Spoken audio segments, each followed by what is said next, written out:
हाँ, डिले रहता है ये वो।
Good morning.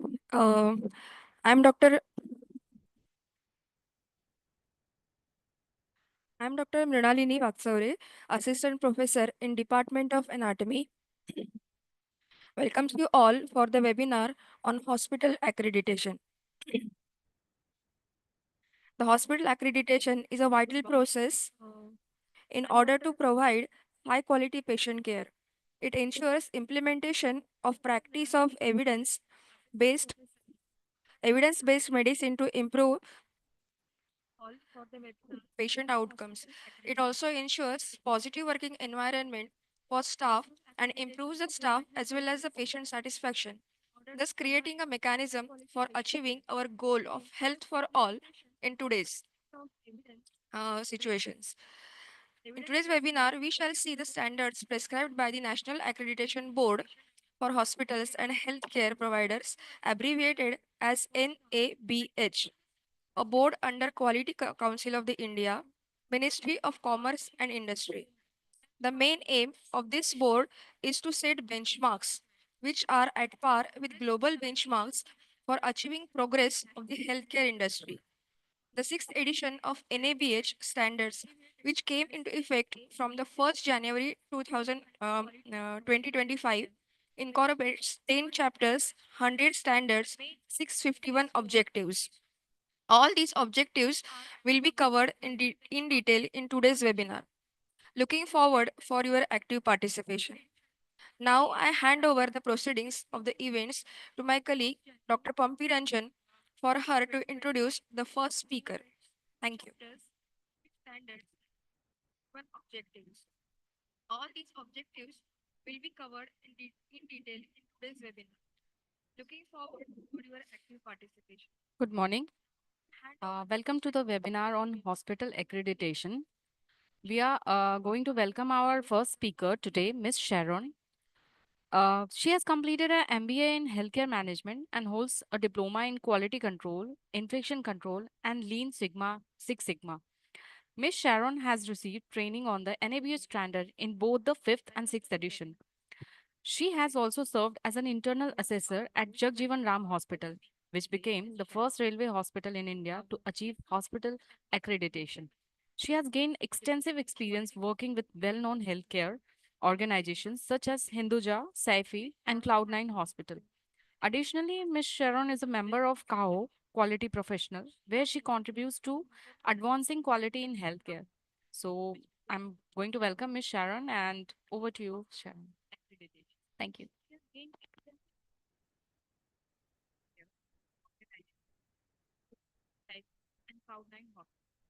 Additionally, Ms. Sharon is a member of KAO,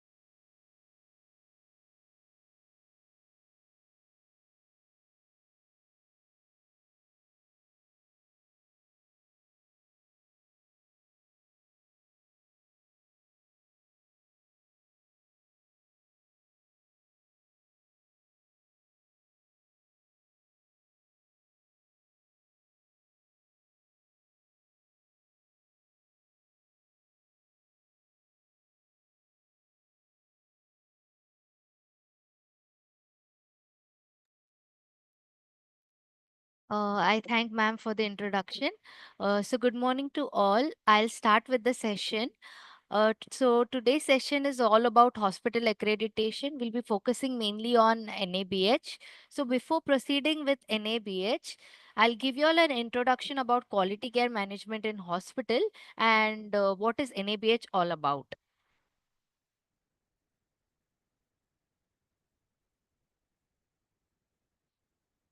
So what is quality in hospital? Quality in a hospital is the degree to which the hospital provides healthcare services that are effective, safe, and meet the needs of the patient. It's a process of ensuring the products or services delivered by an organization meet the standards and expectation of the customers as well as the stakeholders. The customers are our patients. So this is the quality management in hospital. So as you can see, there are various type of accreditation processes which are followed in various organizations. The first one is JCI, Joint Commission International. This is followed globally. The next you can see is the NABH one, which we are going to discuss in detail. So this is mainly followed in India, and there is also ISO certification for healthcare organization. So we'll see what is NABH accreditation. So the full form of NABH is National Accreditation Board for Hospitals and Healthcare Providers. So this comes under the Quality Council of India. The Quality Council of India has other accreditation bodies as well. As you can see, NABL is for laboratories, NABH is for healthcare organization, NABCB and NABIT is there, NBQB is there, which all comes under the Quality Council of India. So NABH comes under QCI and it is also accredited by the ISQA, that is International Society for Quality in Healthcare. So the vision and mission of NABH the vision is to be Apex National Healthcare Accreditation and Quality Improvement Body functioning at par with global benchmarks. The mission is to operate accreditation and allied programs in collaboration with stakeholders focusing on patient safety and quality of healthcare based upon international and national standards through process of self as well as external evaluation. So now, what are the benefits of NABH accreditation? So in case your organization wants to go through NABH accreditation, so it's very important to know what are the benefits which we get by the NABH accreditation. So the benefits to patient. So they are the primary benefit. They getting the primary benefits. If they are getting better quality of care, the increased patient satisfaction, the value for money, and lesser grievance and complaints against the organization. The benefits for healthcare providers or the staff working is that staff gets satisfaction. They are working in an NABH accredited hospital. They have better understanding of the patient's needs and continuous training and update of the knowledge of the staff is given as there is continuous training taken due to NABH accreditation process. Increase in leadership quality. So NABH requires a lot of staff. Like we have a quality manager, we have a safety manager. So there are a lot of leadership qualities which are going to be given to the staff and better recruitment opportunities for an NABH accredited hospital compared to a non accredited one. So the benefits to the organizations include service become up to mark, increase of inflow in patients. Due to the increased quality care, the patients might be coming more to the organization which is NABH accredited.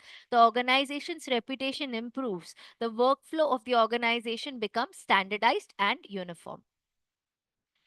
So this is the overview of the NABH accreditation process. So in case your organization thinks that they want to go for NABH, the first and the foremost step is to submit an application form, which is submitted on the NABH portal. You can find it online.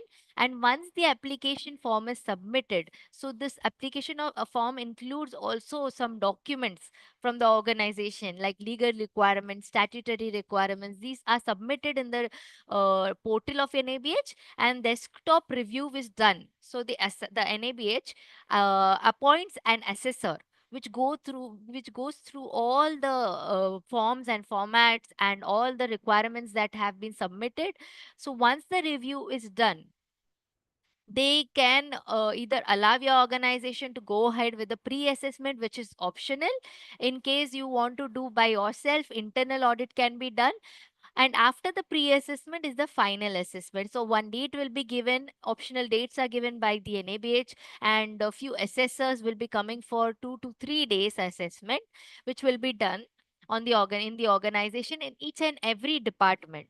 So they have a checklist and they go through that checklist and they audit in each and every department of the organization, and they submit this checklist to the NABH. And once the checklist is submitted to the NABH, the NABH secretary does the assessment of the report to find if any NC is there. NC is non-conformity. If they find that anything that the organization is practicing is against the standard, or the standards are not getting fulfilled, they remove an NC. So NC is a non-conformity. If in case there are NC, the organization is asked to close the NCs, and then recommendation is given by the accreditation committee, and approval of the accreditation committee is given.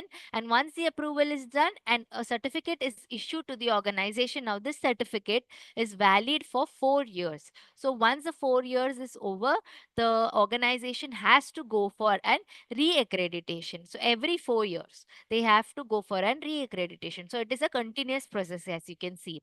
So surveillance assessment is done every 21 to 24 months by the NABH to check whether the process are in alignment. Next is the renewal of assessment. As I said, after 4 years, the certificate has to be renewed. So moving on to the chapters of NABH, there are 10 chapters of NABH, as you can see. The first 5 chapters are clinical related. They are related to the patient care. And the 6th to 10th chapter are related to the managerial requirement of an organization. So we'll move on to the first chapter, that is access, assessment and continuity of care. Okay, before that, to understand the standards and objectives, you need to get a clear idea what is it about. As you can see in the first column, these are the 10 chapters which I had said in the previous slide. The AAC, COP, MOM, PRE, everything is given over here in the short form. And beside that, the standard column is the main heading, which will be there under the chapter. So AAC has 13 standards, and inside that standards, there are objective elements. So AAC has 13 standards and it has 87 objectives in total. So we will be discussing in detail the objective elements of each chapter. The first two, 7 chapters will be taken by me, excluding IPC. Uh, Now the next column, which states core, commitment, achievement and excellence. So as you can see, there are color code given below in the screen. Core is given in red, commitment in blue, achievement in purple and excellence in green. So to understand this, the core is the compulsory and mandatory one which the organization should be having. So out of the 87 objectives which are stated over here, from the AAC chapter, 6 belong to the core category, 68 to the commitment category, achievement has 9, and excellence has 4. So the core and commitment are the most important one for the first assessment. As I said, every 4 years, the organization is supposed to go for a renewation of the certificate. So for the first assessment, which is done for the first time for an hospital, the assessors check the core and commitment objectives mainly. And once the accreditation has been given to the hospital, after the 4 years, when the certificate is renewed, they go on for the achievement. So they check the core, commitment, and achievement. And once the certificate is renewed again, the next assessment, that is the third assessment, they go on for all the 4 categories: core, commitment, achievement, and excellence. So I hope it's understandable. So the same way it is there for all the 10 chapters. So in total, we'll be discussing 369 objectives in this webinar. Next is chapter 1. We'll go to chapter 1. Access, assessment and continuity of care. That is AAC. So as you can see, the AAC 1 in the heading, AC1, AC2, AC3. So these are the standards which I was talking about. And A, B, C, D, which are given below.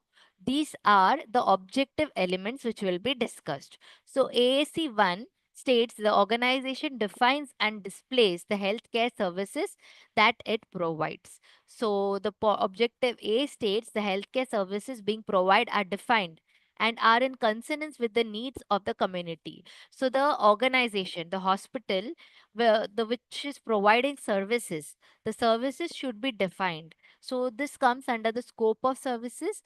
By services, I mean the services. I mean the various services which are provided to the patient, like it can be pediatric care, it can be emergency medicine, obstetric care. So all these are services provided by an healthcare organization. So they should be in consonance with the needs of the community. B states each defined clinical service has diagnostic and treatment services with suitable qualified personnel who provide outpatient, inpatient, emergency care. So, the organization, if it states that it has pediatric care, so it should have an OP, IP, and emergency service. Otherwise, it cannot be included in the scope of services of that organization. Scope of clinical service of each department is defined. As I said, suppose we can take the pediatric department. So, the scope of the pediatric department should be defined, like what all services the pediatric department is providing in the hospital and what all services are outsourced and not provided by the organization. The organization defined clinical services are promptly displayed. So all the services which we are talking about, first of all, the main services provided by the organization should be displayed at the entrance of the hospital. And again, the individual department services which are provided should be displayed outside each and every department. So as you can see, all the 4 points were in blue color. So all the 4 points belong to the commitment category. And as you can see in the point 3, there is an asterisk mark which states that wherever you find an asterisk mark, it just means that there is a written policy or documentation required for this. So the scope of clinical service of each department, we need a policy or an SOP or a documentation which is written.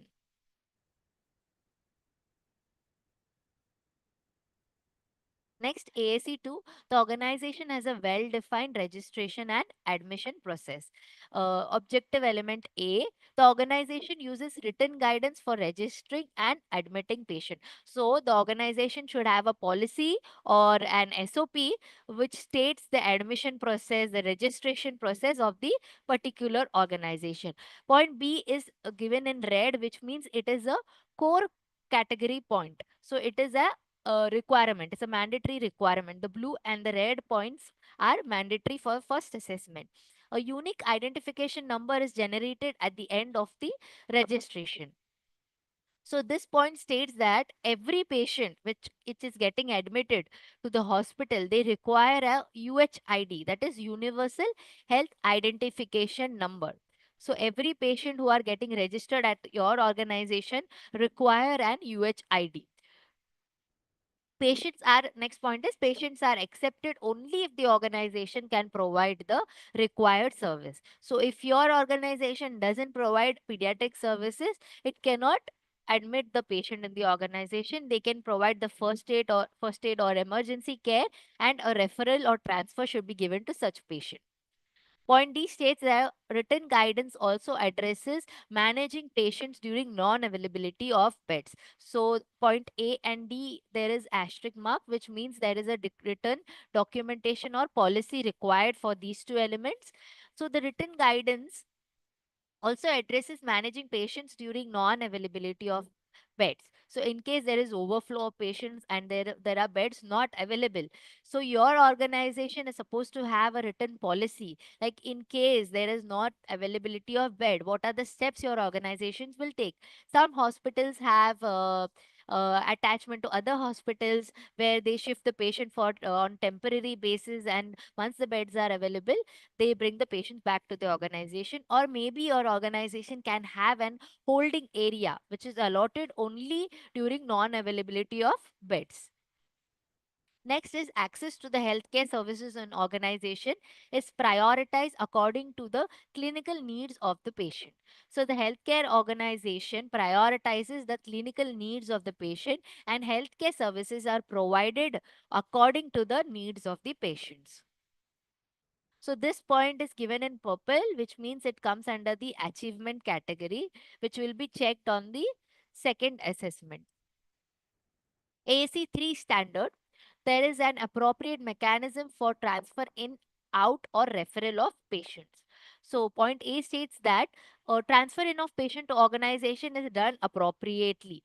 It means that once a patient is referred from another organization to your organization has to make sure that your organization is ready to receive this patient. So if they require a doctor or nurse to accompany the patient, so that arrangement is done, or the bed is prepared, or the allotment is done, and the planning of the patient care is done prior to the patient getting transferred to your organization. Point B states that transfer out or referral of patient is done appropriately. So, in case your patient is getting transferred from your organization to another organization, you need to have a proper mechanism. As you can see, both of these need a policy, so it requires a policy. So in case your patient needs to transfer to other organization, or referral is given to that patient, or for any other diagnostic purpose for CT or MRI, so your staff should be made aware of this policy, and this policy need to be carried out, like person accompanying the patient in the ambulance, or emergency medications are kept in place, a transfer summary is given to the patient. All these needs to be checked.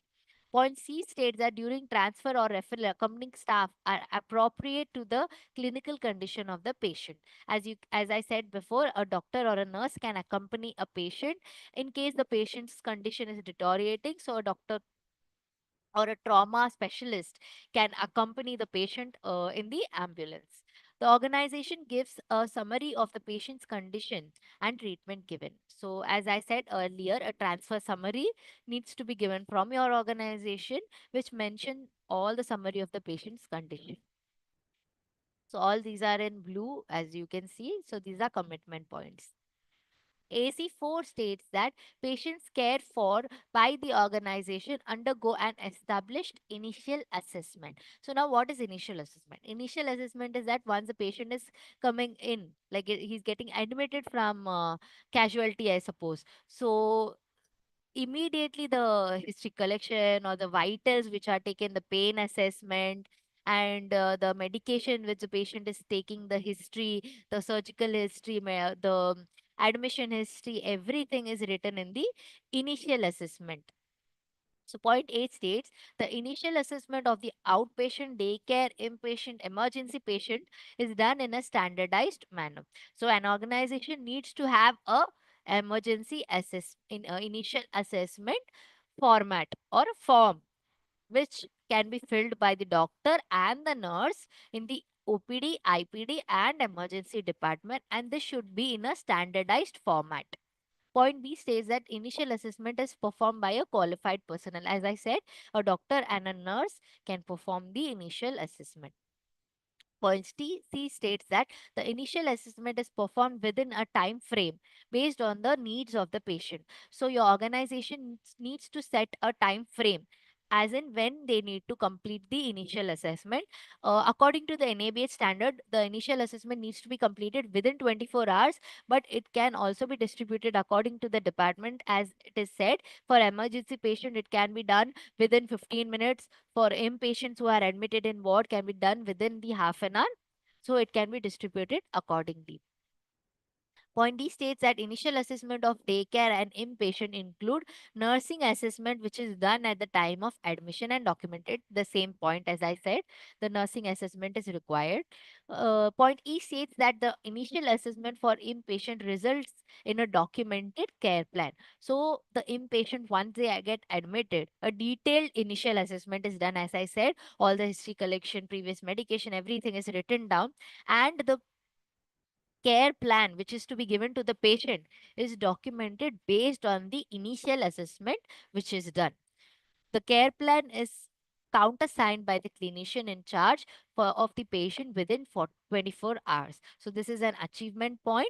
So once the initial assessment is filled by the RMO or the doctor, it needs to be signed by the consultant who is in charge of looking after the patient within 24 hours.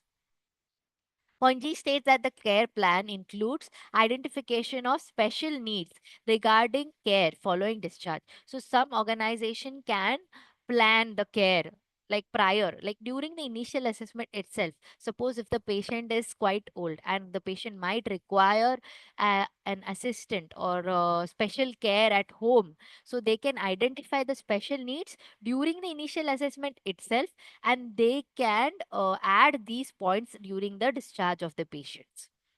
So this is an excellence point. Next, AAC 5 states that patients cared for by the organization undergo a regular reassessment. Previous slide stated about the initial assessment. This is about reassessment. Reassessment is done at the frequent interval. For example, the monitoring of vital signs and all are called reassessment of the patient to check on the condition of the patient, which is done to check like from the initial assessment till the reassessment if the patient's condition has changed for good or if it is deteriorating. Point A states that patients are reassessed at appropriate intervals to determine their response to treatment and to plan further treatment or discharge. So they are reassessed at an appropriate intervals. For example, ICU patients can be reassessed every 1 hour, and ward patients can be assessed every shift.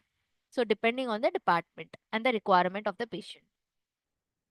Point B states that outpatients are informed of their next follow up where appropriate. So, OPD patients are informed about their next follow up. So, it is a self explanatory point. Point C states that for inpatients during reassessment, the care plan is monitored and modified where found necessary. So, as I said, once a reassessment is done, in case the patient's condition is improving, the care plan which was given during the initial assessment can be modified accordingly according to the reassessment. Point D states that staff involved in direct clinical care document reassessment. So the staff involved in direct clinical care include the doctors and nurses. They can document the reassessment. Point E, the organization lays down guidelines and implements processes to identify early warning signs of change or deterioration in clinical conditions for initiating prompt intervention. So there is an asterisk mark, which means that this particular point requires a policy or documentation. So early warning signs of a patient whose condition is deteriorating needs to be identified and prompt intervention needs to be taken. So for these guidelines are required which the organization can implement. AC6, laboratory services are provided as per the scope of services of the organization. So lab services and imaging services, all these come under the scope of services as I said. So A, scope of laboratory services is commensurate to the services provided by the organization. So in case your scope of service include cardiac department, so the laboratory should have services related to the cardiac department. So B states that the infrastructure is adequate to provide the defined scope of services. The C, human resource is adequate to provide defined scope of services. So lab technicians need to be available, a quality manager for the lab is required. Qualified and trained personnel perform and supervise the investigation and report the result. So, a pathologist or a hematologist, according to the reports, need to supervise and check the reports before the report has been given to the patients.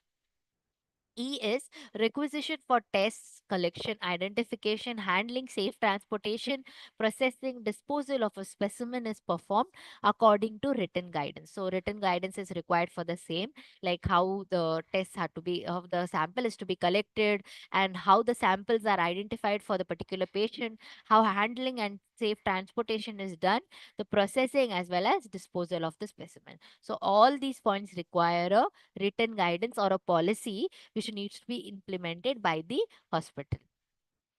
F states that laboratory results are available. within a defined time frame.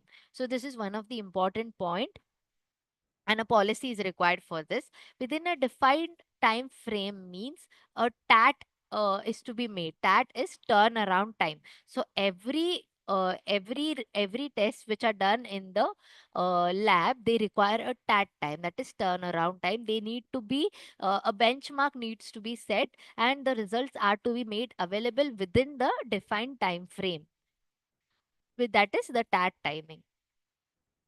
These states that critical results are intimated to the person concerned at the earliest. So critical results include the if there is any critical value or results found in any of the tests, the lab technician or the person who has found out the critical result of that test, they need to contact the person who is looking after the patient. For example, they can contact the nurse or the doctor which is looking after the patient, and they need to communicate the critical result within the time frame that is given by the organization, and this needs to be documented. So the lab needs to maintain a critical value register in which the critical results and the communication which are done from the lab technician to the doctor or the nurse has been recorded. It states that results are reported in a standardized manner. It means that the every report of the test which is given to the patient needs to have the patient name, unique identification number, the doctor's name, and all the values. And it needs to be signed by the doctor. There is a mechanism to address the recall or amendment of reports whenever applicable. So this point means that in case there is any error in the report which is being already given to the patient, so there needs to be a recall or amendment policy by the organization. So how would they get the report back to the lab? And once they recall the report back to the lab, the the report which had the error, the new corrected report has been given to the patient back again, and the same is communicated to the doctor and the nurse looking after the patient, and the same is recorded in the amendment or the recall register which is maintained by the lab personnel. G is laboratory tests not available in organization are outsourced to the organization based on their quality assurance system. So in case the lab doesn't have certain tests which are required, the organization can always have an outsource um, agreement with other laboratories through which they can get the tests done.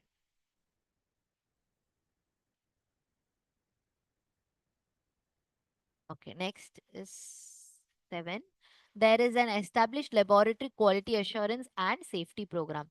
So, quality assurance program is implemented by the laboratory as point A state. So, the quality assurance program, it involves the internal quality assurance as well as external quality assurance. So, in this, the lab equipments which are used, the calibration is seen, the equipment breakdown policy is made, and if the samples are the test results are are correct, they are checked internally as well as the samples are given to other laboratory outside the organization, and they are checked for the quality and the appropriateness of the reports.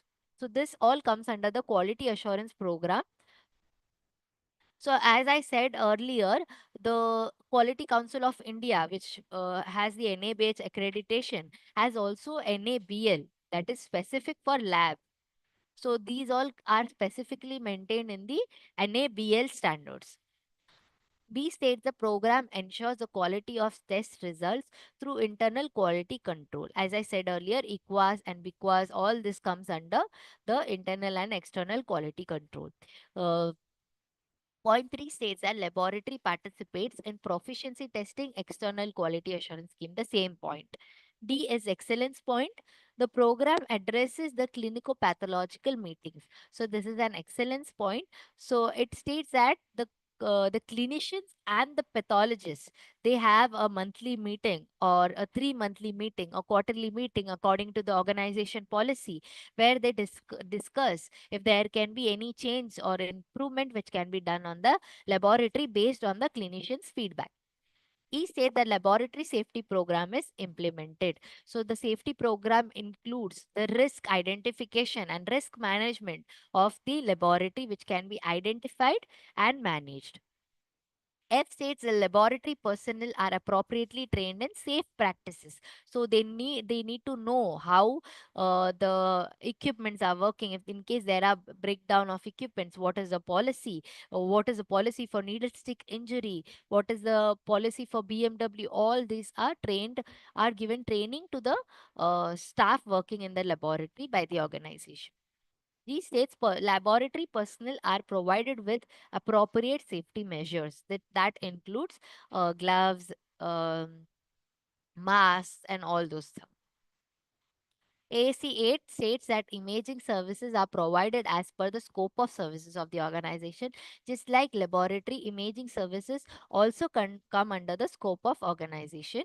Imaging services comply with legal and other requirements. The first point is core point. It just states that legal requirements include the if the organization has a cath lab, so cath lab license is required, appointment of RSO is required. In case the organization has the X-ray machines and C-arms, all these require AB, AERB licenses, and for USG there is PCPD&T Act license. So all these are legal requirements which are required for the imaging services.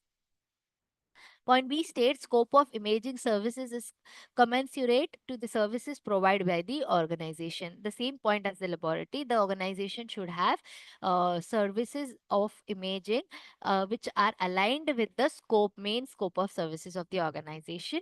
Point C states that the infrastructure and human resources are adequate to provide for the defined scope of services. D, qualified and trained personnel perform, supervise, and interpret the investigation. Same imaging results are available within the defined time frame, same as the laboratory which we had seen. So imaging results also require a tat timing, that is turnaround time.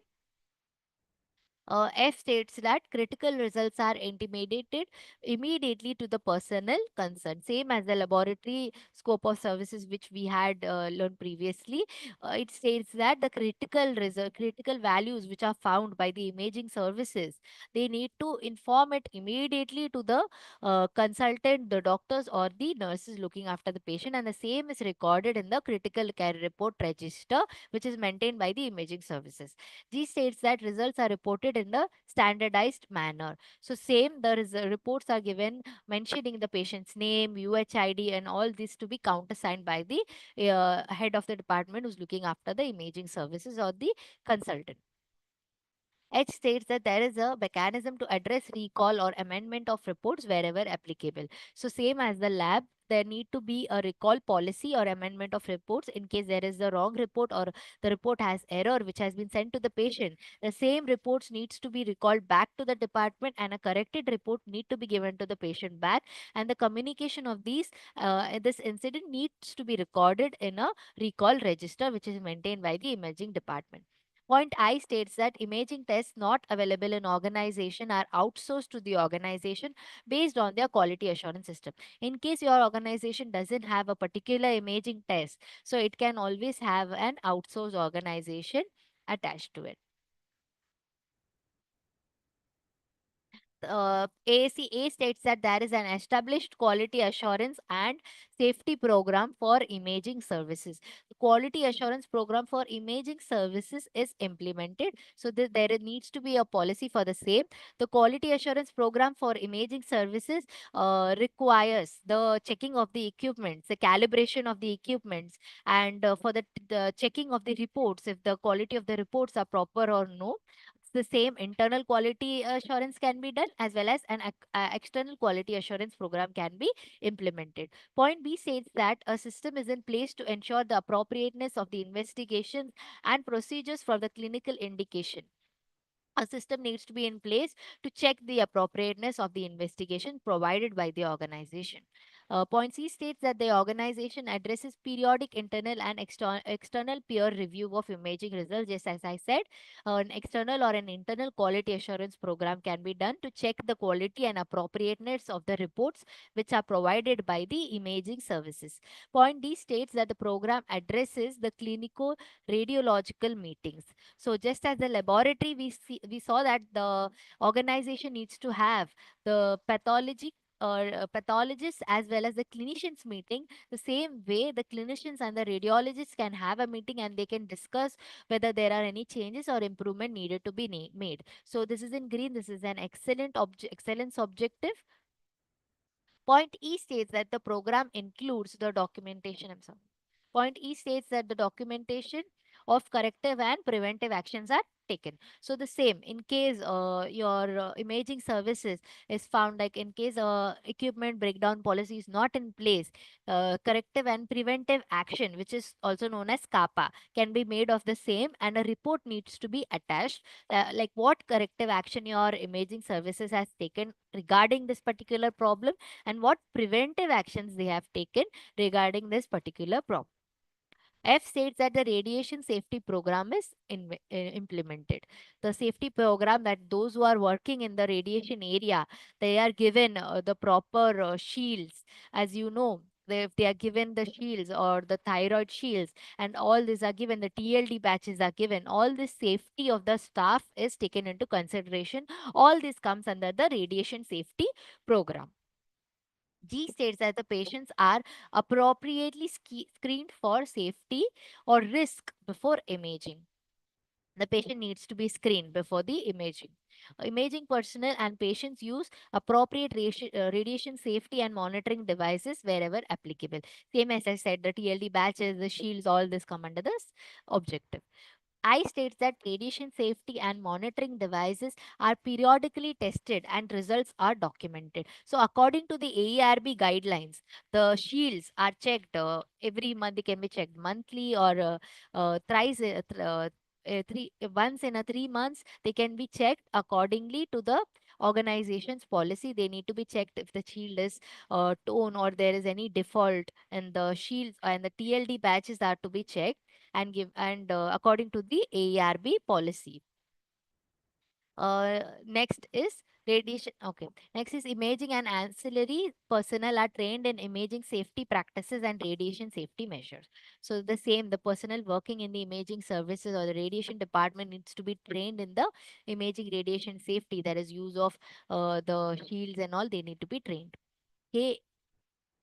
K point states that imaging signage is promptly displayed in all appropriate locations. So wherever there is a radiation hazard sign needs to be placed outside the department location. AC10 states that patient care is continuous and multidisciplinary. A states that during all phases of care, there is a qualified individual identified as responsible for the patient's care. So, during all phases of care, a qualified personnel should be identified who is responsible for looking after the patient's care. B states that patient care is coordinated in all care settings with the organization. So, if the patient requires a physiotherapy service or um, occupational therapy service. So these needs to be coordinated by the ward or the ICU where the patient is admitted throughout the organization. It needs to be coordinated and informed. So it is a multidisciplinary, as a standard says, it's the multidisciplinary approach. So multiple care services are taken into consideration while providing care for the patient. C point states that information about patient's care and response to patient treatment is shared among medical, nursing, and other care providers. Same as I said, that everybody is informed regarding the patient's condition and are updated. D states that the organization implements standardized handover communication during each staff shift and between shifts and during transfer between units. So there is a ISBAR scale which can be followed by during handover by the nurses. The ISBAR scale is a globally followed scale. This can be used during handover of each shift during patients. E states that patient transfer within the organization is done safely. So the transfer of patient within the organization should be done safely. F states that referral of patient to other departments or specialty follow written guidelines. So written guidelines need to be created for the same. G states that the organization ensures predictable service delivery by adhering to defined timelines and inform the patient or caregiver whenever there is a change in schedule. So in case the patient requires a dietitian reference, so the same should be informed to the patient as well as as well as the relative if there is any change in the schedule which was planned for the patient. H states that the organization has a mechanism in place to monitor whether an adequate clinical intervention has been taken in response to a critical value alert. So in case there is a critical value alert which is given to a particular patient, adequate clinical intervention needs to be placed and a mechanism needs to be in place for this, like how to cope up with the critical value alert of a patient. AC 11, the preventive and promotive health services are provided in a safe, collaborative and consistent manner. A states that written guidance governs the implementation of preventive and promotive care as per the scope of services. So the preventive and promotive care include the health education, counseling, where the spiritual needs of the patients are also taken into consideration, and a written policy is required for the same. B states that the organization shall define evidence based and contextual age appropriate screening for non communicable diseases. So, this point just means that the organization should take into consideration the age appropriateness of a patient in case, screening for cancer and all this can be done for non communicable diseases.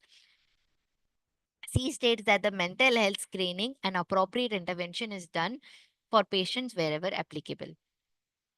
D states evidence based and contextual pediatric and adult immunization shall be advised wherever applicable. So, health education can be given to the pediatric patient mothers or their parents, and adult immunization can be also taken into consideration.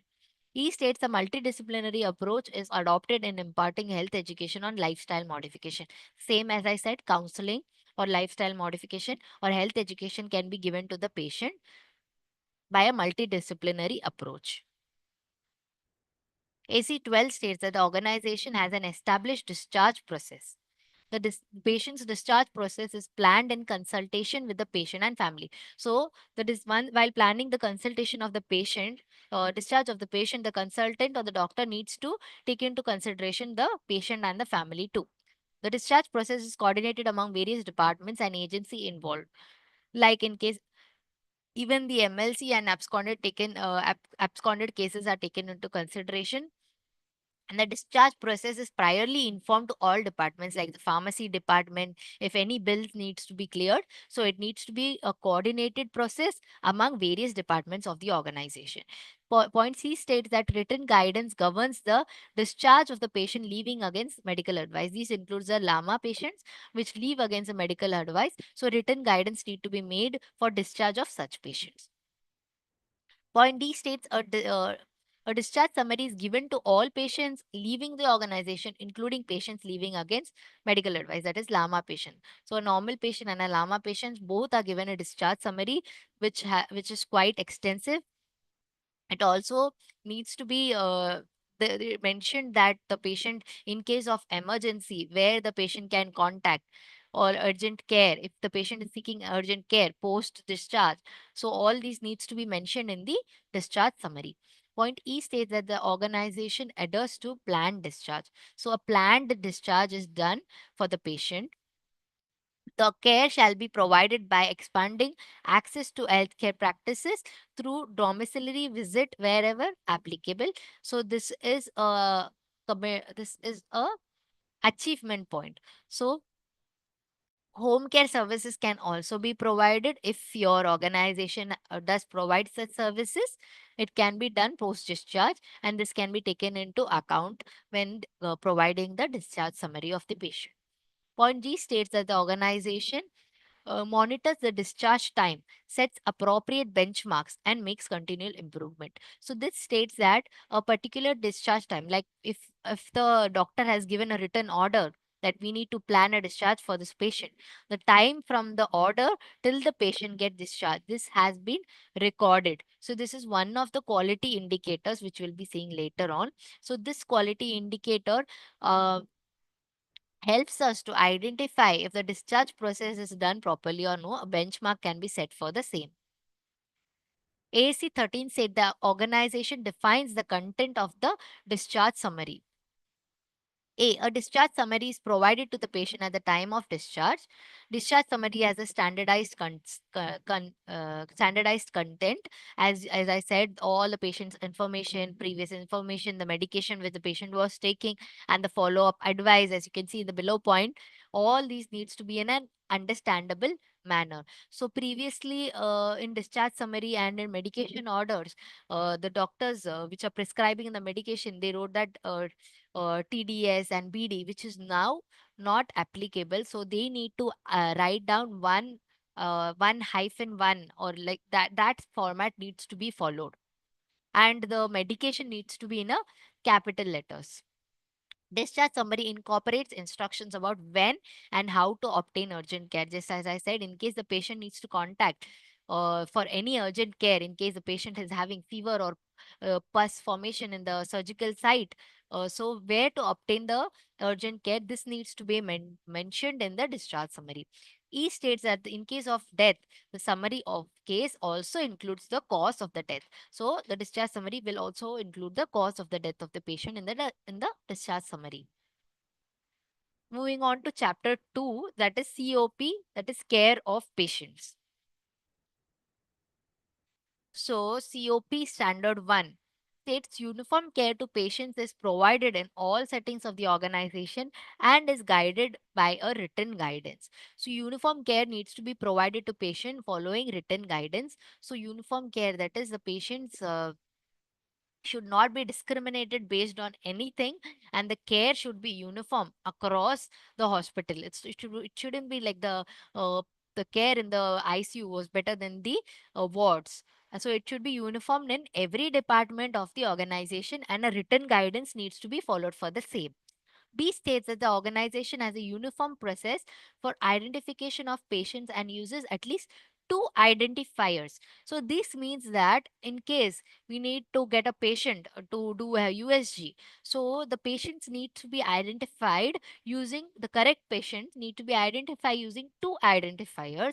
One of the identifiers which I previously said is the UHID, that is the Universal Health Identification Number, which is generated at the admission and which will be same throughout the admission. Whenever the patient gets readmitted again, also the UHID will be same for lifetime for the patient in that particular organization. That is one of the identifier, and the second could be an identification band, which is very commonly used in organization. C is the organization implements evidence-based clinical practice guidelines or clinical protocols to guide uniform patient care. So it should be the organization should have a written guidance based on the evidence-based clinical practices, which is best for the patient. Point D states that these two, point D and E, are excellence point. Clinical care pathways are developed consistently followed across all settings of care and reviewed periodically. So clinical care pathways can be a form of flow chart which are prepared. So in case a patient is going for a surgery, so the surgical department can prepare a clinical care pathway for that particular patient, and it can be followed through the settings of care. Each states that multidisciplinary and multi-speciality care, where appropriate, is planned based on best clinical practices and delivered in a uniform manner across the organization. So the same should have a multidisciplinary and multi-speciality care approach for the patient. F is telemedicine facility is provided safely and securely based on a written guidance. So your organization can create your own policy for telemedicine facility, and it needs to be followed by the patients and staff. COP2 states that emergency services are provided in accordance with written guidance and applicable law and regulations. A states that there shall be a identified area in the organization which is easily accessible to receive and manage emergency patients with adequate and appropriate resources. So now in this standard, we'll be discussing about the emergency department, that is also casualty. So it states that every organization should have a casualty where the emergency patients are taken in, and a special place is allotted for the casualty or emergency department. B states that the prevention of patient overcrowding is planned, crowd management measures are implemented. So the overcrowding of the patient is planned and crowd management measures are taken into account by the casualty staff, and a written guidance is done for the same. Emergency care is provided in consonance with statutory requirements, including medico legal cases, as per written guidance. So, the organization needs to have an MLC policy. Normally, they have a register, MLC register, and a MSC certificate. The certificate goes with the patient's file, and the register is maintained by the casualty department, which is written by the CMO. So, a written guidance is required for this point. D states that initiation of appropriate care is guided by a system of triage. So, triage system is classification of patient based on their needs. So, it can be it is color coded actually. The it is classified into red, yellow, green, blue, and black category. You can read it in detail, the system of triage. So the patients who require immediate care are taken into consideration first, and the patients who can be delayed, the treatment can be delayed, are considered accordingly. E states that patient waiting in emergency are reassessed as appropriate for change in status. So, in case the patient is admitted in casualty for a long duration of time, so the time can be set by your own organization. So, if the patient is retaining in the casualty for a longer period of time, the IPD patients required reassessment. Same, the reassessment can be done also for the patients admitted in casualty. Point F states that admission, discharge to home or transfer or to other organization is documented. So in case the patient comes to casualty, gets treated and leaves, that should be documented. In case of discharge to home or transfer to an or note shall be given to the patient. So in case the patient is not discharged or the patient is transferred to other organization from the casualty, a transfer note shall be given to the patient. It states that the organization shall implement a quality assurance program. So there are many quality indicators which come under the casualty department. So these quality indicators come under the quality assurance program of the emergency department. The organization has systems in place for the management of patients found dead on arrival and patients who die within a few minutes of arrival. So these are two different policies which needs to be created by the organization.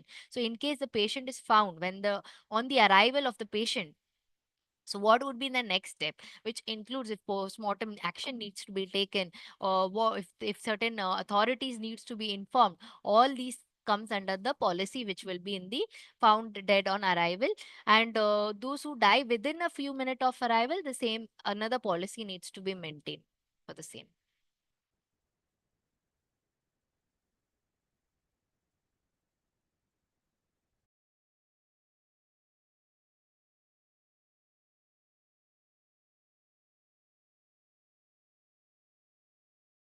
We'll resume the session shortly. I'm giving the over to Seema ma'am.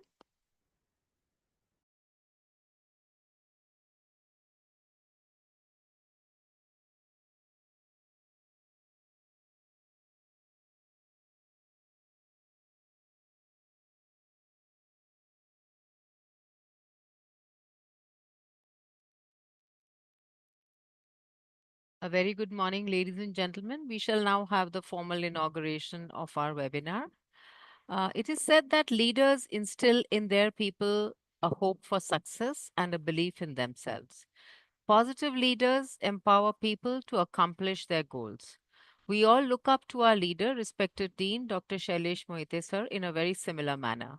Sir had been the professor and head of forensic medicine in NAIR itself until he took up the position of Dean of HPT Medical College and Cooper Hospital almost 3 years ago, and Sir has now come back to TNMC as our Dean.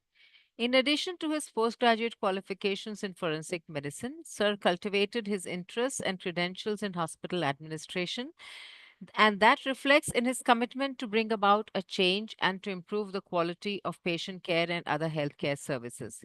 He's currently a Senate member and member of the Board of Studies at MUHS Nashik, which also makes him a great academician in pursuit of excellence. He's also a prominent faculty for the Maharashtra Judicial Academy and an ex-president of Medico Legal Association of Maharashtra. We look forward to his guidance and encouragement every step of the way, and we shall now have Sir's address.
Good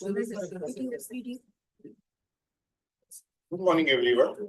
It is an absolute privilege that our hospital, Viva Narayan Charitable Hospital, is conducting this enlightening webinar as we devolve into nuances of the NABH 6th edition standards, which have been officially launched on 1st Jan 2025. The NABH standards have always served as a benchmark for excellence in healthcare delivery in India. They ensure that healthcare organizations are not only compliant with the highest quality and safety standards, but also continually evolve to meet the dynamic needs of patients and advancements in the healthcare sector. This webinar helps us to understand how the new standards introduced into the 6th edition elevate our journey towards excellence. These include strengthened patient safety goals, digital health integration, focus on sustainability, advanced clinical standards. Fifth, inclusion of blood centers. Speaking of blood centers, I want to take a moment to acknowledge the commendable efforts of a team in blood center, which has already applied for NABH accreditation, setting an example for others as we gear up for our pre-assessment on 13th Jan 2025. This is a testament towards our dedication to quality and patient safety, aligning our practices with the most stringent standards. This journey is not just about achieving accreditation, but about embedding a culture of quality in every action we undertake.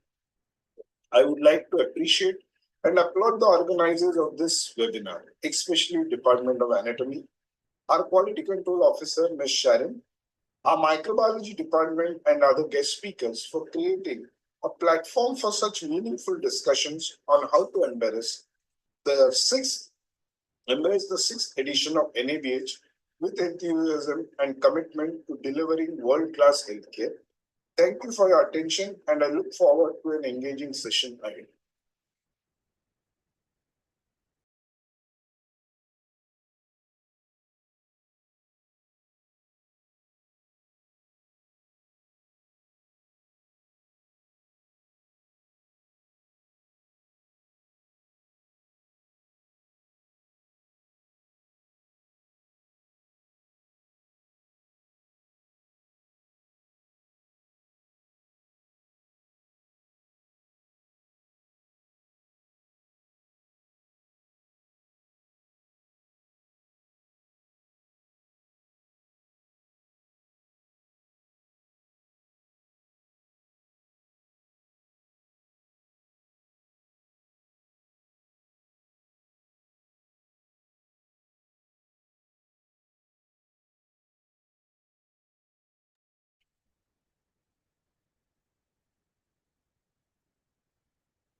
Good morning, everyone. Uh, Myself, Dr. Jayabin Charania. I am additional professor in Department of Anatomy, and I am co-organizing secretary for this event. Uh, on behalf of Department of Anatomy, TNMC BYL Nair Charitable Hospital, I welcome all the delegates to this webinar. Today is 8th January 2025, and January is the month of beginning of calendar year. So Janus, who is a Greek god of new beginnings, has blessed us with this new year and a new thought which has come, and accordingly, our department, in keeping with the tradition, has decided to continue with yearly seminar and conducting this webinar on hospital accreditation was essential because our organization is updating, and it is going to now, as per Dean Sir has already mentioned in his speech, our organization is going for accreditation. Uh, so let us call upon all the divine forces so that we can continue this tradition of providing good health care to the needy patients. In order to start this new beginning, I'm going to invite my colleague Dr. Sneha Sharma to recite Saraswati Vandana. Thank you.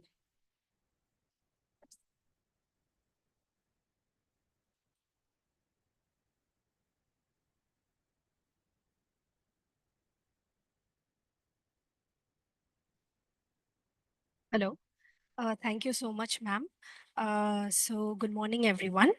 So, just to begin this seminar at the right note, I'd like to recite a Saraswati mantra for all of you. Saraswati Namaste Saraswati नमस्तुभ्यं वरदे कामरूपिणी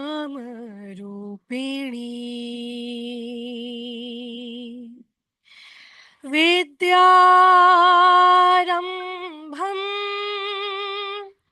करिष्यामि सिद्धिर्भवतु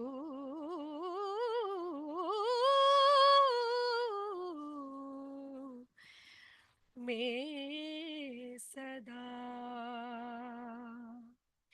सरस्वती नमस्तुभ्यं.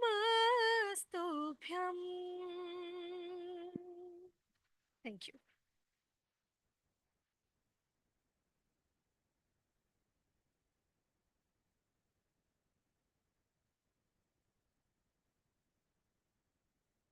Thank you, Dr. Sneha, for melodious Saraswati Vandana. Uh, uh, Now I am going to call Ms. Sharon to continue with her session. Thank you.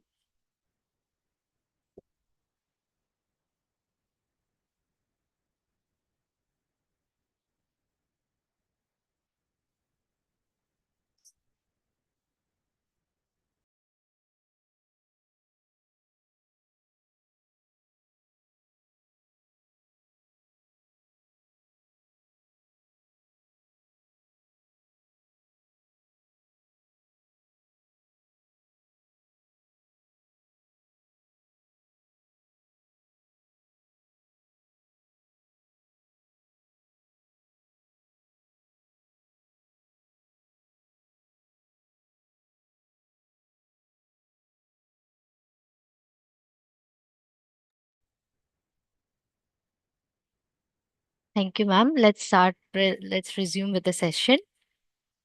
So we completed the COP2. Let's go on to the COP third standard.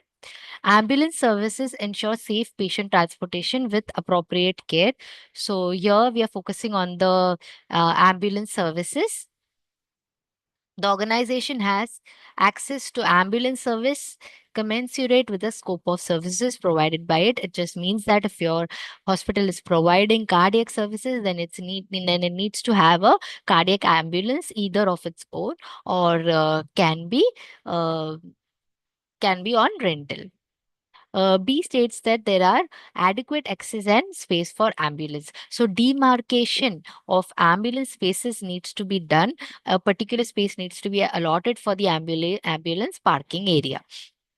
The ambulance is fit for purpose and is appropriately equipped. The ambulance needs to have all the medical equipments, emergency medication, and all the required articles and instruments inside the ambulance, which is fit for the purpose. The ambulance is operated by a trained personnel. So the ambulance driver needs to have a license, and all the staff which are accompanying the patient or allotted for the ambulance services, they need to be trained in the basic life support. The ambulance is checked daily for functioning, status, medical equipment, emergency medication, and consumable. So either the nurse who's looking after the ambulance service or the casualty staff can look after the medication equipment, medical equipments, emergency medication, and consumable. They can check either on the daily basis or can be done, if not in use, can be done accordingly. The ambulance has proper communication system. So the ambulance needs to have a proper communication system. A phone needs to be attached, and the driver or the staff in the ambulance can easily contact with the organization. The ambulance is operated by train. Okay, this is done. The ambulance is checked daily. is also done. The emergency department identifies opportunities to initiate treatment at the earliest when the patient is in transit to the organization. So, in case if the person, if the patient is getting transferred in from a particular organization, so the emergency department can identify what all the patient's requirement will be and keep themselves ready before the arrival of the patient to the organization. So this is an achievement point. Standard 4 states that the organization plans and implements mechanism for the care of patients during community emergencies, epidemics, and other disasters. The organization identifies potential community emergencies, epidemics, and other disasters. So it mainly focuses, like suppose if a organization is placed in an industrial area, so an industrial hazard or a chemical spill might be a cause of a industrial hazard or a disaster can happen. So based on the placement of the organization, the organization needs to be prepared for the emergency, epidemics, and other disasters. The organization manages community emergency, epidemics, and other disasters as a documented plan. The provision is made for availability of medical supplies, equipment, and materials during such emergency. Preparedness and disaster management is done. The plan is tested at least twice a year. So the disaster management plan, which is done by the organization, can be tested twice a year through a mock drill or can be tested in other form like audits.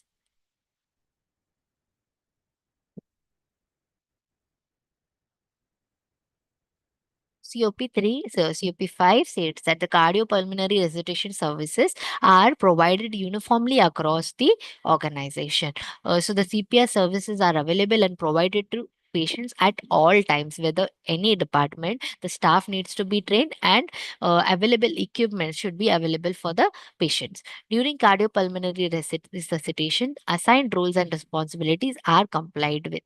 So every organization basically has a CPR team or a code blue team, which is informed during any during a cardiac arrest or any when the patient is collapsing, the CPR, the code blue team is activated and assigned roles and responsibilities are given to these people who come and handle the situation.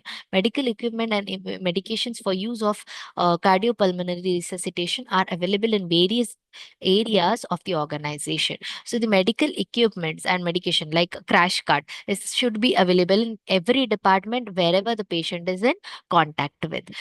The events during CPR are recorded. So every CPR in department shall be recorded for audit purpose. A multidisciplinary committee does a post-event analysis of cardiopulmonary resuscitation. So the code blue team, once the resuscitation is recorded, they can do an analysis of the same to find out where they can improve the process. For the same, the CAPA, that is corrective and preventive measures, can be taken on the post-analysis. COP6 states that the nursing care is provided to the patient in the organization in consonance with clinical protocol. A states that the nursing care is provided to patient in accordance with written guidance. This requires a policy. The nursing care which is provided to the patient should be accordance with the written guidance. It means that there shall be a procedural SOP for the nurses to look after, like what catheter care they can give, what oral care they can give, what are the care for the bed sore patients. So all this can be written down in a SOP which the nurses can follow and read. B states that assignment of patient care is done as per good clinical nursing practices. Assignment of nurse to the patient is done on the clinical practice depending on the experience of the patient, experience of the nurses and the qualification of the nurses. A particular staff can be allotted to the particular patient. C state that the organization implements equity-based staffing to improve patient outcome. Now, equity-based staffing includes that suppose a staff is trained in dialysis department, in AKD department, the staff can be recruited and placed in the dialysis department, which obviously would contribute to the improve of patient outcomes, contributing to the organization improvement. So that is equity based staffing. Nursing care is aligned and integrated with overall patient care, which is documented. So nursing care should also take into consideration overall care of the patient, which is documented in a care plan. So there is nurses notes which are available in organization, in which the nurses write the care which they have given from their side, and it is well documented. So one of the points which I want to state in this, that there is a policy for privileging. So what is a privileging policy is that a particular staff which is working in a particular department needs to be privileged. So suppose a staff working in ICU needs to be given a privilege of a staff working in ICU. The same for OT and other departments excluding the wards. So particular specialty departments needs a privileging for the staff. So a certificate kind of is given and attached to the staff file that the staff is privileged. The staff is experienced on this particular field. The staff is qualified in this particular field. So the staff is privileged to work in this area. E states that the nurses are provided with adequate equipment for providing care and efficient nursing care. BP apparatus and all the nursing requirements, equipments are given to the staff. Nurses are empowered to make patient care decision within their scope of services. If any decisions which the staff can make within their scope of services, they can follow it. COP 9 states that clinical procedures are performed in a safe manner. So, clinical procedures, which can include any procedure except the surgeries, clinical procedures are performed based on the clinical needs of the patient. So, only if the patient has the need of it, then only the clinical procedures are supposed to be performed. Performance of various clinical procedures is based on written guidance and done in a safe manner. So every organization requires a written guidance or a policy or a SOP for each clinical procedure which is performed in the organization, and it is supposed to be written down for the staff to uh, read and do the procedures accordingly. C states that the qualified personnel order, plan, perform and assist in performing procedures. So only qualified personnel are allowed to assist and to perform and plan the performing procedures. So anyone apart from the qualified personnel cannot take part in the procedures. D states that care is taken to prevent adverse events like wrong patient, wrong procedure, and wrong site. So in to prevent the wrong patient from wrong surgery, wrong site surgery, care or written guidelines is taken. Like what are the steps your organization taking to prevent such incidents. So this in detail is discussed in the upcoming standards and chapters. We'll go in detail in that. E states that informed consent is taken by the personnel performing the procedure where applicable. So mostly the consent needs to be taken by the person who performs the procedure. Patients are appropriately monitored during and after the procedure. Procedures are documented accordingly in the patient records. So these are self-explanatory. COP 8 states that transfusion services are provided as per the scope of services of the organization. So here we are talking about the blood center. So we will be talking in detail about the blood center. A states that the scope of transfusion services is commensurate with the service provided by the organization. So the transfusion service should be incommensurate or parallel with the scope of services which are provided by the organization. The organization shall establish and implement processes for blood or blood component collection, testing, storage, distribution, and written guidance. So written guidance is required for all the same from the collection till the distribution of the blood components. C states that blood and blood components are stored safely from the time of collection till the transfusion. The organization ensures safe and rational use of blood and blood components. So this is one of the important points with the organization needs to be considering, that the blood and blood components are used rationally and safely. So in case there is misuse of blood components and there is a wastage of blood components, so the organization needs to plan and accordingly implement certain measures to prevent the wastage of blood components. Blood or blood components are available for use in emergency and routine situation within a defined time frame. So the blood and blood components are available in the emergency and the routine situation within a defined time frame, means the same. that timing is required as well as for the blood bank, where the TAT needs to be identified within the perfect time frame. It should be delivered and distributed to the emergency and routine situations. F states that the organization shall ensure that post-transfusion form is collected, reaction if any identified, and are analyzed for preventive and corrective action. So the organization needs to ensure, like post-transfusion, if there is any transfusion reaction which is found in the patient, those forms are collected and the transfusion committee makes sure that preventive and corrective actions are taken for the same. The organization shall implement a quality assurance program for the same.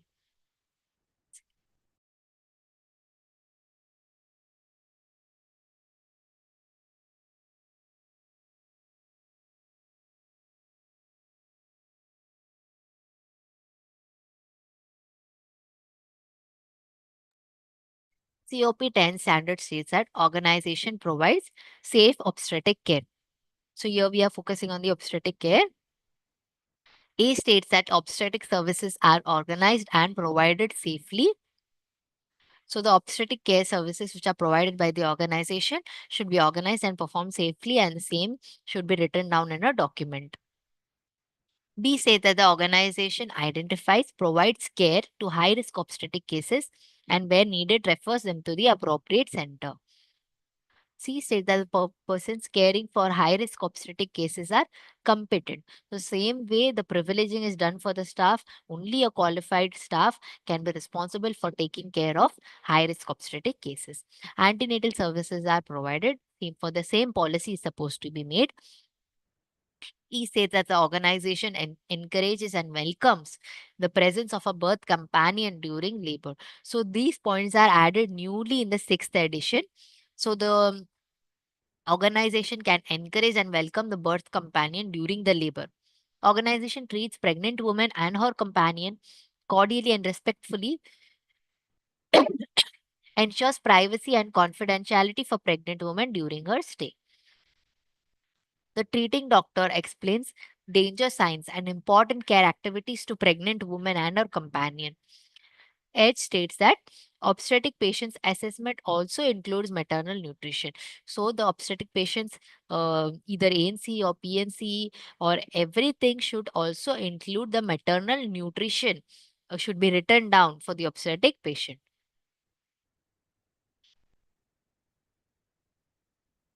COP9 states that the organization provides care in intensive care and high dependency units in a systematic manner. So here we are talking about the ICU and HDU in detail. Care of patients in intensive care and high dependency unit is provided based on written guidance. So the care of the ICU and HDU patients, there are policies and written guidelines, SOPs, which are followed by the staff. B states that the defined admission and discharge criteria for ICU and HDU are implemented. So defined admission and discharge criteria are made for the ICU and HDU staff when they can be admitted and when they can be discharged. Only these categories are supposed to be admitted in ICU and HDU. So these are supposed to be documented. C states that adequate staff and equipments are available. D states defined procedures for the situation of bed shortages are followed. The same as we had discussed priorly, that in case of bed shortages, the organization needs to have a policy in place that in case there is bed shortage in the ICU, what measures can be taken by the organization to counteract on the same. E is infection control practices are followed. So the infection control, there is a whole chapter based on this, which will be taken by the another speaker. So I won't be going in detail regarding that. F states that the organization shall implement a quality assurance program. So right now we have seen a quality assurance program for the lab, for the casualty, for the imaging, for the blood bank, and there is also a quality assurance program for the ICU and HDU. So in the quality assurance program, as I previously said, this will include the equipments for calibration, the breakdown policies, and the quality indicators which are used in the ICU, all this will be coming under the quality assurance program. The organization has a mechanism to counsel the patient or family whenever periodically. So the organization needs to have a mechanism in which the counseling takes place for the patients and the family. I states that appropriate perinatal and postnatal monitoring is performed. The organization caring for high risk obstetric cases have facilities to take care of neonates as such.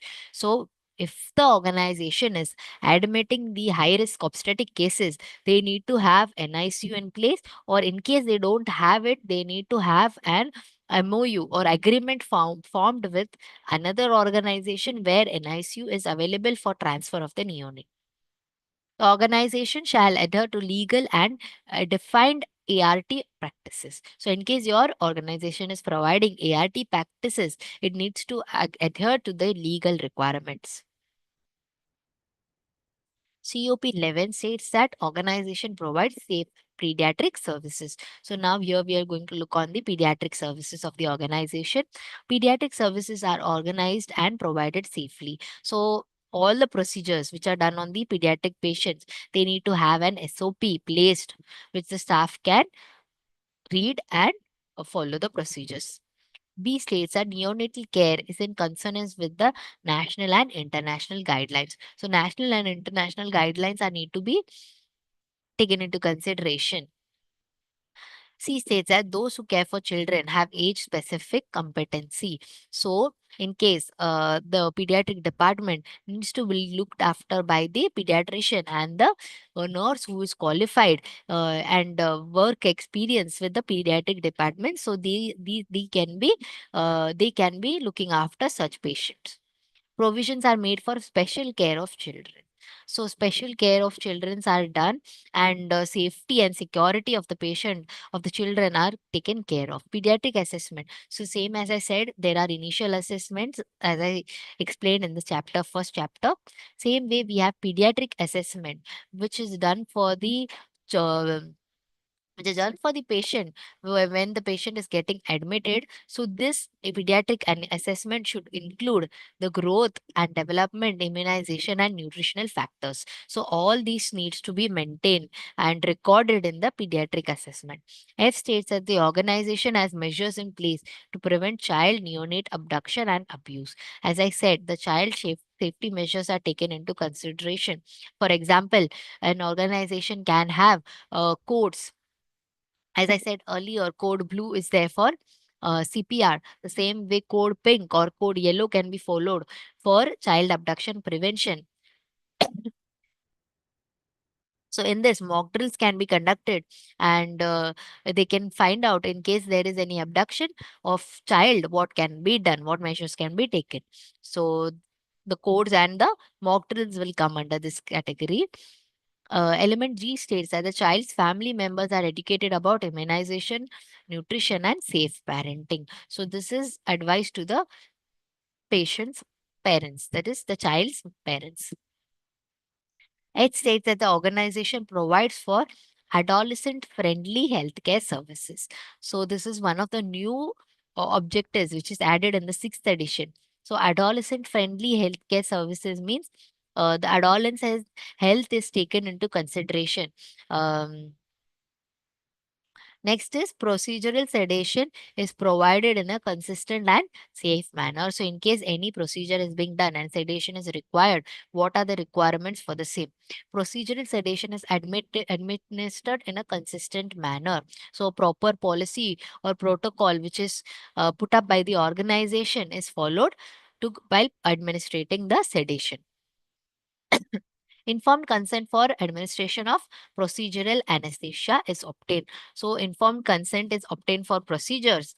I forgot to mention earlier that during the admission of the patient, there is also a general consent which is taken in the admission or the casualty while admitting the patient. This general consent is it says that the patient is ready to get admitted and is okay with the treatment of the organization. So there are separate consents for separate things. So this is a general consent. And another is the procedural consent. Then we have anesthesia consent, then we have high risk consent and surgery consent. We look onto it. So informed consent needs to be taken for procedural sedation. One of the important things we need to remember in the consent is that it should be bilingual. According to the NABH standards, it states that every consent which the patient is signing, it needs to be bilingual. One is to be in English, another is to be in the local language of the organization. Competent and trained persons administer procedural anesthesia. So only qualified personnel are allowed to administer. The person monitoring sedation is different from the person performing the procedure. So this is a self-explanatory point. He states that intra-procedure monitoring includes minimum the heart rate, cardiac rhythm, respiratory rate, blood pressure, oxygen saturation, and levels of sedation. So all these needs to be recorded. F states that patients are monitored after procedural sedation and the same is documented. So the patients are monitored after the procedural sedation and the documentation is done of the same. This states that the criteria are used to determine the appropriateness of discharge from the observation recovery area. So there are certain criteria which can be followed. If the patient needs to be discharged from the recovery area to the ward or ICU, there are certain criteria which the patients need to fulfill in order to be discharged from that particular area. It states that equipment and workforce are available to manage patients who have gone into deeper level of sedation than initially intended. So initially intended sedation and the patient has gone into a deeper level of sedation than initially intended, then equipment and workforce like the code blue team need to be ready, or the crash card and defib, everything needs to be ready to manage such patients and situations. COP 13, that is anesthesia services. We are going to look after the anesthesia services are provided in a consistent and safe manner. Anesthesia services are provided in a consistent manner.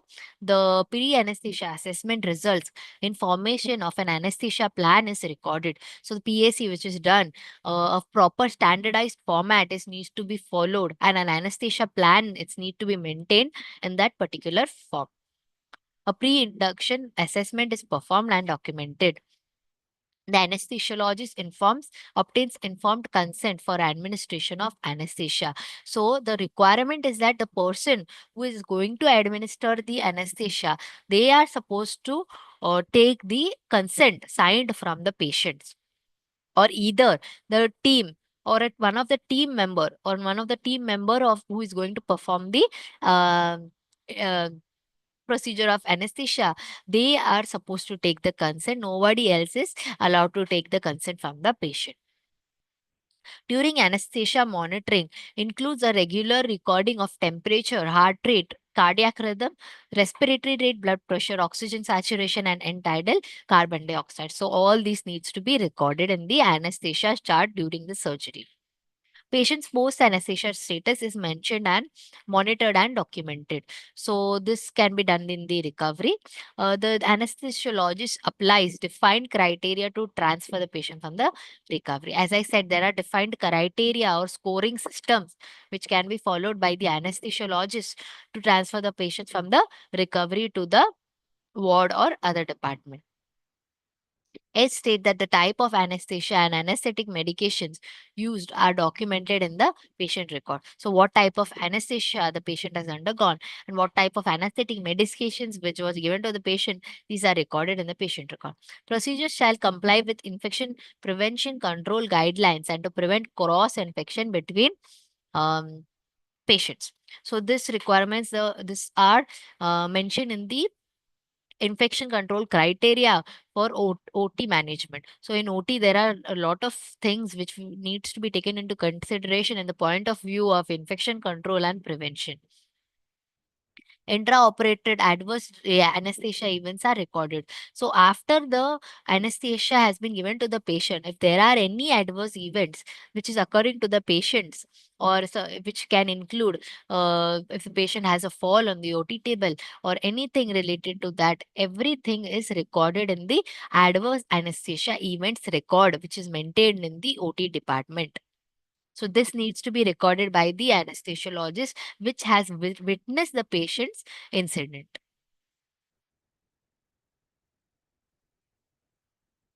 COP 14 said that surgical services are provided in a consistent and safe manner. So here we are looking after the surgery.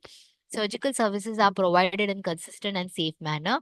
Surgical patients have a pre-operative assessment, a documented pre-operative diagnosis, and pre-operative instructions are provided before surgery. So these are the basic requirements before the surgery that the doctors needs to mention in the patient's record. That is a pre-operative assessment, a pre-operative diagnosis, and a pre-operative instruction, which can include, suppose, the shaving of the area. Nowadays razors are not used, only trimming is suggested, or so all the specific instructions can be written down.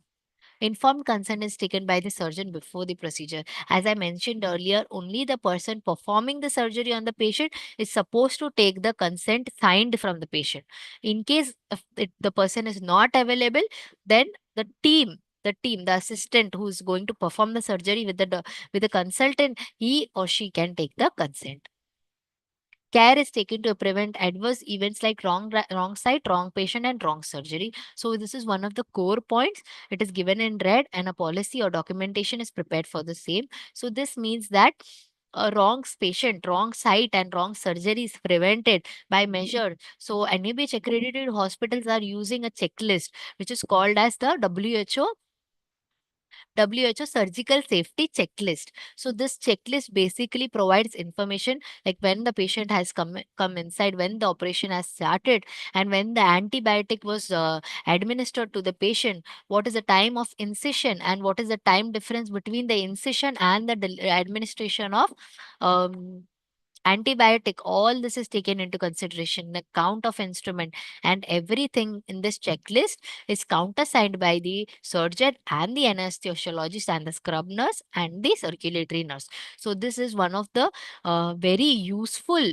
tool which can be used to prevent wrong site, wrong patient, and wrong surgery. It is I think it is free for download online. If you can just see WHO checklist for WHO surgical safety checklist, you'll get the PDF of it, and you can just take a printout and you can use it for your organization to prevent wrong site, wrong patient, and wrong surgery. It is a very good practice. And another thing is that the site marking can be done. Point E states that an operative note is documented before transfer out of patient from recovery.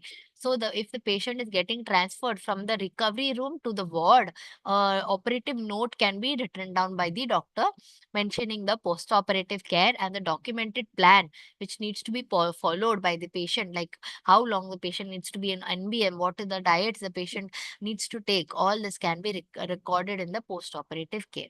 Patient personnel and material flow conform to infection prevention and control practices. So once the patient surgery is done, patient needs to be transferred properly, and and the prevention of infection needs to be considered. It states that appropriate facilities, equipment, instruments, and supplies are available in the operation theater. So, particular surgery is done, and if the equipment is not available, then it can lead to any damage to the patient. So, appropriate facilities, equipment, and instruments, especially the crash trolley and emergency medications, all these needs to be available in the operating theater. I states that the organization shall implement a quality assurance program. So we had seen quality assurance program for laboratory, imaging services, casualty, and for blood bank, and for ICU. And here we have another quality assurance program for operation theater, that is surgical services.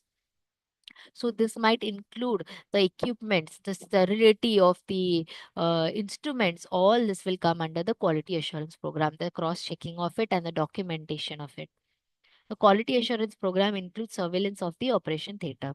So, a surveillance or an audit can be done of the operation theater for its functioning, the checking of the AC ducts, the checking of the HEPA filters. This needs to be done periodically, and there are certain things like a swab culture needs to be sent for checking if there are any growth. This can be done monthly for every for every OT. The swab culture test needs to be done to check if there is any growth in the OT. If there is any growth, deep cleaning or fumigation is not allowed recently. So instead of fumigation, deep cleaning can be done by bacillocid solution. All these are measures which can be used for surveillance and prevention of infection in the operation theatre. The organ transplant program is carried on safely. The organ transplant program shall be in consonance with the legal requirements. There are certain organ donation acts, and the organization should have consonance with such acts and should be conducted ethically.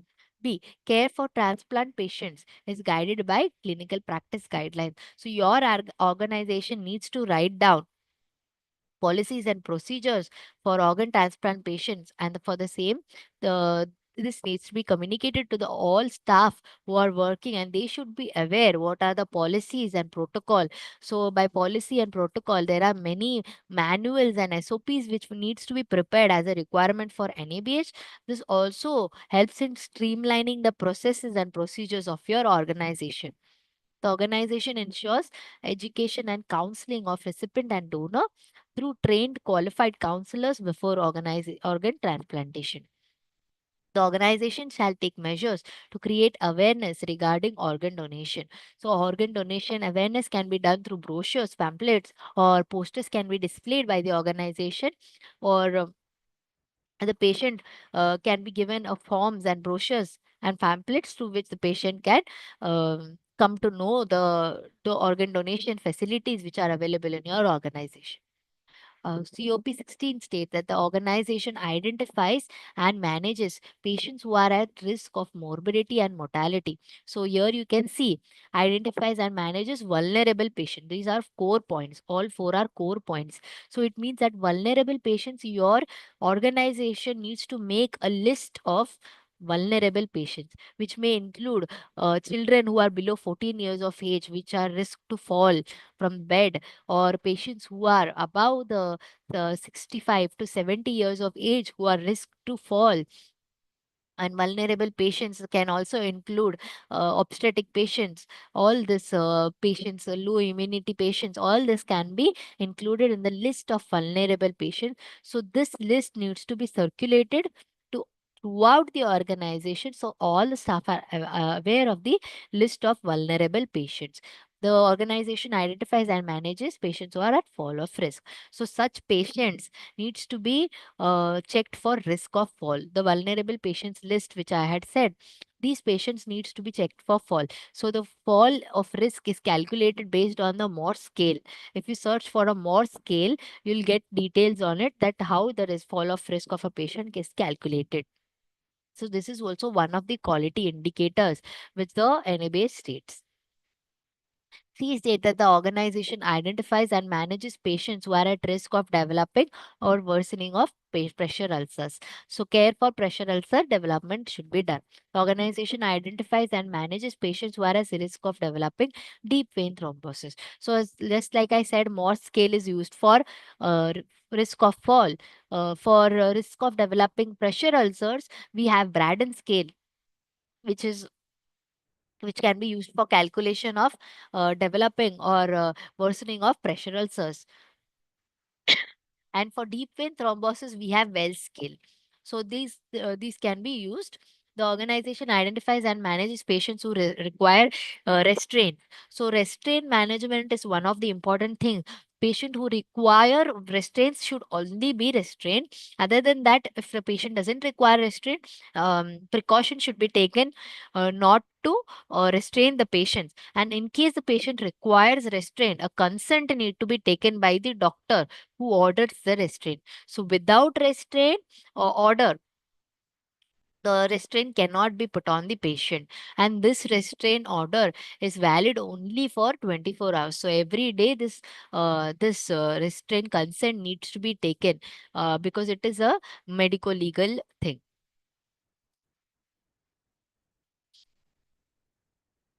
COP 17 states that pain management for patient is done in a consistent manner. Patients in pain are effectively managed. Patients are screened for pain score. We have Wong Baker's pain score. We have numerical pain score, verbal pain score. There are a lot of pain scores which can be used to measure the pain of the patient, and effective measures can be taken according to the pain scale. Patients with pain undergo detailed assessment and periodic reassessment. So, if the patient is having severe pain, a reassessment needs to be done based on the scale to check if the patient's pain has reduced after the reassessment or post the medication, if the patient's pain has reduced or no. Pain elevation measures of medication are initiated and titrated according to the patient's need and response. So, pain medications are given according to the patient's need and response. It can be increased or decreased based on the pain scale score. COP 8 states that rehabilitation services are provided to patients in a safe, collaborative, and consistent manner. So the rehabilitative services all comes under it, all includes occupational therapy, physiotherapy, and everything comes under this. Scope of rehabilitative services at a minimum is commensurate to the services provided by an organization, but it should be parallel with the scope of services. So in case your organization is providing neurosurgery as a scope of surgery, then your organization should have a new neuro rehabilitation center, or at the minimum, it should have an MOU or agreement with the other rehabilitation, neuro rehabilitation center for the transfer of patient for the same. B says that rehabilitation services are provided in a consistent manner. So an SOP is required for the same. Care providers collaboratively plan rehabilitative services. So the doctors, nurses, everybody is involved in the rehabilitation services and they collaboratively plan it. There are adequate space and equipment to provide rehabilitation. The care is guided by functional assessment and periodic reassessments, which are done and documented. Care is provided adhering to infection prevention and control safety practices. Then last is pathways are developed, implemented, and reviewed periodically. Care pathways are like a flow chart. In case the patient requires a physiotherapy, so the physiotherapy department can make a flow chart like this would be the changes, like this is the future plan, and they can provide it to the patient, and it can be reviewed and updated based on the needs of the patient accordingly. Next is COP 19. Nutritional therapy is provided to the patients consistently and collaboratively. Here we are looking after the nutritional requirements of the patient. Patients admitted to the organization are screened for nutritional risk. So there are a lot of assessment scales which can be used by the organization. A dietitian is recruited for this purpose, and the screening is done for the nutritional risk of the patient. Nutritional assessment is done for patient found at risk during nutritional screening. The therapeutic diet is planned and provided collaboratively. So the dietitian, the clinician, and the nurses can collaboratively plan the therapeutic diet of the patient. Patients receive food according to the written order of the diet. When families provide food, they are educated about the patient's diet limitations. COP 2 is end of life care is provided in a compassionate and considerate manner. End of life care is provided in a considerate manner in an organization. There is an asterisk mark, which means that It requires a documentation. A multi-professional approach is used to provide end-of-life care. So if the patient is in ICU and the patient is terminally ill and is at the end of life, so end of life is done multi-professionally, if by asking for a palliative care specialist, a palliative care nurse who can come and help the patient, the spiritual needs and other needs of the patients are met. End of life care is in consonance with legal requirements. End of life care is also addresses the identification of unique needs of patients and family. So in case the patient needs any requirement based on the spiritual aspect of the patient's family, the organization needs to take into consideration such needs of the patients. Symptomatic treatment is provided and where appropriate measures are taken for alleviation of pain. So we are done with the COP chapter. Moving on to chapter 3, that is management of medication, MOM. Yeah, we'll take 2 minutes break before we start.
Moving on to chapter 3, management of medication. MOM 1, standard first, states that pharmacy services and medication management is done safely. So now here we'll be looking after the pharmacy services, mainly the pharmacy department and management of medication are taken into account in this chapter. Pharmacy services and medication management are implemented based on the written guidelines. So pharmacy services and medication management are implemented based on the written guidelines and documentation is required. B states that a multidisciplinary committee guides the formulation and implementation of pharmacy services and medication management. So a multidisciplinary committee needs to be formed. So this multidisciplinary committee can also be named as the pharmacotherapeutic committee or the pharmacy committee. So they will be looking after everything related to the pharmacy, and there are a lot of quality indicators related to pharmacy, which we'll be discussing. The multidisciplinary committee updates medication management process. So medication management process and the flow of medication, what is the process of getting the medication till the dispensing of medication, everything is documented, and it is looked after by the pharmacotherapeutic committee. These states that there is a procedure to obtain medication when the patient or pharmacy is closed, or in case of out of stocks. So in case the pharmacy is closed or the medication is out of stock, so what are the alternatives that the pharmacy does to obtain the medication when the patient is required? So they can either have, the pharmacy needs to be open for 24 hours. In case it is not open for 24 hours, they need to have an agreement or an MOU attached with another pharmacy which is nearby the hospital, through which the medication can be obtained for the patient care. So the process shouldn't be disturbed. The process should be ongoing. So all this is looked after by the pharmacotherapeutic committee. The organization has a mechanism to inform relevant staff of key changes in pharmacy services and medication management to ensure uninterrupted and safe care. So there is a mechanism which is put up by the pharmacy committee, which informs the staff and every department if there are any key changes in the pharmacy services, and the process is not disturbed. MOE2 MOM2 states that the organization develops, updates, and implements a hospital formulary. So, hospital formulary is the list of medications which are provided by the hospital, a list of medications appropriate for the patients. As per the scope of the organizations, clinical services is developed collaboratively by the multidisciplinary committee. Just as I said, the pharmacotherapeutic committee forms a formulary or the list of medication which are used by the organization, and this list is made available to the pharmacy as well as to every department which is coming under the patient care. The list is reviewed and updated collaboratively by the multidisciplinary committee at least annually. So this list which is provided by the pharmacotherapeutic committee should be reviewed and updated every year. So it shouldn't be that 2 3 years the formulary is same but the medication have been revised and it is not available. So the list needs to be updated annually. The current formulary is available for clinicians to refer to. As I said, the list should be available in the pharmacy as well as in all the department where they can refer to. The clinicians adhere to current formulary. So the clinician need to be aware of the formulary first of all, and they need to adhere to the current formulary. The organization adheres to the procedure for the acquisition of formulary medication. The organization adheres to the procedure to obtain medicines not listed in the formulary. Just as I said in the previous slide, if the medication is not available with the pharmacy, from where they are getting the alternative measures which are used by the organization needs to be in the form of a proper policy. So in case the assessors, NABH assessors come and ask the staff, "Ki, what is the policy if this is medication is not available with your hospital? What is the policy to provide this medication from outside?" So they need to be aware of such policies. So the making of these policies is done by the pharmacotherapeutic committee, but the SOP and policies needs to be available for all the staff throughout the organization. MOM3 states that the medications are stored appropriately and are available where required. Medication are stored in a clean, safe, secure environment while incorporating the manufacturer's guidelines. So it states that the every medication in the pharmacy needs to be kept according to the manufacturer's guidelines. Normally in pharmacy, according to the NABH requirements, the pharmacy needs to be kept and arranged in alphabetical order and according to the manufacturer's guidelines. B states that sound inventory control practices guide the storage of medication throughout the organization. So, an inventory control practice needs to be put up by the pharmacy where they check on the medication. The organization defines and updates list of high risk medication. So, this is one of the most important point. That is a core point, and a policy is required for the same. So, now what are high risk medication? High risk medications, the pharmacotherapeutic committee need to look out for the guidelines or the hospital requirements where the high risk medicines identified and a list is prepared. And these high risk medications, once the list is prepared by the pharmacotherapeutic committee, this list is circulated throughout the organization and everybody is made aware, because we will read about the high risk policy also. High risk medications are stored in areas of the organization where it is clinically necessary. So now high risk medication, one of the most important thing is that high risk medications are made available mostly in every patient can area, but it needs to be under a lock and key system. So it needs to be kept under a lock and key system. It cannot be in open either in pharmacy or in the departments. It needs to be under proper lock and key system, the high risk medication, and it should be labeled. So there are various category of medication. One of this is high risk medication, another is emergency medication, then we have lassa drugs. We'll read about it in the next slides. High risk medication are normally color coded universally in red color. The emergency medications are normally color coded in orange color. The lassa medication are color coded in blue, in yellow and green color. So these are the color codes. So all these medications, except the emergency medication, needs to be kept under the lock and key system. Even the look-alike and sound-alike medication. Look-alike and sound-alike medications are those medication who look same. So each category, suppose look-alike has category 1 and 2. Sound alike has category 1 and 2. So if suppose there is dobutamine and if there is dopamine and erbutamine. So these are sound alike drugs. So this comes under sound alike category 1, dopamine will come.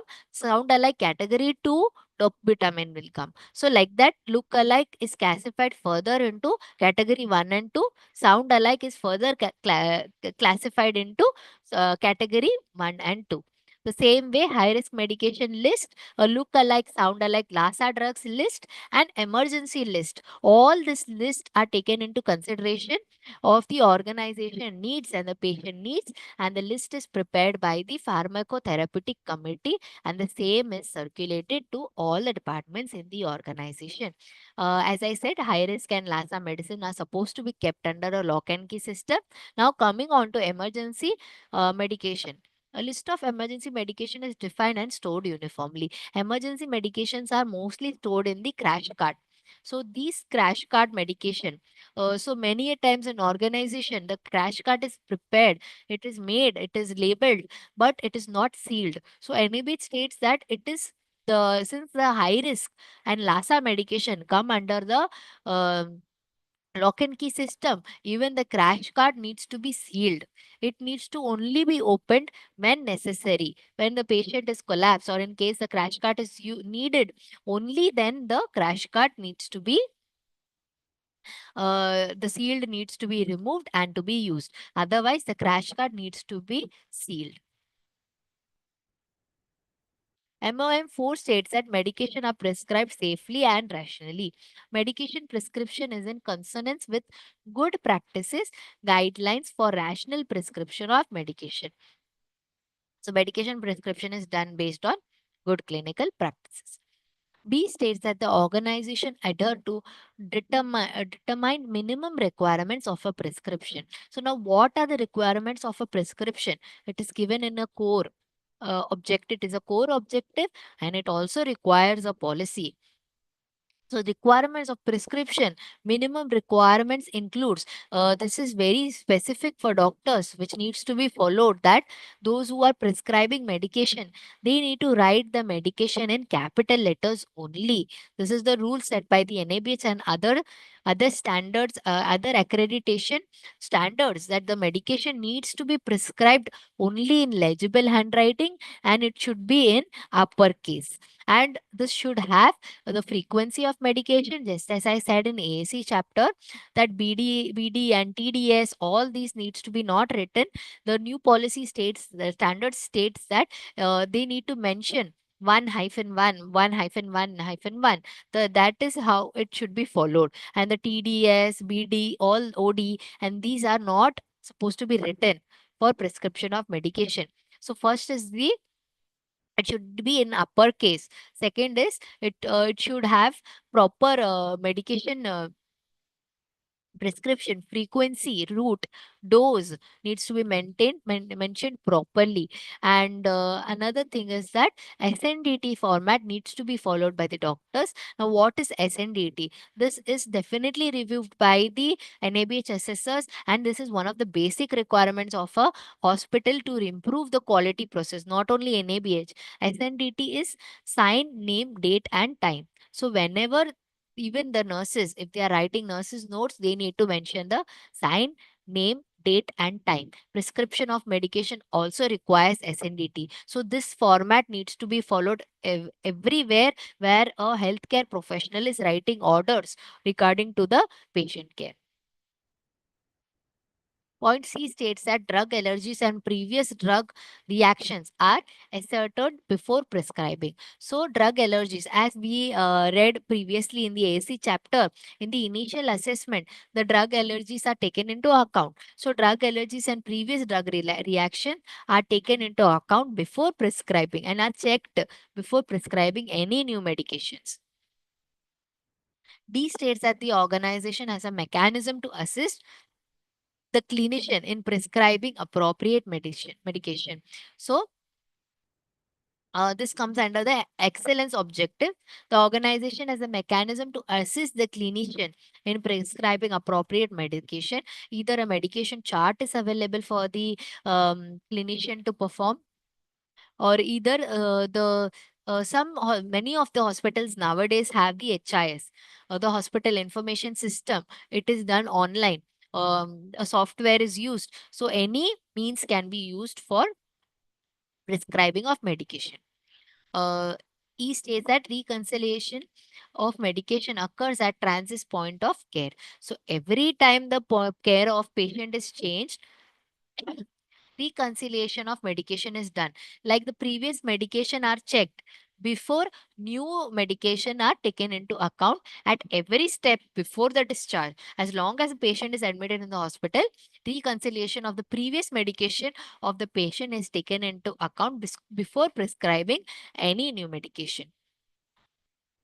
Verbal orders are implemented by ensuring safe medication management practices. So this is one of the core policies. Here you can see verbal order policy is one of the very important policy. In case a doctor, suppose example, a doctor informs a nurse through call, phone call, that this medication is supposed to be given for this patient.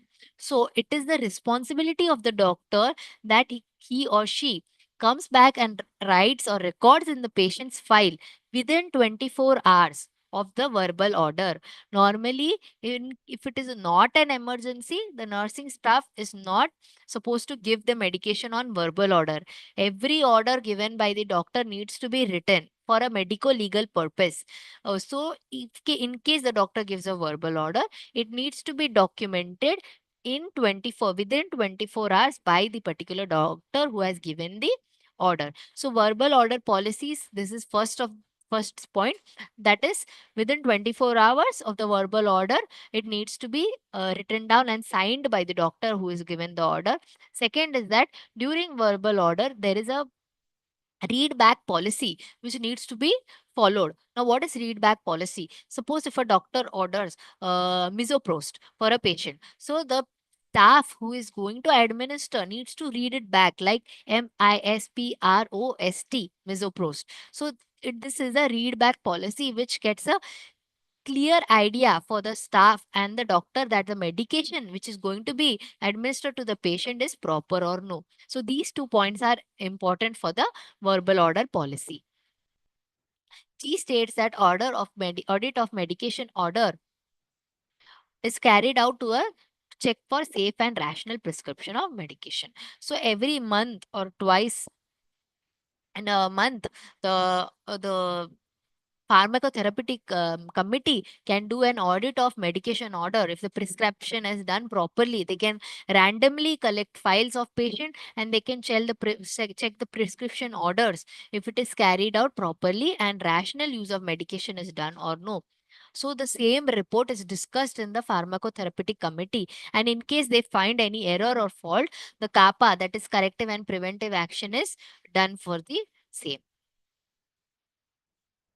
MOM 5 states that medications orders are written in a uniform manner. The organization ensures that only authorized personnel write orders. So only the doctors are given the privilege of writing the orders. So there is a policy required for the same. Medication orders are written in a uniform location in a medical records, which also includes the patient's name, unique identification number. So wherever the doctors are mentioning the like medication order or medication chart, it should have the patient's name and unique identification number. Medication orders are legible, dated, timed, and signed. So as I said, the SNDT, name, sign, name, date, and time. So this order needs to be followed and it should be legible and in uppercase. Medication orders contain the name of the medicine, route of administration, strength to be administered, frequency, and time of administration.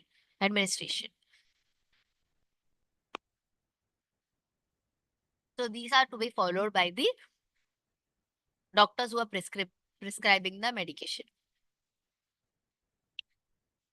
MOM 6 states that medications are dispensed in a safe manner. Dispensing of medication is done safely. So there are policy required for all of these points. Dispensing of medication is done safely. So there are errors which can occur, medication error which can occur. So medication error can occur either at the time of prescribing, at the time of dispensing, or at the time of administrating. So the medication error to the patient can occur at all three phases. So dispensing of medication is done safely. Medication recalls are handled effectively. So in case a wrong medication is supplied to the patient, the medication is recalled properly and a report is created of the same that wrong medication was supplied to the patient and the recall is done. Near expiry medicines are handled effectively. So near expiry medications are those medications which are prior to 3 months from their expiry. So these medications are removed from all the departments and they are kept separately in a box or a container which is labeled as near expiry medications. So these medications can be used on priority basis and the medication error or adverse reactions can be prevented to the patients. Point D states that dispensed medications are labeled. So the dispensed medications, by labeling, it means that the dispensed medications which are given to the patient need to have a expiry date, batch number, and everything needs to be labeled in that particular medication. High risk medications orders are verified before dispensing. As I said, the high risk medications are kept under lock and key and it are verified before dispensing, also before administrating. So in case a drug is supposed to be administered to the patient, so the high risk medication involve chemo therapeutic medications and all that needs to be cross checked or cross verified before administrating. Suppose a doctor has written prescription for a particular medication, the nurse before administrating the medication needs to check either with another nurse who is working with her or either with the doctor that this is the particular medication which I am going to administer and it is a high risk medication and this needs to be signed by the person who has cross checked. So this is maintained in a high risk prescription record. So where there is two witness, the high risk prescription high risk administration of medication requires two witness. One is the administrating nurse, and second is by any nurse or doctor. Other than the nurse and doctor, the nurse cannot verify with somebody else. And the same is recorded in the high risk prescription order. F states that return of medication to pharmacy is addressed. 7. Medication are administered safely. Point A states that medication are administered by those who are permitted by law to do so. There are only doctors and nurses who can administer the medication. Prepared medication is labeled before the preparation of a second drug. So now what does this point mean? This point means that suppose a nurse is supposed to give two injections, two IV sets, and two types of medication. So she's carrying two IV fluids. So she needs to label the um label the first one before the preparation of the second one. So this what happens is that she needs to identify which medication is what. So they need to be labeled, like what is the content in it and which patient she is administrating. So nowadays there is a new system in many of the hospitals that they have barcoding system. So there are barcodes which are made available. They are made in the sticker form. So these barcodes are directly removed and sticked on the IV fluids and set, which helps the nurses and doctors to identify which medication is going on. The patient is identified before the administration. So the patient can be identified either by verbal acknowledgement. In case the patient cannot give a verbal acknowledgement, it can be identified through the ID band. Medication is verified from the medication order and physically inspected before administration. So the nurse or doctor who is going to administer a particular medication needs to verify it along with the order, check, and the sign. It also needs to be signed after the administration. Strength is verified, route is verified, timing is verified. So all this verification is done before the administration of medication. Measures to avoid catheter and connections during medication administration are implemented. So to avoid catheter and misconnection during medication, the tubings need to be placed properly by the nurses, and it should be labeled to avoid misconnections. Medication administration is documented. So the name of the administrating nurse, her signature, and the time of administration, all this needs to be documented. Measures to govern patient self-administration of medication is implemented. So in case the patient is taking insulin by himself, so the patient needs to be governed. Even though the patient is taking the insulin by himself at home, but as long as the patient is taking in the hospital, the staff nurse or somebody needs to govern the patient whether he's taking properly, whether the dosage is proper or no. So the governance is required. Measures to govern patients' medications brought from outside the organization shall be implemented. So in case the patient is getting some tablets or something from outside the organization, the staff needs to govern which type of medication the patient is taking and should bring it to the notice of the doctor. MOM 8 states that patients are monitored after medication administration. Patient shall be monitored after medication administration. A written policy is required for the same. Medication shall be changed based on monitoring when appropriate. So in case the patient's condition is deteriorating, a dosage can be increased or an antibiotic can be added. So it can be changed whenever appropriate. The organization shall capture near misses, medication error, and adverse drug reaction. So this is one of the important points which every healthcare worker should be knowing, and it is also a core point. So I'll be explaining about it. Now, what is near miss? So there are type of events which occur in an hospital. Now, first is the near miss. Suppose the type of events or incidents that can occur. Now, this is also discussed in the upcoming chapters, but I will tell you in detail here itself that near miss, there are types of events which incidents particularly which occur in the hospitals. One is the near miss.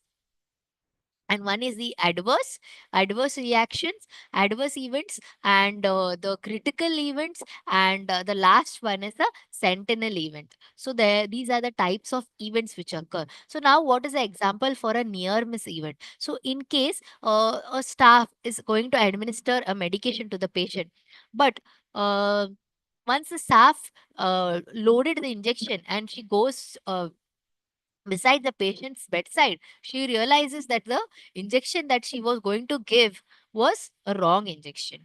So what happened is that she was going to give the injection, but the injection didn't harm the patient. So it is a near miss event. So next is the adverse event. So next, if the patient, the staff, the nurse administered the injection already, and there are a adverse reaction, drug reaction, which takes place in the patient develops an allergic reaction to the medication.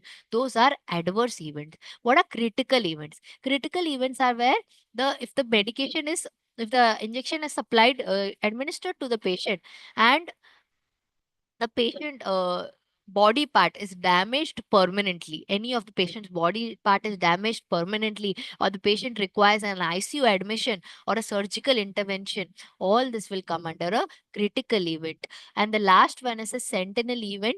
This is when the due to the error from the patient or the staff side, as I said, the injection was administered to the um, patient, and the patient and it resulted in the death of the patient or permanent loss of the patient, so any loss of the patient. So this all comes under the sentinel event. So these are the types of incident and events which can take place in an organization. First is a near miss, second is adverse, critical events, and the sentinel events. And medication errors, so now in between there is a medication error. Medication error are also classified according to categories. As I said, there is a category A where the patient, where the staff, while preparing the injection itself, realizes that it is a wrong injection. So it is divided accordingly to a lot of category. I think there are four categories. If you search for a medication error categories, you will find a table which states the different type of medication errors. So these are important things which every healthcare worker should be knowing. Near misses medication error and adverse drug reaction shall be reported within a specific time period. So the maximum period, which time period which can be taken, is 24 hours, but it should be reported immediately. In case there is any medication error, near miss event, adverse drug reaction, everything should be reported immediately. So if the staff is worried that some action might be taken against him or her, but it is for the quality improvement purpose of the organization. So the staff should be made aware that in case any error or near misses happens by them, the staff should inform the higher authorities.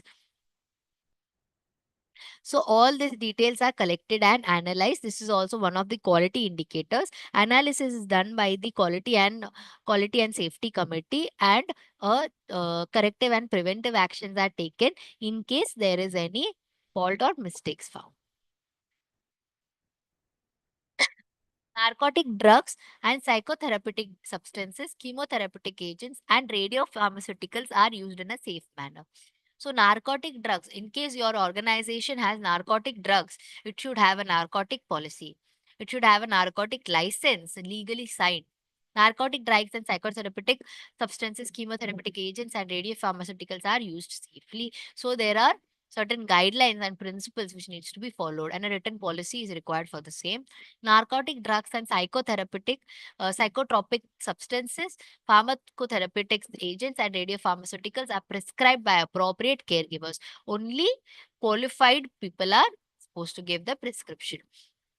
Narcotic drugs and psychotropic substances, chemotherapeutic agents, and radiopharmaceutical drugs shall be stored separately, securely. So they are stored securely, especially for the narcotic drugs. There is a policy which needs to be followed that narcotic drugs, in case if they are using for the patient, it needs to be signed by the anesthetist or the person administrating the drug.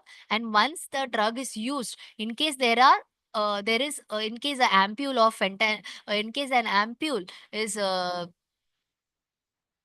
In case an ampule has a remaining medication, so this suppose fentanyl or ketamine, for example, if the ampule is retaining certain medication, this needs to be discarded. It not need to be used again. It can be used only once for the patient. And in case there is certain amount remaining in the ampule, it needs to be discarded, and the it should be discarded with a witness. Suppose a nurse is discarding the medication in the sink or in the yellow bag. So the nurse needs to have a witness of another nurse which has seen that the medication has been discarded safely. A proper record shall be kept for usage, administration, and disposal of narcotic drugs and psychotropic substances, chemotherapeutic agents, and radiopharmaceuticals. Implantable prostheses and medical devices shall be used in accordance with laid down criteria. Use of implantable prostheses and medical devices is guided by specific criteria for which each item and national and international recognized guidelines approvals for such specific items.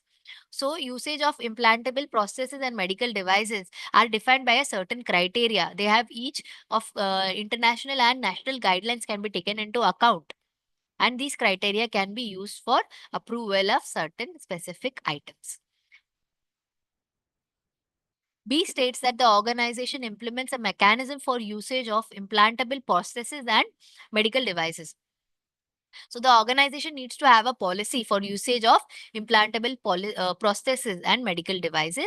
Patient and his family are counseled for usage of implantable prostheses and medical device, including precautions if any. So the patient and the relative needs to be informed about the processes that will be used on the patient and the precautions to be taken.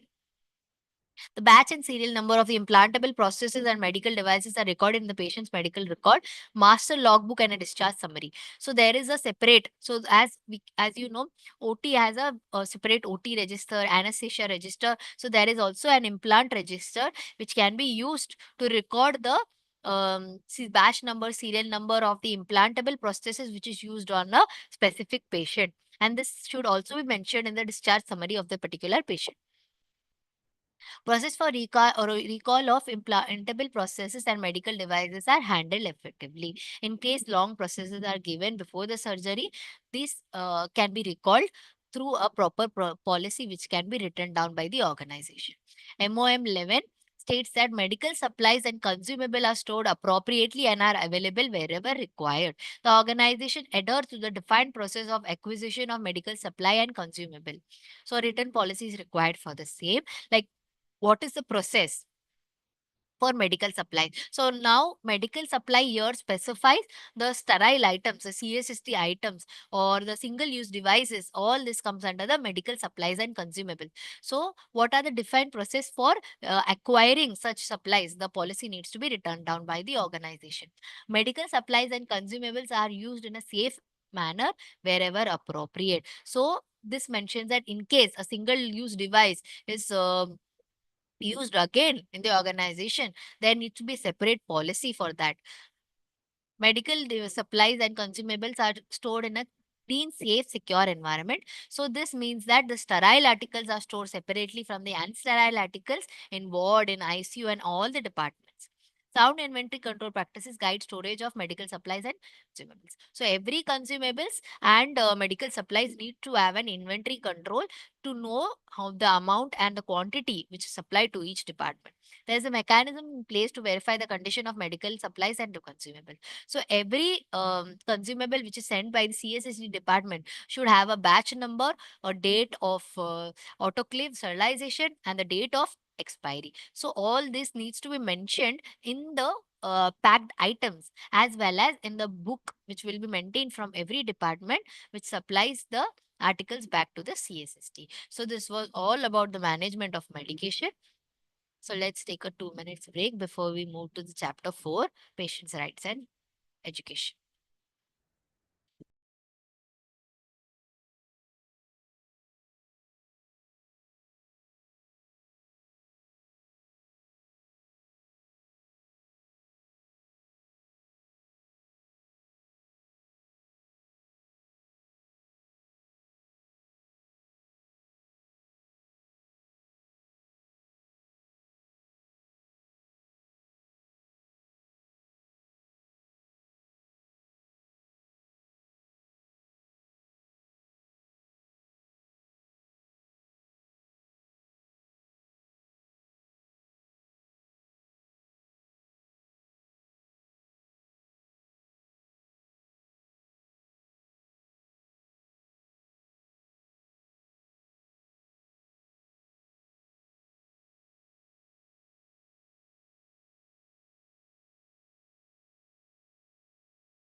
Okay, moving on to chapter 4, that is PRE, Patients' Rights and Education.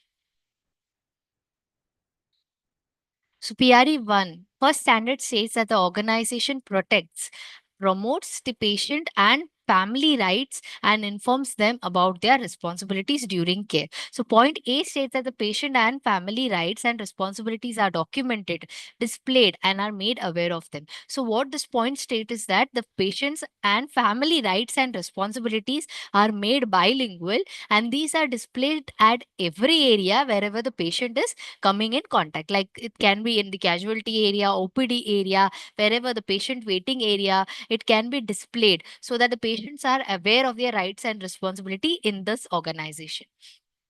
Patient and family rights and responsibilities are actively promoted. So the patient's rights and responsibility, first of all, they needs to be the patient needs to be aware. So it can be given, it can be promoted to them in the form of a brochure, or posters can be made, just as I said, that display signages can be made of the same, and it should be bilingual. It should be in English as well as in the local language.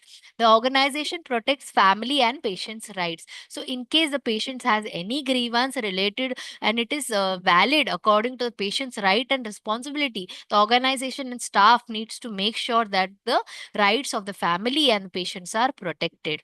The organization has a mechanism to report a violation of patient and family rights. So in case a patient has a grievance or a complaint against something he's not happy about, so the patient so the organization needs to have a workflow of a chart.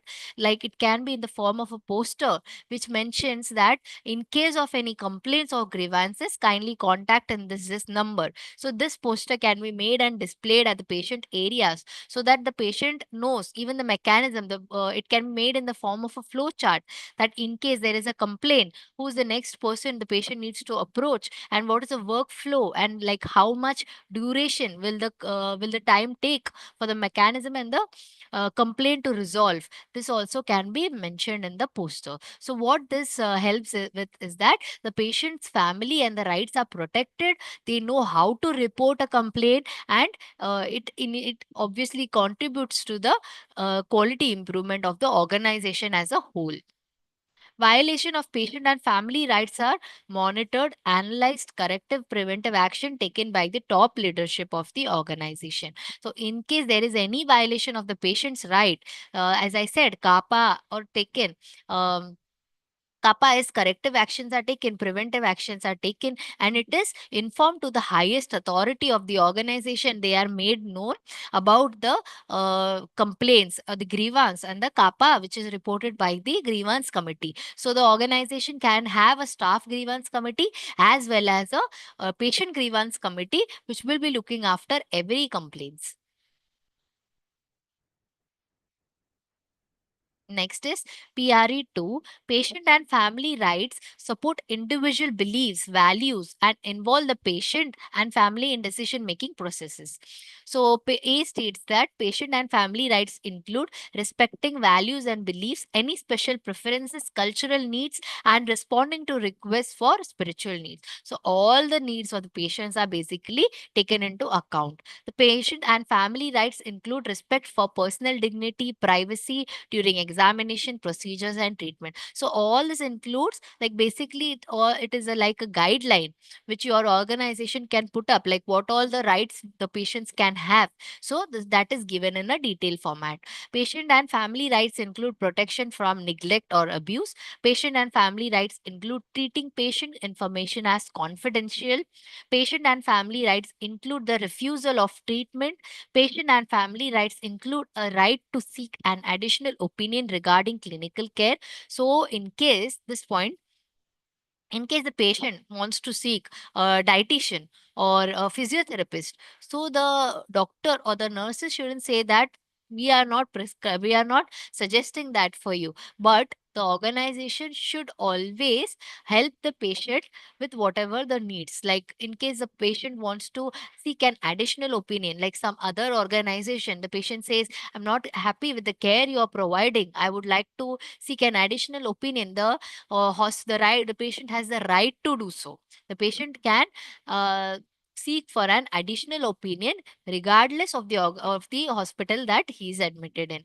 Patient and family rights include informed consent before transfusion of blood and blood components, anesthesia, initiation of any research protocol, or any invasive high risk procedures or treatment. So all these procedures and they require the informed consent. So why it is called informed consent? As you can see, previously also we were discussing about anesthesia, surgery consent. So why it is said as informed consent? It is that the next word states informed consent before. Why it is taken before is that because the patient has a right to refuse. So it is taken before the surgery, before the anesthesia, before the blood transfusion, is because the patient has the right to refuse the consent. That is why it is called as the informed consent. We are informing the patient before the any procedure, and the consent is taken with the patient approval. And as I said, it should be bilingual. A patient's rights and family rights include a right to complain and information on how to voice a complaint. As I said, a poster can be made like what is the process of raising a complaint, whom to contact, within what time frame the complaint will be resolved. All this can be represented in the form of a poster or a brochure. Family and patient's rights include information on the expected cost of the treatment. So the patient has right to know the cost of the treatment. Like during the admission, the patient has the right to know the cost of the treatment, cost of admission, and extra charges. Everything the patient is has the right. Patient and family rights include access to their clinical records. So the patient has access to his own clinical record. So in case the patient wants to see his file or wants to check his investigation record, the patient and family has the right to check the clinical records of their own. This is in case the patient is admitted, or in case the patient has discharged already and the patient requires the file for any other purpose. So there is another procedure for that. It will be discussed in the second last chapter. But I'll tell you that the other procedure for getting the clinical records of the previous admission is that the patient can write a form, fill a form, a procurement form, which will be given to the MRD department. Once the MRD department approves it for what purpose the patient requires its clinical record, then the record can be obtained to the patient and it can be given to him. Um, Patient and family rights include information on the name of the treating doctor, care plan, process, and information of their healthcare needs. Patient rights include determining what information regarding their care would be provided to self and family. So they have the right to determine what aspect of their care can be informed to self and family. In case the patient doesn't want to know particular test report or result, it is the patient right that he can reject for the same. The patient and the family are explained about the proposed care, including risk, benefits, and alternatives. Previously, we had discussed about the consent forms. So, every consent form of an organization, the basic requirement is that it should be bilingual and it should have the patient signature or an alternative, the next in kin, normally a relative signature. And the other thing, third point important is that the consent form should include risk, benefits, and alternative. What are the risks associated with the surgery or the anesthesia? What are the benefits patient is obtaining by this anesthesia? What are the alternatives of the anesthesia? Everything can be is supposed to be mentioned in the consent form, from which the patient will read and give the consent sign. The care plan is prepared and modified in consultation with the patient or family members. As I said, the care plan can be modified according to the patient's need. The patient and family members are informed about the results of diagnostic tests and diagnosis. So any change in diagnostic or diagnostic tests or diagnosis are also informed to the patient. It is a right of the patient. The patient and the family members are explained about any change in the patient's condition in a timely manner. The patient or the relative or the family members are provided multidisciplinary counseling whenever appropriate. So multidisciplinary counseling is that through a doctor, through the nurse, the physiotherapist, dietitian, every help the patient require, the patient is supposed to get from the organization. PRE4, informed consent is obtained from the patient or the family about their care. The organization obtains informed consent about the family or patient situation where informed consent is required, only where it is required. As I said, we have discussed about a lot of consent forms. Again, I'll repeat it. The first is the general consent, and then OT surgery consent, anesthesia consent, blood transfusion consent, procedural consent, high risk consent. All these are examples. And the format should be, again, I'll repeat it. It should be bilingual.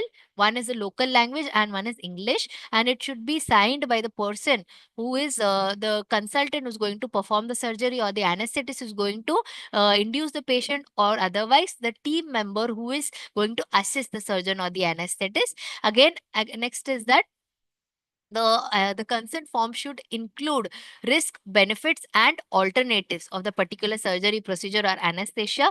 Another thing is that the consent form is called as informed consent because it is taken before any surgery or procedure, because the patient has the right to refuse. Informed consent adheres to statutory norms. Informed consent includes information regarding the procedure, risks, benefits, alternatives as to who will perform the procedure in a language they can understand. The organization describes who can give consent when a patient is incapable of independent decision making and implements the same. Informed consent is taken by the person performing the procedure. All these points I have explained it. Next is patient and family have right to information and education about their healthcare needs. Patient or family are educated in a language and format they can understand. As I said, it should be bilingual. Every signage which is put up in every displayed articles, every signages, everything that is for patient's information or codes, everything should be in the language patient can understand, the local language and English, that is bilingual. Patient and family are educated about the safe and effective use of medication and potential side effects of the medication whenever appropriate. So the patient, before administrating the medication, the staff is supposed to inform the patient. Patient or family are educated about food drug interaction. Patient or family are educated about diet and nutrition. Patient and family are educated about immunizations. Patient and family are educated on various patient pain management techniques. When appropriate, patient and family are educated about their specific disease process, complications, and prevention strategies. Patient and family are educated about preventing healthcare associated infections. Healthcare associated infections are also called as HAI. Now, that will be discussed in the IPC chapter, Infection Control and Prevention chapter, in detail. The patients or family members' special educational needs are identified and addressed. So, in case there is a child with ADHD or some abnormal disorders where the family members need a special educational requirement at their home, so the counseling and education is given to the patient and the family members regarding the same. The organization has a mechanism to promote patient engagement to enhance clinical outcome, safety, and quality. This is an excellence. This is an excellence objective. It says that the patient has rights to get himself or herself involved in the planning of the care. Patients and families have a right to information on expected cost. The patient and or the family members are made aware of the pricing policy in different settings: outpatient, emergency, ICU, and inpatient.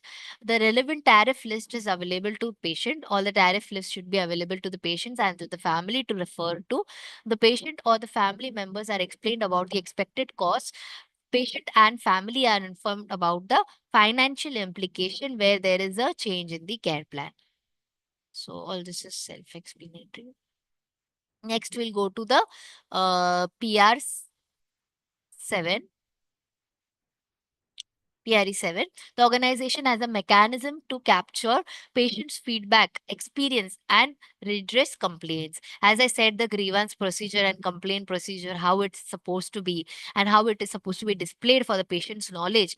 The same is discussed in this standard. The organization has a mechanism to capture feedback from patients when patient includes which includes patient satisfaction. So this is one of the quality indicators which the organization can use to improve the services provided by them. So the feedback forms are provided to the patients during discharge, so that the patient can give their inputs regarding the same, and the feedback forms are collected and analyzed, and the necessary changes and improvement are made by the organization. The organization has a mechanism to capture the patient experience. The organization redresses patients' complaints as per the defined mechanism. Patient and or family members are made aware of the procedure for giving feedback or lodging complaints. Feedback and complaints are reviewed or analyzed within a defined time frame. Corrective and preventive actions are taken based on the analysis when appropriate. So both the uh, complaints and the feedback both are taken into account by the organization.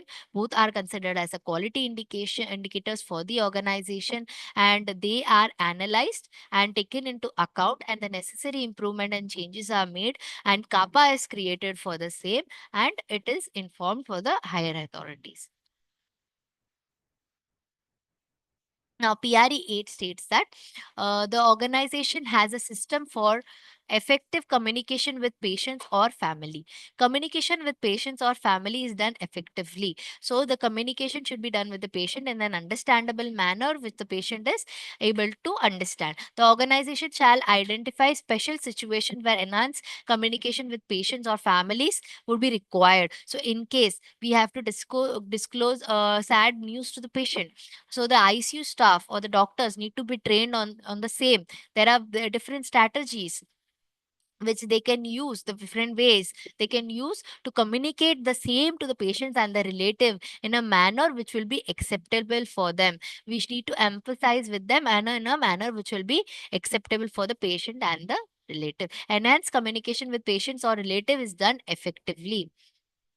The organization ensures that there is no unacceptable communication. So the organization has to make sure that there is no verbal abuse or any kind of errors taking place in the communication between the healthcare workers and these patients. The organization is a system to monitor and review the implementation of effective communication. So policy need to be created for the communication for the element A, B, and C.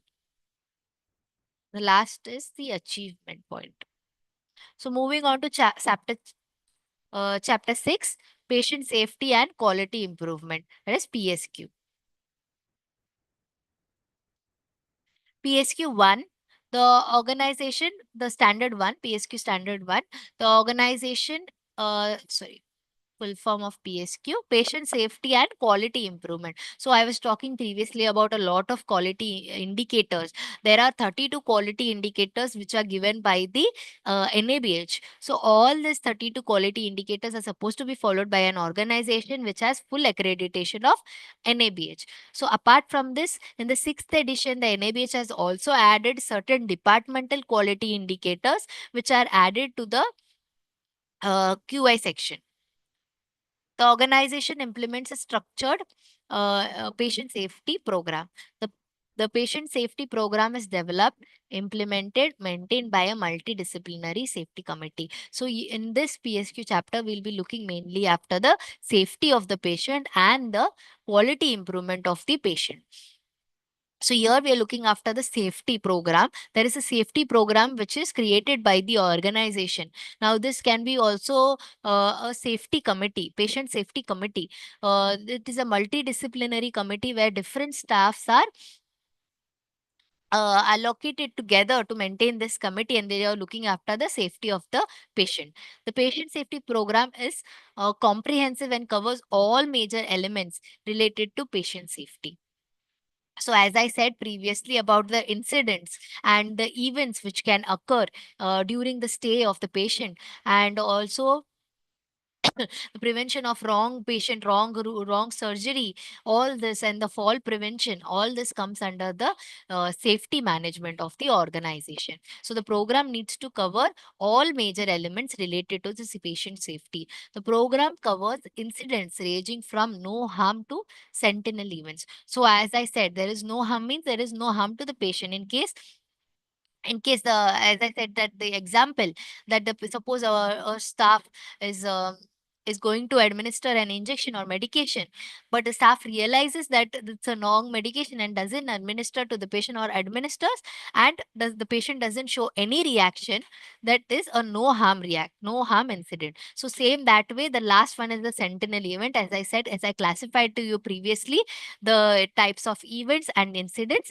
So all this covers under the patient safety program. Designated patient safety officer coordinates implementation of the patient safety program. So there is a designated patient safety officer which coordinates all the implementation um, of all this quality indicators and the events, incidents, and all this is managed by the patient safety officer. The organization performs proactive analysis of patient safety risks and makes improvements accordingly. So the organization need to proactively analyze like which all areas the patient can have a risk for safety. Like suppose we had discussed earlier about the vulnerable patients. If the vulnerable patients are given a side rail bed, or if the wheelchair has a belt, all this is taken into consideration, or potentially places where the patient can have a fall, or a risk to where the patient can have a harm. So all this areas are identified and the improvements are made it accordingly. The patient safety program is reviewed and updated at least once a year. So normally they can do it monthly also. The patient safety committee can have a meeting every month and they can review the changes, or and the patient safety program, the updation and review shall be done every once in a year. The organization adopts and implements national, international patient safety goals, solution, and framework. So the organization not only adheres to its own policies and protocols, but also takes into consideration national and international patient safety goals. So in the previous chapters, I had said about the WHO patient safety surgical safety checklist. So that is one of the international patient guideline, and also there is IPSG goals, as it is mentioned, International Patient Safety Goals. So all this, the wrong patient, wrong route, prevention of wrong patient, wrong route, all this comes under international guidelines for patient safety. PSQ2, the organization implements a structured quality improvement and continuous monitoring program. So the quality, the we have done with the safety program. Here we are looking after the quality improvement program, which is safety and quality improvement. Both is a continuous process.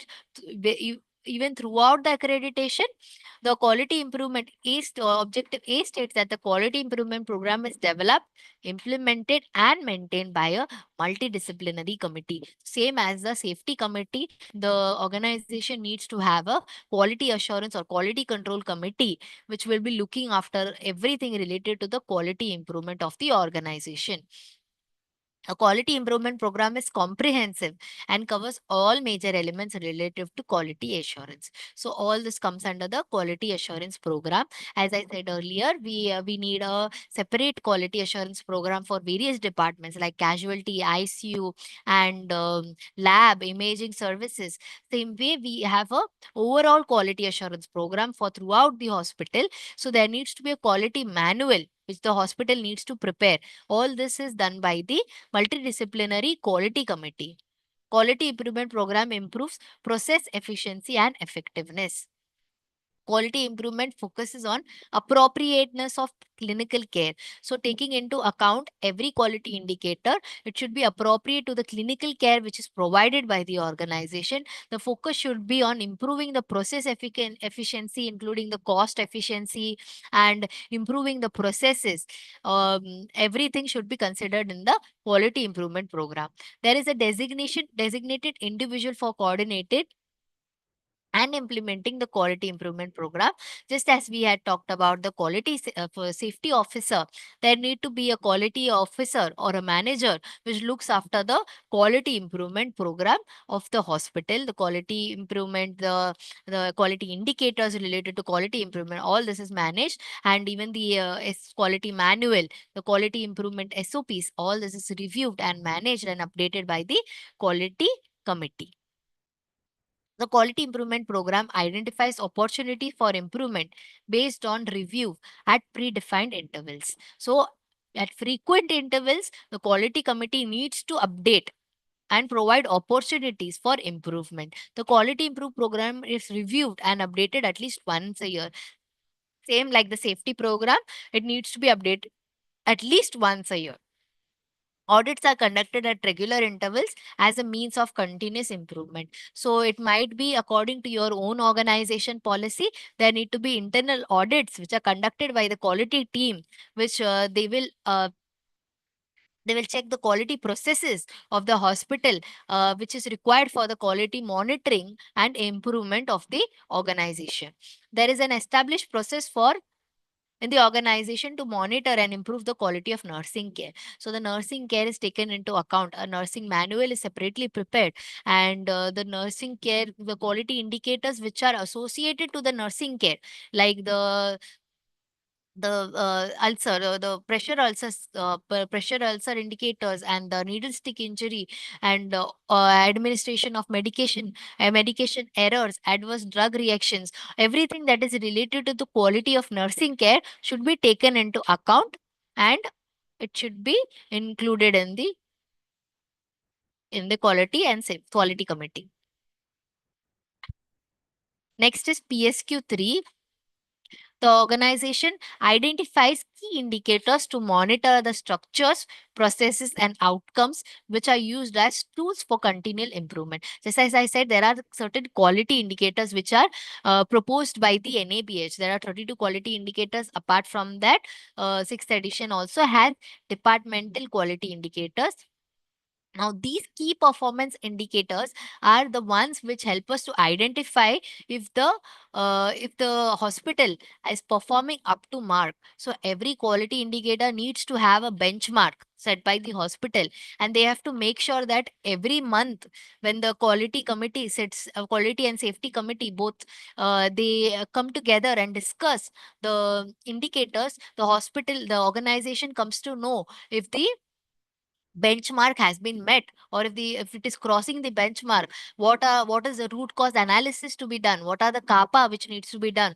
All this needs to be done based on the key performance indicator which is submitted every month and discussed by the committees. The organization identifies and monitors key indicators to oversee the clinical structures, processes, and outcomes. So these are the key monitors, key indicators which monitor the clinical process and outcomes. The organization identifies and monitors the key indicators to oversee infection prevention and control activities. So there are clinical indicators, sorry, this quality indicators which are specific to infection prevention. Those include the COTI rates, catheter associated urinary tract infection, ventilator associated pneumonia, there is SSI, surgical site infection, and there is rate for hand hygiene calculation, and needle stick injury. All this comes under the infection prevention and control activities. So all these are measured. The organization identifies and monitors key indicators to oversee managerial structures, processes, and outcome. So, in managerial requirements for key indicators, this comes under the waiting time for taken for diagnosis, the waiting time taken for OPD, and all this, the time taken for discharge. All this comes under the managerial structures. So, all this key performance indicators comes under the management process. The organization identifies and monitors key indicators to oversee patient safety. As I said previously, the fall risk of the patient, the wrong surgery, prevention of wrong surgery, all this comes under the patient safety activities. Verification of data is done regularly by the quality team. So whenever they get the data, the review is done by the quality team, There is a mechanism for analysis of data which results in identifying opportunities for improvement. So once the data is received by the various departments, so also we can, what your organization can do is that they can keep a lead in each department which will be collecting the key performance indicator. So there are various formulas for the key performance indicators, and the data can be collected by the key person, the quality personnel from the department. A lead person can obtain the data, and this data is accumulated and it is given to the quality team. Now the quality team sits and analyzes the whole data and the processes, and once it is evaluated, they check with the benchmarks and they find if there is any improvement or changes which needs to be made, and the implementation and evaluation of the same is done. Also, the if there is any mistakes that, or errors they came to know, then there is a root cause analysis, that is RCA is done for the same, and kappa is also done for the same. Feedback about care and service is communicated to the staff. So once the quality committee is done with the kappa and RCA, and they find out that they can do some improvement or changes in a particular quality indicator field, so this is communicated not only to the specific department but to all the staff. PSQ4, the organization uses appropriate quality improvement tools for its quality improvement activities. The organization undertakes quality improvement projects. So, the organization should take initiative for quality improvement projects which can improve the patient's quality of care. The quality improvement project shall include improvements in patient's care delivery and hospital operations, which will impact on cost and efficiency. So every quality improvement project which is taken by the organization can have huge impact on the cost and efficiency, and it can improve the patient's care delivery system. So in case your organization has IV cannula, so there is a new IV cannula which has been in use, that it has an automatic lock. Once it is the stillet is removed from the cannula, it locks automatically, which automatically prevents the needle stick injury of the staff who is inserting the cannula. So in case your organization doesn't have this, it can include this as a new quality project and can implement this in the organization, which will improve the patient's quality care as well as the staff safety. The organization uses appropriate analytical, managerial, and statistical tool for its quality improvement activities. So the organization needs to use a lot of tools and techniques to improve the quality care activities. So where there are various tools, statistical tools, with the quality team can use. The organization has a mechanism to capture patient-reported outcome measures. So the patient can be actively involved, and the patient, whatever the patient is communicating, should be taken into account during plan of the patient's care. Next. PSQ5, there is an established system for clinical audits. So clinical audits are performed to improve the quality of care. As I said, the quality and safety committee both can perform the the audits which are performed. Parameters to be audited are defined by the organization. So the organization can define which all parameters they need to audit in the particular department. The medical and clinic nursing staff participate in clinical audit. Both the doctors, nurses, all have the rights to participate in the clinical audit. Patient and safety anonymity are maintained. So in case, suppose there is an audit for the checking of prescription errors or the medication errors. So the patient's confidentiality is maintained during the audit. Clinical audits are documented and the records are kept. Remedial measures are implemented. The RC and kappa is done for the same. PSQ6 states that patient safety and quality improvement program are supported by the management. So the patient and safety program both should be supported by the management. The management creates a culture of safety. So by having a safety committee and a quality committee, the organization creates a safety culture for the staff as well as the patient. The leaders at the levels of the organization are aware of the intent of the patient safety and quality improvement program and the approach to its implementation. So everything that is happening at the base level of the quality and the safety committee, it is communicated to the higher authorities and the leaders, and they are actively involved in this program. Departmental leaders are involved in patient safety and quality program. As I said, your organization can have a departmental lead which can collect the data and can be involved during the meetings. Organization earmarks adequate funds for its annual budget in this regard. So the organization and the leader of the organization should make sure there is a budget kept aside for the safety committee, for the quality committee, for the HICC committee. A separate budget needs to be prepared.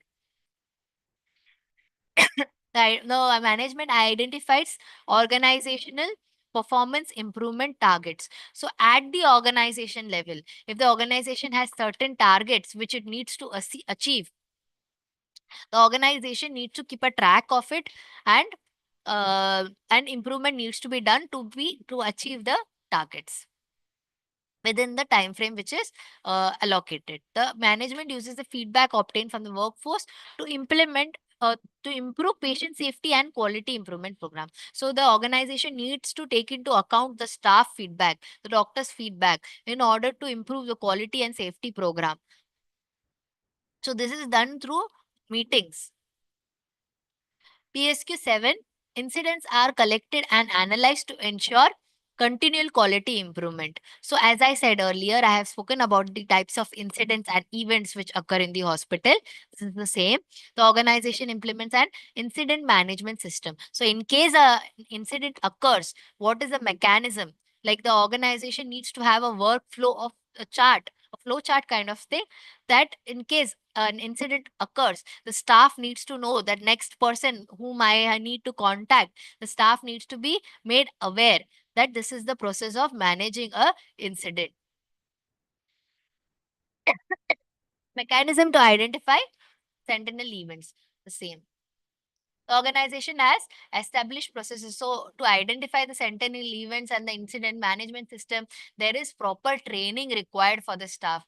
This training can be given during the induction program. Induction programs are taken when the staff joins initially. So the staff are made aware of the policies and protocols, and they need to identify the types of events and incidents that can occur through the training programs. The organization has established processes for analysis of incidents. So the incidents are analyzed by the safety committee. Kappa are taken based on findings of such analysis. As I said earlier, the safety committee, the quality committee will look after the CAPA. The organization incorporates risk, identifies in the analysis of the incident into risk management system. So there are various types of risk management tools, risk identification tools like FEMA, failure mode effective analysis. So it is one of the tool for risk management system. So the organization needs to incorporate such tools to identify the risk, and the management of such risk should be done. The organization shall have a process for improving various stakeholders, informing various stakeholders in case of a near miss, adverse events, and sentinel events. So in case of any type of events, the stakeholders, even the patients and relatives, are need to be informed, and it should be documented. We'll take 2 minutes break and we'll start with the last chapter from my side, that is ROM.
Moving on to chapter 7.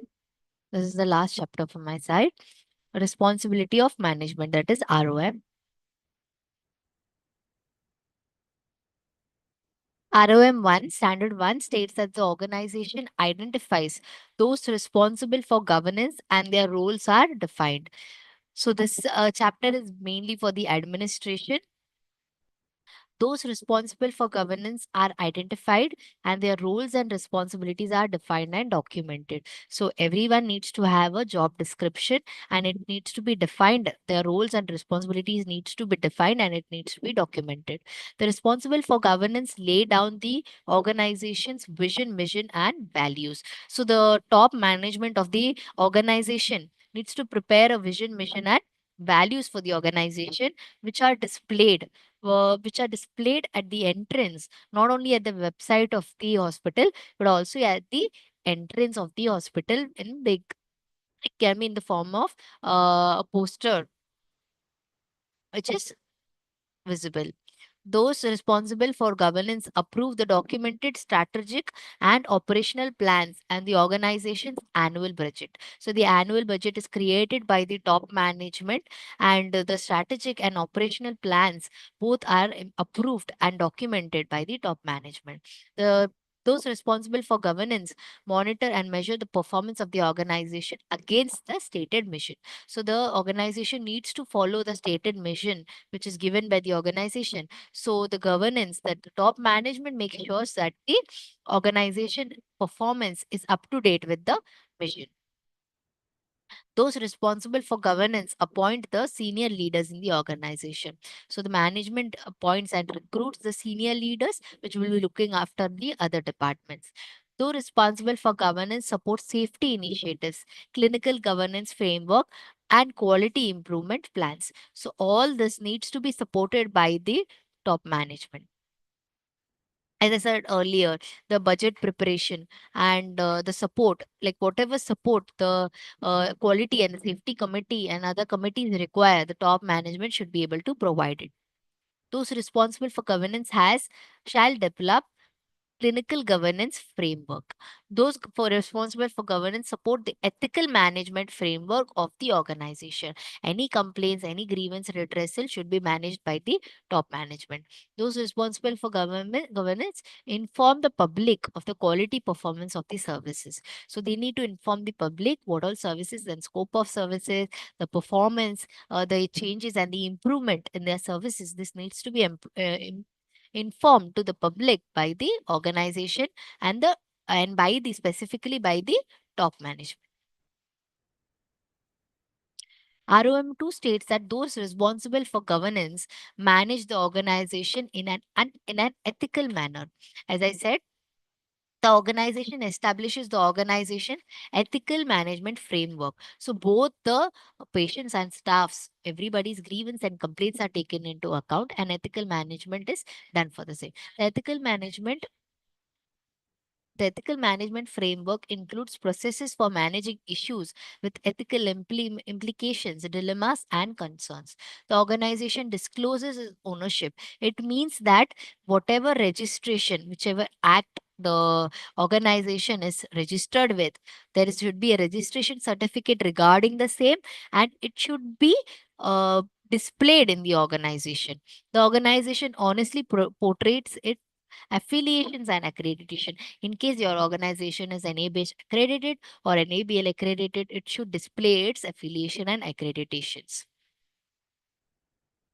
ROM3 states that those responsible for governance ensure sustainability in hospitals by addressing environmental, social, and economic factors from long-term well-being of healthcare system and community. Those responsible for governance address the organization's sustainability program in terms of environment, social, and governance responsibility. So these are the newly formed objectives in the sixth edition. It means that no, the organization not only adheres to the legal and statutory requirements as well as its own policies, but also the social, environment, social, and governance policies also. So the organization takes initiative towards an energy efficient and environmental friendly hospital. The cleanliness of it is maintained. If there are any new initiatives coming up in the national level, the organization should participate in the same, and it should encourage the staff to do the same. Those responsible for governance address the organization's social responsibility. Staff well-being is promoted, so the staffs are trained. Their feedback is the feedback is taken from the staff. Appraisal system is well maintained by the organization, and the staff is given privileging for working in the particular department, and the staff's feedback and inputs are taken into consideration, and the grievances of the staff and complaints of the staffs are resolved within the specific time period, which altogether improves the staff promotion. The organization follows sustainable procurement practices. The organization shall encourage employees to use common public transportation to reduce the environmental impact of commuting and carbon footprint. So these are the newly formed objectives in the sixth edition. Management ensures financial sustainability of the hospital by balancing the financial aspect of the healthcare delivery system. So in overall, the top management and the responsible people are supposed to look after all these points for the organization. ROM4 states that the organization is headed by a leader who shall be responsible for the operating of organization on a day-to-day basis. So normally an MD, a medical director, a CEO can be appointed to the organization who will be looking after the day-to-day activities of the organization, and will be informing to the higher authorities or the top management. The person, element A states that the person heading the organization has requisite and appropriate administrative qualifications and experience. So the person who is heading the organization should have an appropriate administrative qualification and experience applied. The leader is responsible and complies with laid down and applicable legislation, regulations, and notification. So it is the leader's responsibility to look after all the statutory and legal requirements of the organization. If it is up to date, if there is any expiry, this all needs to be considered and resolved by the leader of the organization. The leader appoints, participates in the recruitment of senior leadership of the organization who assists in the day-to-day functioning of the organization. So the departmental heads and other administrative people of the organization is also appointed by the leader of the organization, can be a CEO or the MD. The leader ensures that each organizational program, service, or department has effective leadership. So every program that we had discussed earlier, and every department should be headed by a lead person or a HOD, which will be responsible for the effective communication. So this lead will be communicating to the leader, and hence the leader will be communicating to the top authority or top management. The performance of the organization leader is reviewed for effectiveness. So just like the staff appraisal, the appraisal of the leader is also done for effectiveness. ROM5 states that the organization displays professionalism in its functioning. A, the organization has a strategic and operational plans, including long-term and short-term goals, which are set by the organization to the organization's vision, mission, values, and consultation with various stakeholders. So, short term and long term goals are implemented and kept by the organization based on the organization's mission, vision, and values. And these are same communicated with the various stakeholders as well. The organization coordinates the functioning with departments, internal and external agencies, and monitors the progress in achieving the defined goals and objectives. So a policy need to be created for the same, that the organization needs to be coordinating with the external agencies. Like suppose if an MOU is done with a certain hospital or a company, the external agencies needs to monitor the progress for achieving the defined goals and objectives which are created by the organization, and the same needs to be documented. C states that the organization plans and budgets for its activities annually. The functioning of the committees is reviewed for the effectiveness. So there are many core committees, as I said, the grievance committee, the staff grievance committee, patient grievance committee, quality committee, safety committee, pharmacotherapeutic committee, HICC committee. There will be also medical record committee. All these committees are the working and functioning of it, the minutes of meeting, the maintenance, and the kappa. Every report is reviewed for its effectiveness by the top management. The organization documents the service standards that are measurable and monitors them. In case the organization has an MOU with another lab, so the service parameters and the standards should be measured and the monitoring should be done for every service standards. Systems and processes are in place for change management. So change management should be done by the organization. ROM 6 states that the leadership ensures that the patient safety aspect and risk management issues are an integral part of the patient care and hospital management. Leadership ensures proactive risk management across the organization. We had discussed in detail about the risk management. So the leadership has to ensure proactive management of the same. The leadership provides resources for proactive risk assessment and risk reduction activities. So in case the quality and the safety committee bring up a new risk management strategy or a new project, the leadership needs to provide resources for the committee to in order to implement such projects and activities. Leadership states integration between quality improvement, risk management, strategic planning within the organization. So all these three are managed by the leadership. Leadership ensures implementation of systems for external and internal reporting of system and process failures. The leadership ensures that it has documented agreement of all outsourced services that include service parameters. So, as I said, there needs to be an MOU for every outsourced service which the organization is affiliated with, and the MOU should be updated and checked for its expiry. And it needs to be reviewed. And also, every outsourced service which the organization is taking should have a service parameter. Leadership monitors the quality of outsourced services and improvements are made. So, in case the organization is not happy with a certain laboratory which it is affiliated with, the organization can take into consideration and improve the quality of system by getting an agreement with another laboratory, for example. So that is the end of ROM. So I'm done with my chapters. I I hope you could understand whatever I had spoken till now. Thank you for your patience. It is lunch break now. Can go for a lunch break. We'll be resuming by one by 1:30. Thank you.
Yes, yes, yes.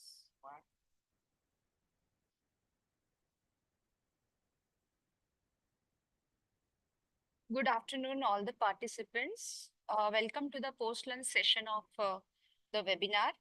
Our next speaker is Dr. Dipali Mankar. She is BMS graduate. She has done her course in hospital and healthcare management, and she has led ISO auditor, Yellow Belt Lean Six Sigma project management. She is healthcare quality expert for more than 14 years. She has worked as assistant director with NABH in Delhi, and she was a technical committee member for fifth edition of NABH standards. She was a project coordinator for 15 Andhra Pradesh Medical College hospitals for NABH implementation. She has also worked as deputy general manager in HN Reliance for implementation of JCI and NABH standards. Currently, Dr. Dipali Mankar is working as quality head with Wockhardt Hospital, Mumbai. So I request Madam to start with her session. Dr. Dipali Mankar.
Hello.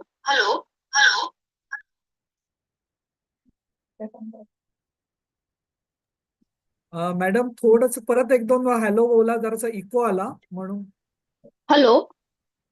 या नाव just speak some few lines. Thank you for the introduction, madam. Thank you for giving me chapter 8, 9, and 10. Madam, sound is very clear. Only thing you have to maximize your PowerPoint. You go to the slideshow bar on the top. Slideshow bar on the top. वरती slideshowचा बार दिसतोय का एकदम? Animationच्या बाजूला review आणि ह्याच्यामध्ये बघा animationच्या Sir, मी मध्ये केलं ऑलरेडी केलेलं आहे सर, ऑलरेडी केलेलं आहे. मग परत एकदा दिसत नाही, लॅग होतोय. नाही लॅग इथं नसतो, झूम वरती लॅग नाही. मॅडम परत एकदा स्लाइड शेअर करता का तुम्ही? एक मिनिट हा.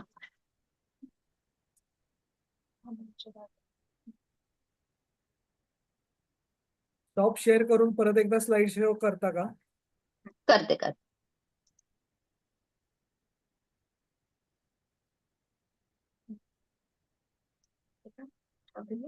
मैं स्टॉप करती हूँ. कहाँ गए अपना? व्हिडिओ ऑन ठेवा ना मॅडम. शेअर करो. अभी जाओ. हाँ क्लिक करो. नहीं हो रहा है. नहीं होता है सर. मैडम ठीक है, will just start the session. नहीं होता है. This is We'll start the session. Yeah, this is readable and you are audible, so you can start, madam. Yeah. Okay. Thank you so much. Good afternoon, everyone. Thank you for having me on this panel. I'm very privileged and to take you through the 6th edition of NABH, chapter 8, 9, and 10. The first chapter is Facility Management and System, which is called FMS. The intent of the chapter talks about is safety, security of the patient, their families, staff, and visitors. So we need to have a proactive analysis, safety rounds, training of the staff, management of disaster, regular facility rounds.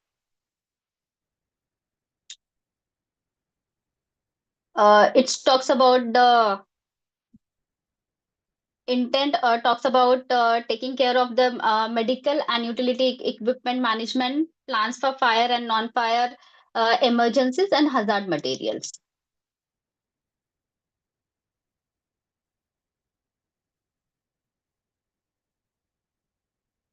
Now, the standards that is in FMS are 7. Total objective elements listed are 43, from which core are 11, commitment are 29, achievement is 2, and there is one excellent standard in the FMS chapter.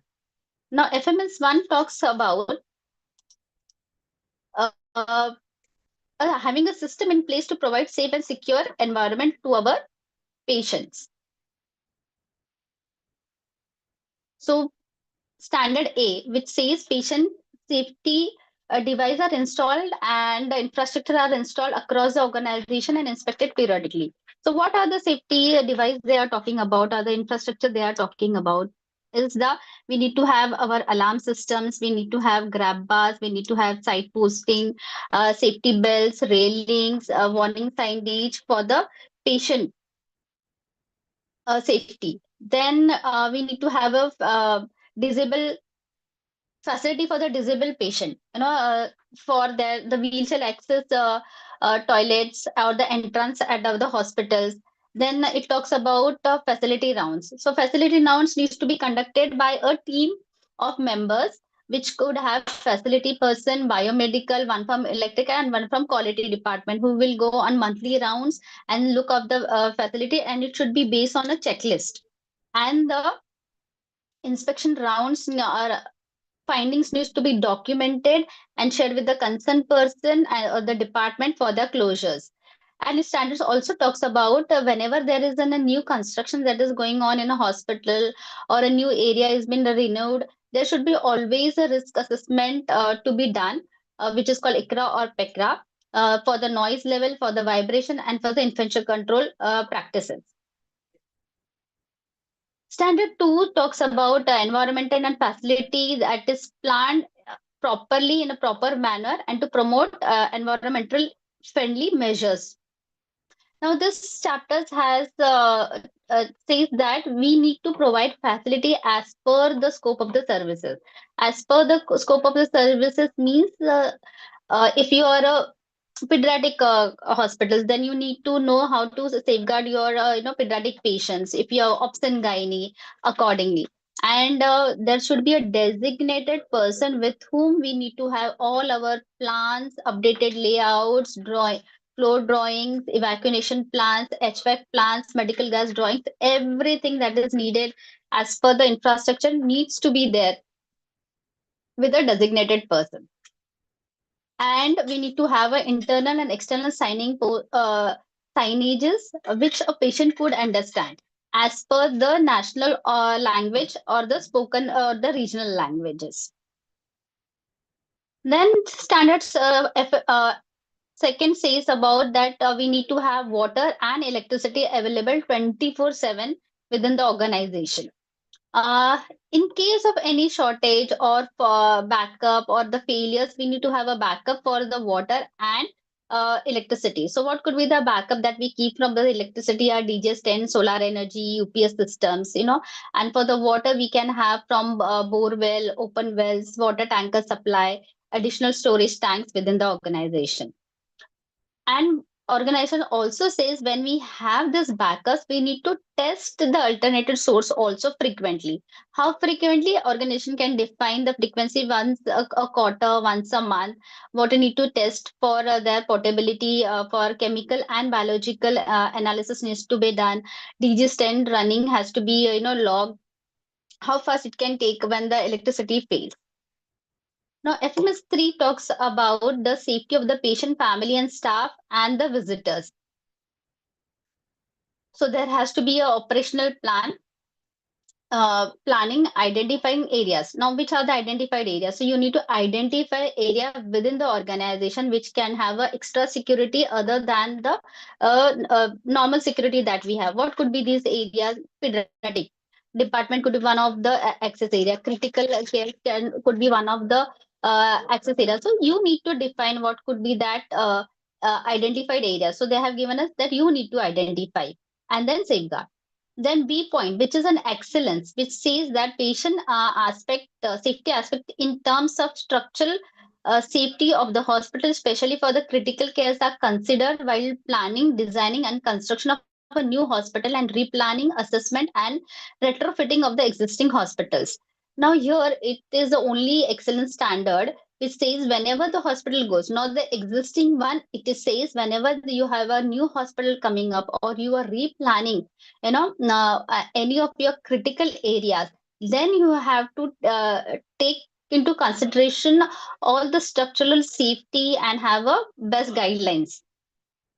C point says that we need to conduct electrical safety audit for the facility. And why electrical safety is needed for that? To prevent fire hazards, due to shortfalls. So this fire safety audit can be done by the third party. Usually it can be done by the third party only. But usually the organization is, the small care organization can have internal also, but there are the norms attached with them. Now it says there need to be a procedure which address disposable of material which are not used in the organization. So we need to have a condemnation policy, a disposable policy where you identify such items whether it is a clinical or non-clinical, and have a plan for monthly, quarterly, or yearly disposal. Then you do a process which needs to be documented. And we, as a hospital, we have hazardous materials within the organization. So NABH talks about you need to storage, sorting, handling, and transportation of this materials need to be done with extreme care, and you need to have a plan. In case if this process fails, where there is sorting, labeling, and handling, if there is many mishap happens during this process, then there has to be a plan for managing the spills of the hazard. Basically, we have in labs lots of the alkalines or chemicals are being used. We have ethers in the wards. So we need to have a plan for managing the spills of the hazard. So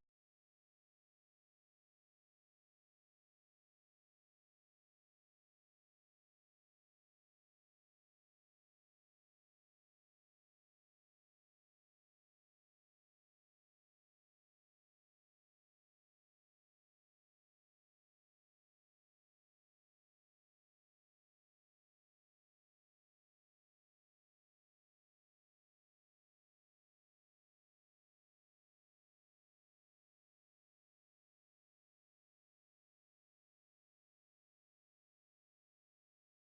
oxygen tank within the organization, and says that all the equipments needs to be properly inventory has to be there. There has to be logs and maintained. Each and equipment need to be logged.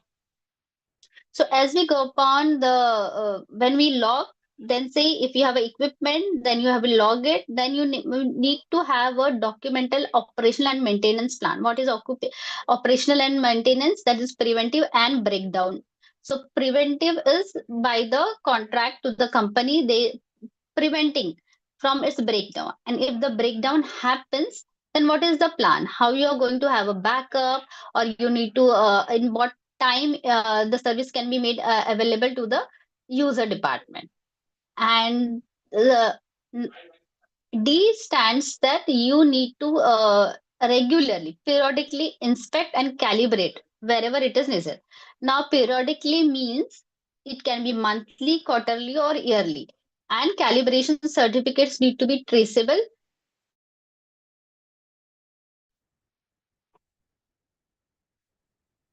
So now we have all this, equipments in place. The standard says that according when the equipments are in place, you need to have a competent person first who knows how to operate it, who knows how to maintain it.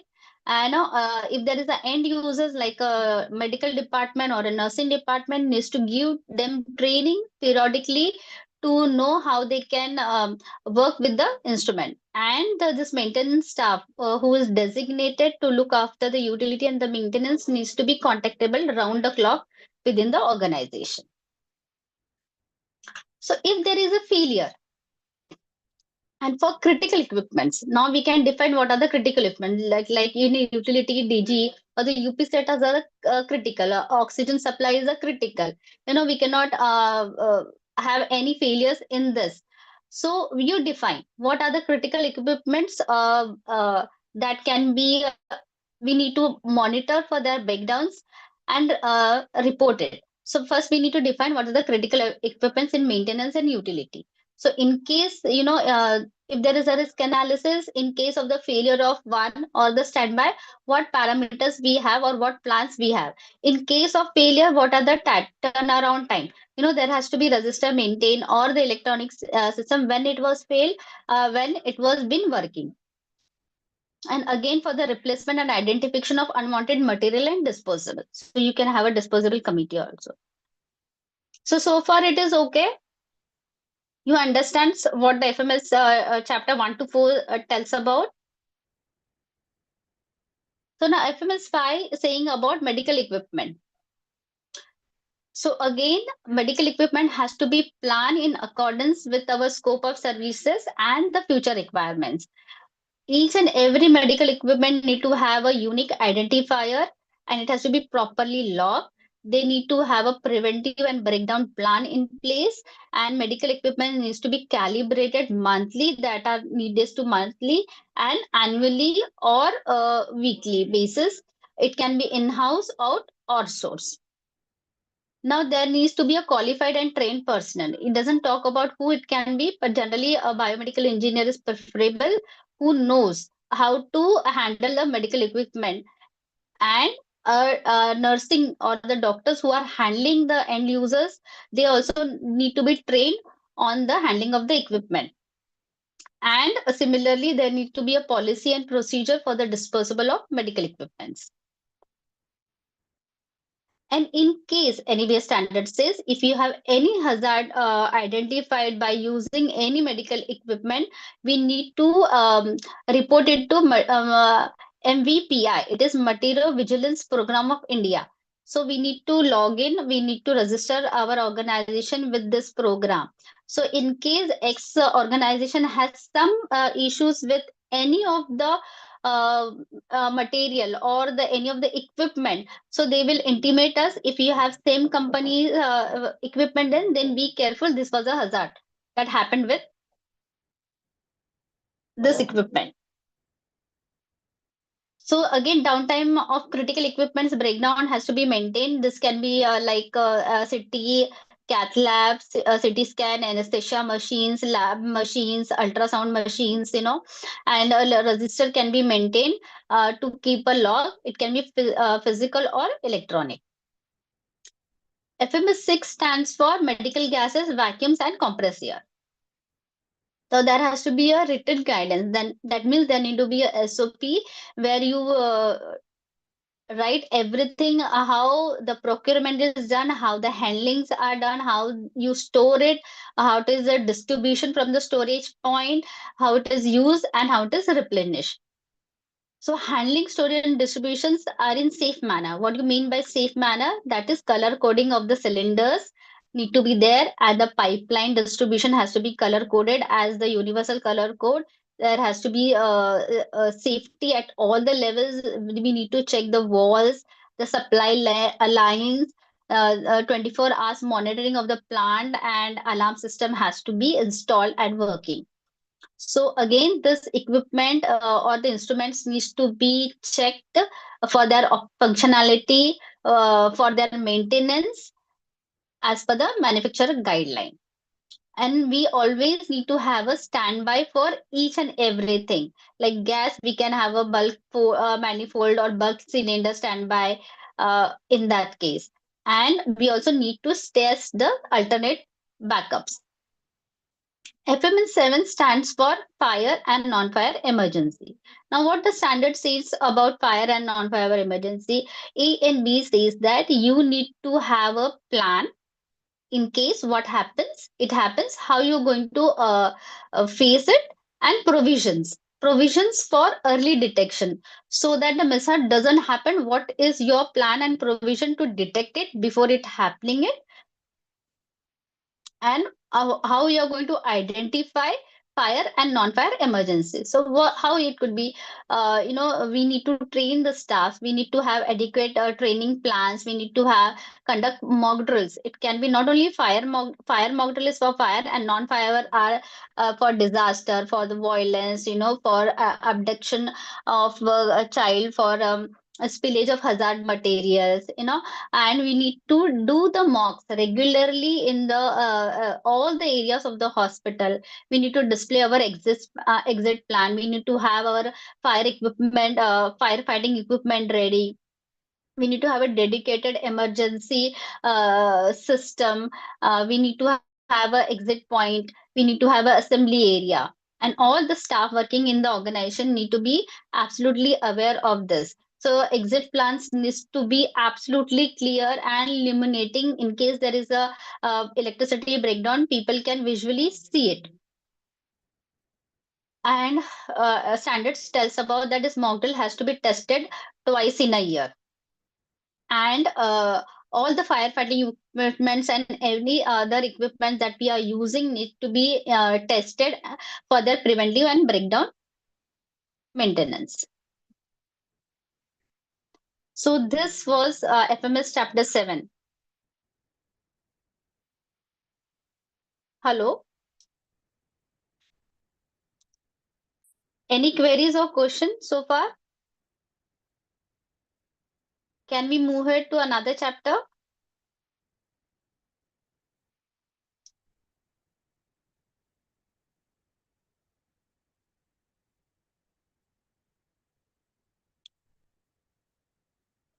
Thank you.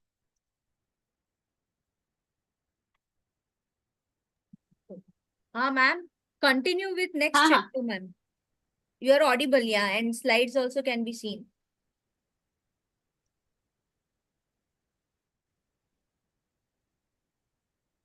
Hello. So next chapter, I will share my screen.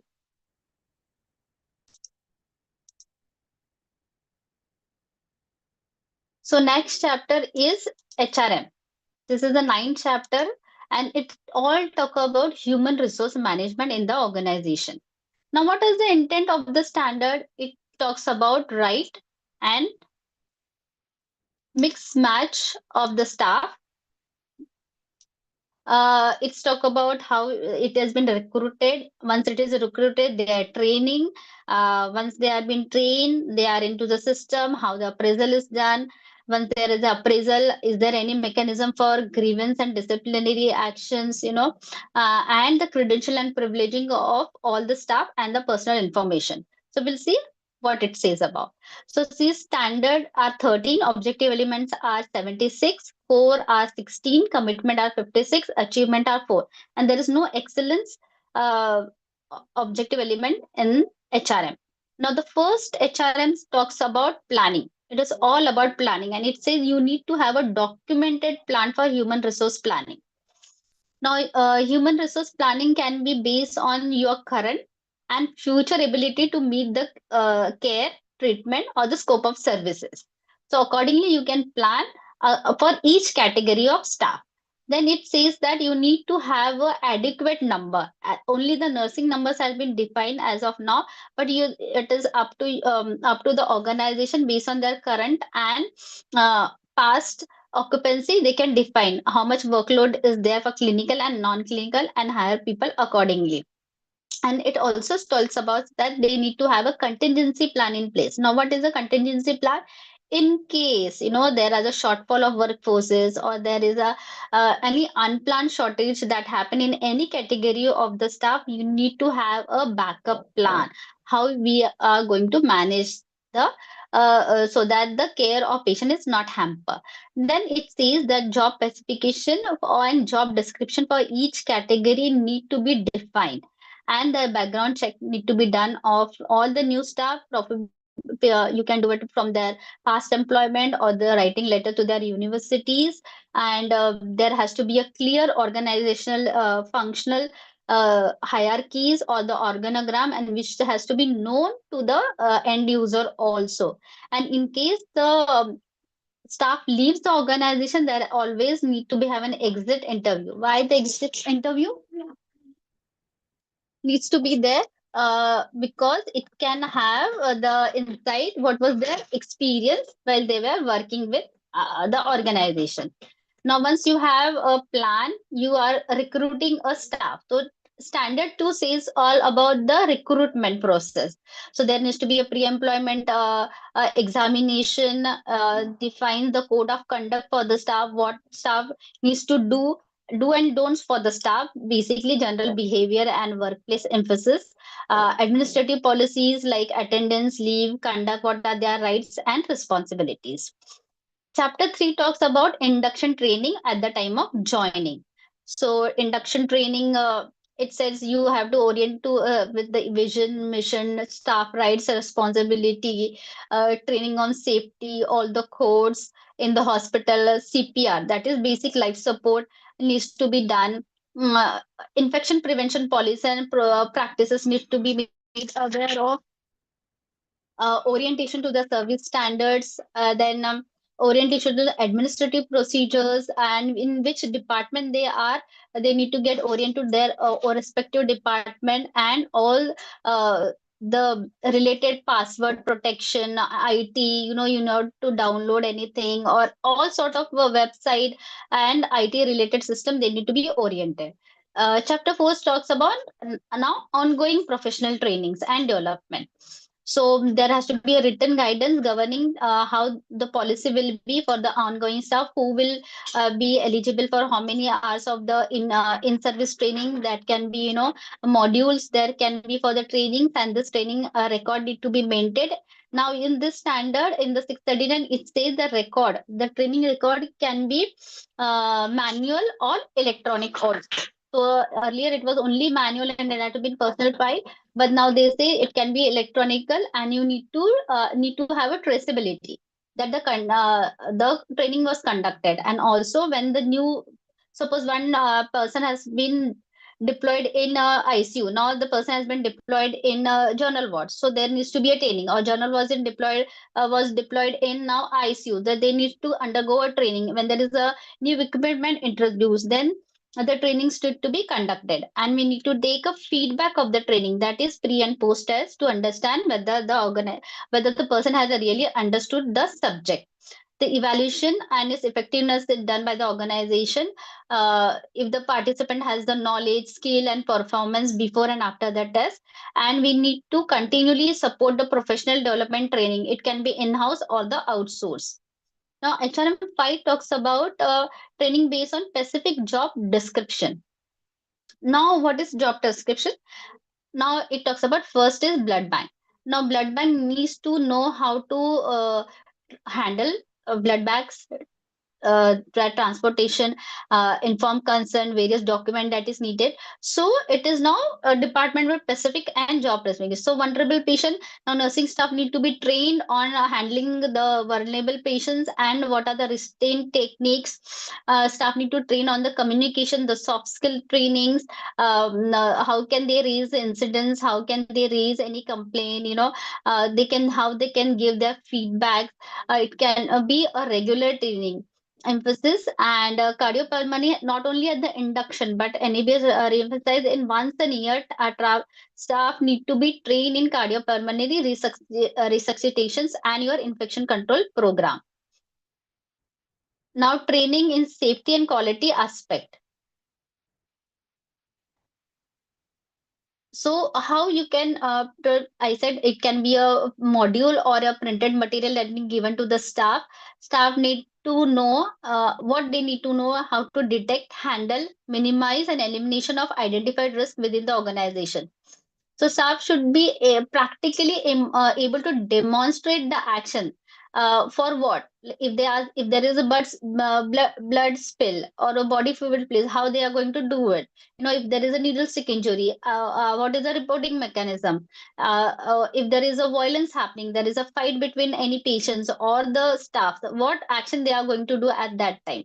So, and staff need to also made aware how are they going to raise the incidents as per the organization policies. Occupational safety. Now, what are the occupational safety? Needle stick injury, body fluid exposure, radiation exposure, chemo exposures, noise utility. So these are the occupational related safety. Now, how are they going to prevent this? You need to train the staff. In disaster plan, disaster can be internal disaster and external disaster, fire and non-fire, and staff may should know their role and responsibility in all the codes that is there and available in the hospital.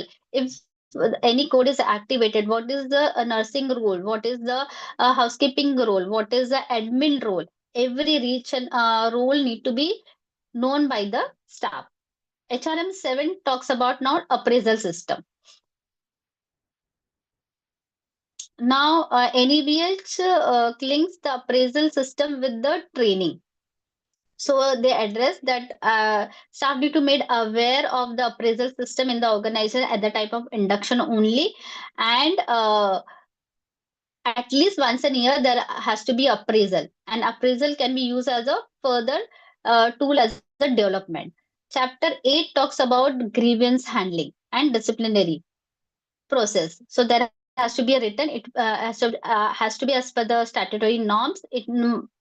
Staff needs to be trained and aware of disciplinary and grievance procedure. There has to be a committee which can give fair chance to both the committee to present their case, and the committee can document their actions, and both the accordingly as per the case they can take the decision. Chapter 9 talks about the health and safety needs of the staff. NABH talks about how to define the working hours and the workload.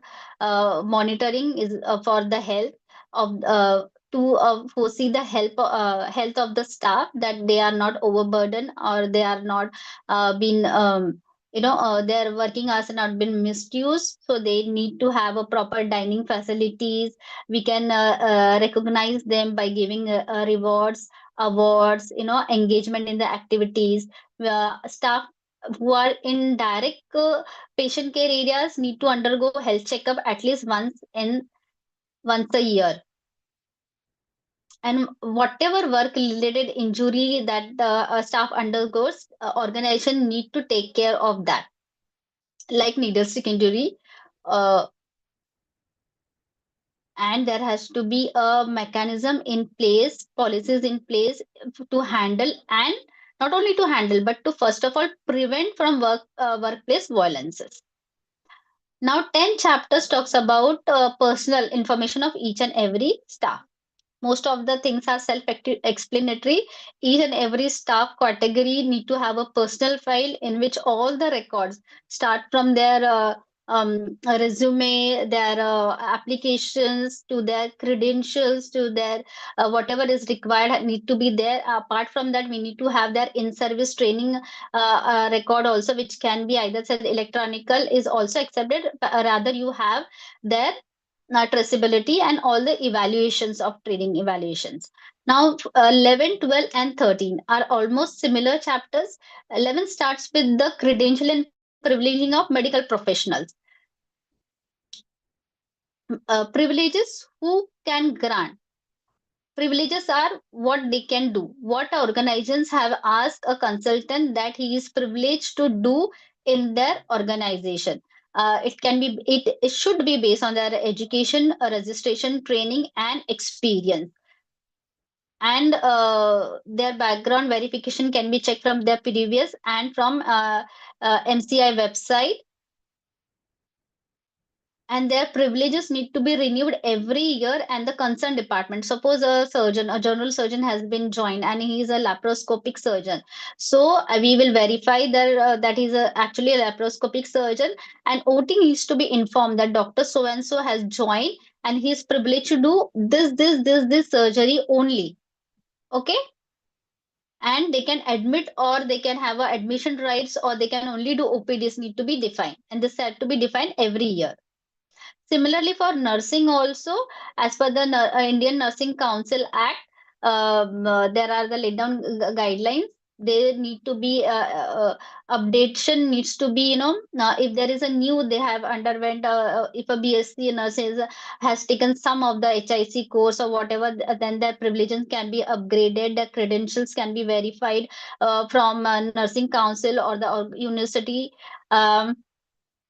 They also need to have a privilege what they can do. Suppose a nurse working in OT, can she be observer, can she assist in the surgery, what type of surgery she can be assisting. So this all need to be internal communication with the concerned staff where she is working and the department. Similarly, for paraclinical professionals also. Now, what could be the paramedical professionals? They are physiotherapists, rehab therapists, dietitian, pharmacist, clinical pharmacist, technologist, radiation safety officer. All for all of them, we have their verification needs to be done from the university. They need to have a privilege, who can do what, and who can do what needs to be also communicated to the concerned department, and their privileges need to be changed based on their upgradation of their education. Now this all talks about the HRM chapter. So any queries, or should I move ahead?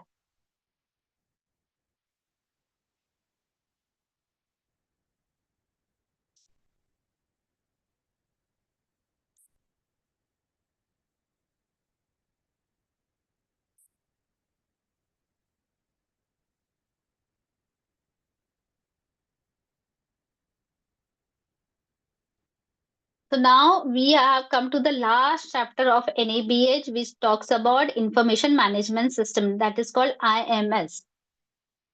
Now, the intent of the chapter is completely on manual and electronic patient medical records. So, right for the information, who has the right, then data, confidentiality, integrity, security, periodic reviews, and accurate data needs to be there. Now, there are 7 standards which have 45 objective elements, of which 9 are core, 33 are commitment, 2 are achievement, and there is 1 excellence standard in this. Now, standard 1 is all about how the information that we have is known to the patients. Is made known to the patients, visitors, their staff, management, and about external agency. How we met them.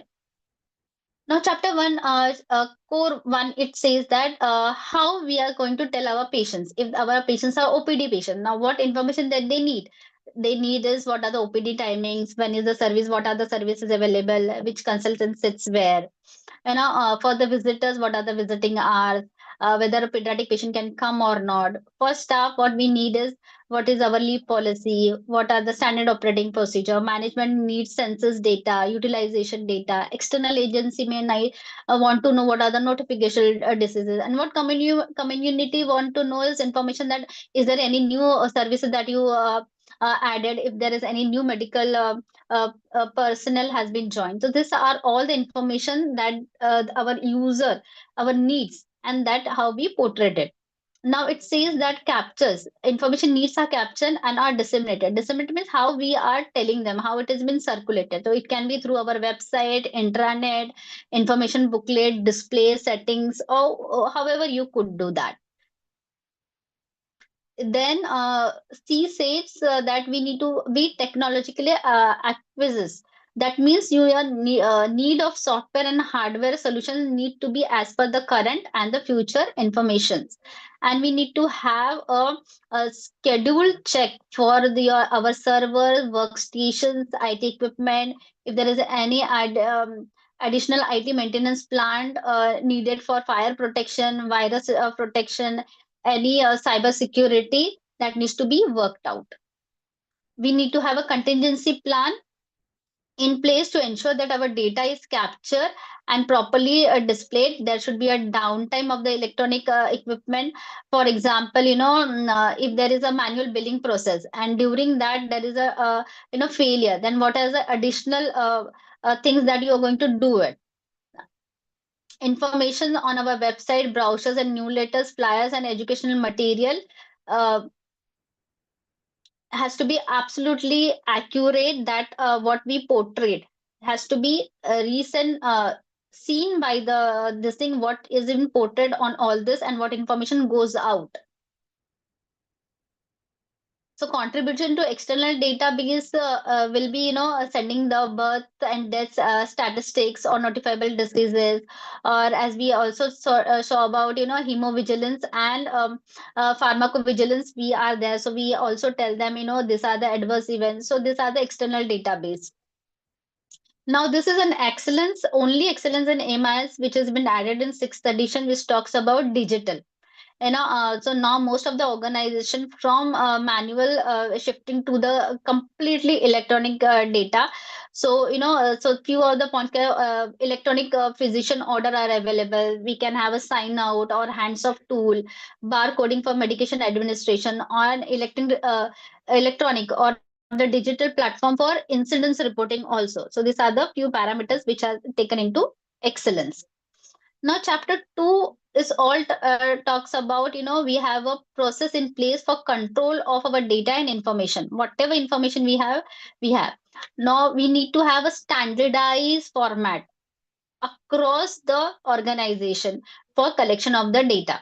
Assessment, reassessment, pain scale, everything has to be format, OPD formats, IPD formats, and you said or the indicators. Now this data has need to be analyzed. So what are the very few analysis methodologies are there?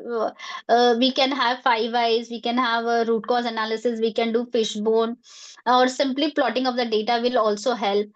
Dissemination of information in a timely and accurate manner. What did this mean? That means whatever data we have analyzed at times need to go to the user department or the stakeholder after analysis of data for them to take the preventive and corrective actions. Now, storage and retrieving of data according to the information needs. Both, it can be for physical and electronical formats. We need to safeguard and protect our data. We need to access our control. And it also talks about, we need to select, indicators, measures of trends, and whatever action that we took, it need to have a multidisciplinary committee, that is clinical and managerial staff, participate in integrating and use of data, meeting in the information. Now, whatever data we get, we need to have a committee, multidisciplinary committee in place who will analyze the data, who will see what are the trends, what the pattern is, where is the loopholes, where we need to connect to the clinicians or the end user or the user department to correct the data, or to bring it to the benchmark. Now, chapter 3 talks about complete and accurate medical records. Again, I said it can be both manual or electronic. So, anyways, tells about how you're going to identify the medical record. It has to have a unique identifying number which cannot be changed, and it will be for XYZ, means XYZ only. The content need to be identified and documented. There has to be sequence, what will go in OPD file, what will be there in our IPD file.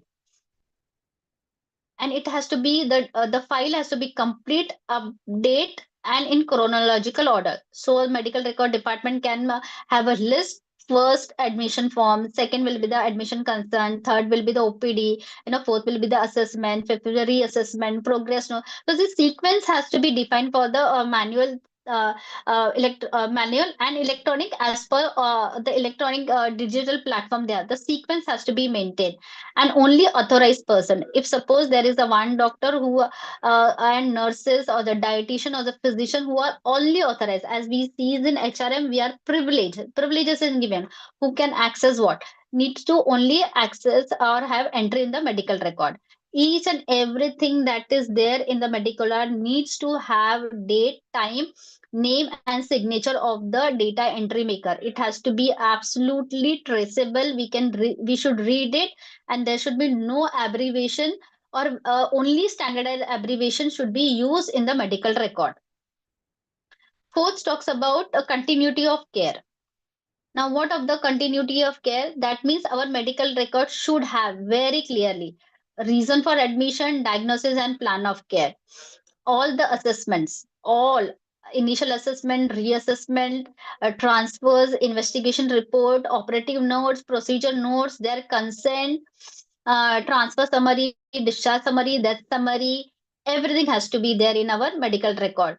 And who can access to this medical record? The treating doctor, admin staff, or whoever privileges that you have given. And this data, when they were asked, need to be within 24 hours made available to the care providers, but provided that this are not gone out of the organization or the restricted, suppose you have said MRD, so they can come in the MRD and have access to that. In terms of electronic, you can have a access limited, certain, or you can give permission, and not everybody will have access to the radiological this thing, or the lab investigations, or the patient OPD this thing. So everything in the electronic also need to be restricted access. Now, fifth standards talks about confidentiality, integrity, security. Now, let's come about what do you mean by confidentiality. Confidentiality, it states that access will be absolutely clear. Who can access the medical record, or who can have the access to that? And if suppose if any file of the patient is given to any doctor, then the medical MRD department will have a tracker when the file was given, what time, and when it was written back. So tracer methodology has to be there. Integrity. What do you mean by integrity? That there should be no provision for tampering of medical records. Okay. What do you mean by security? It refers to the protection of the record. Again, manual protection, how we will do by the safe cupboards, pest controls. Electronic, uh, again, password protection, virus protection, data backups. We should not never lose any data. So that's how we call security. Then it talks about that organization need to develop an appropriate technology for improving. Now this says technology for improvement, they have asked. Many of our organizations are manual, but they are shifting to physical format.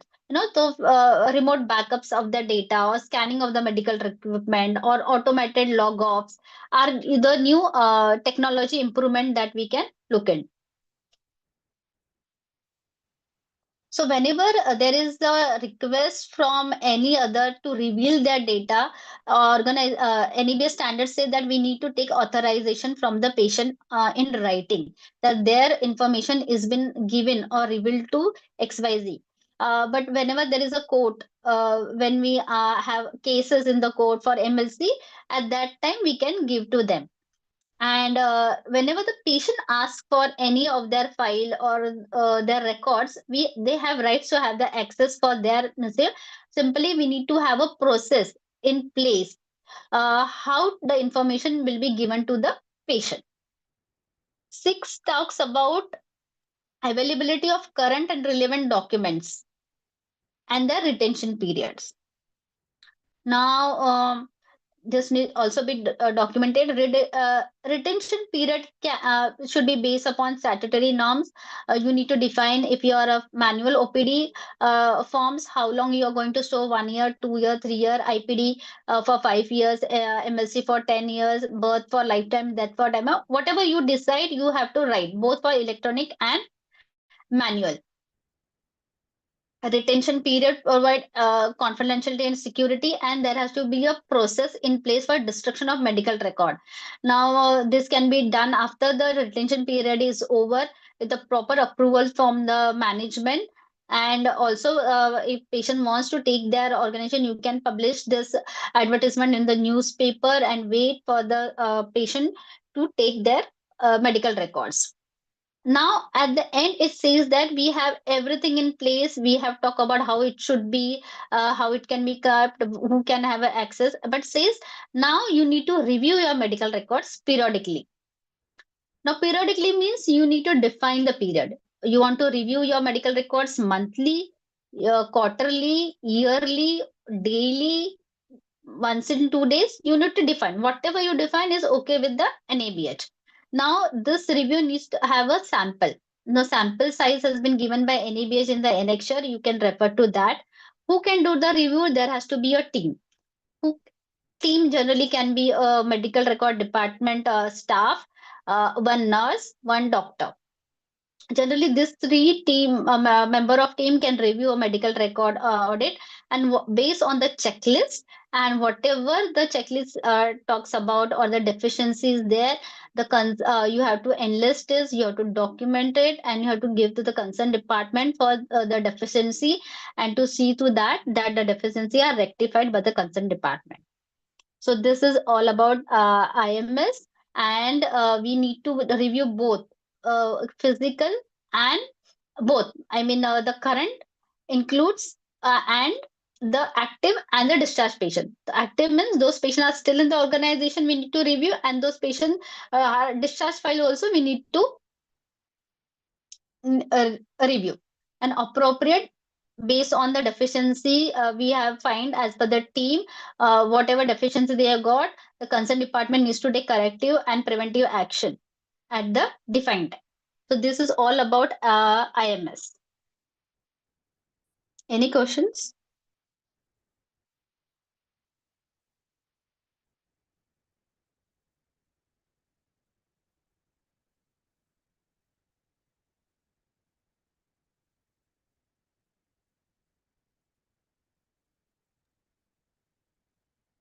Madam, your session is over?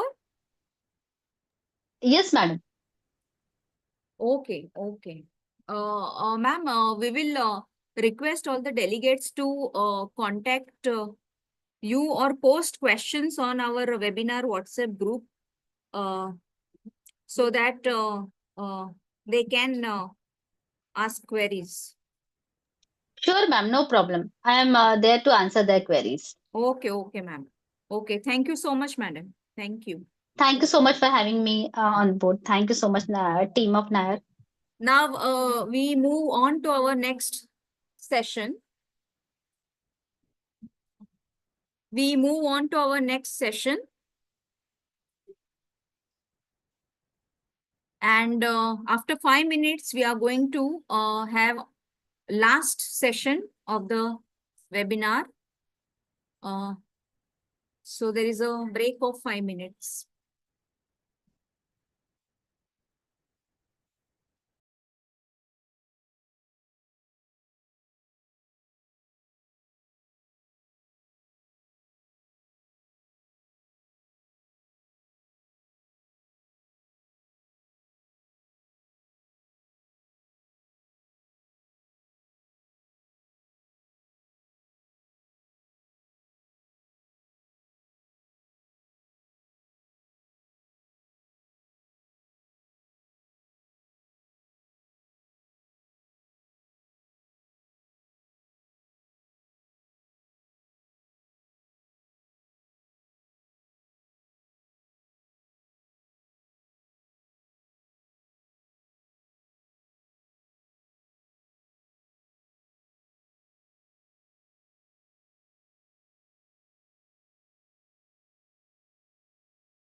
Good afternoon, everyone. Let me introduce our next speaker, Dr. Nishad Khan. She is working as Professor Additional in Department of Microbiology at TNMC and BYL Nair Charitable Hospital. She has completed MBBS and MD Microbiology from Nair Hospital and joined the same institute in 2008 as Assistant Professor. Got promoted to the post of Professor Additional in February 2024. She is working in Nair Hospital since 16 years. She is currently handling hospital infection control as Secretary HICC and in charge of the immunology section. She is acting as a quality manager for Department of Microbiology for NABL purposes. She is a resource person for training of the graduate and postgraduate students and healthcare workers in IPC practices. She has 22 publications in various national and international journals to her credit. I hand over Dr. Nishad Khan. Thank you.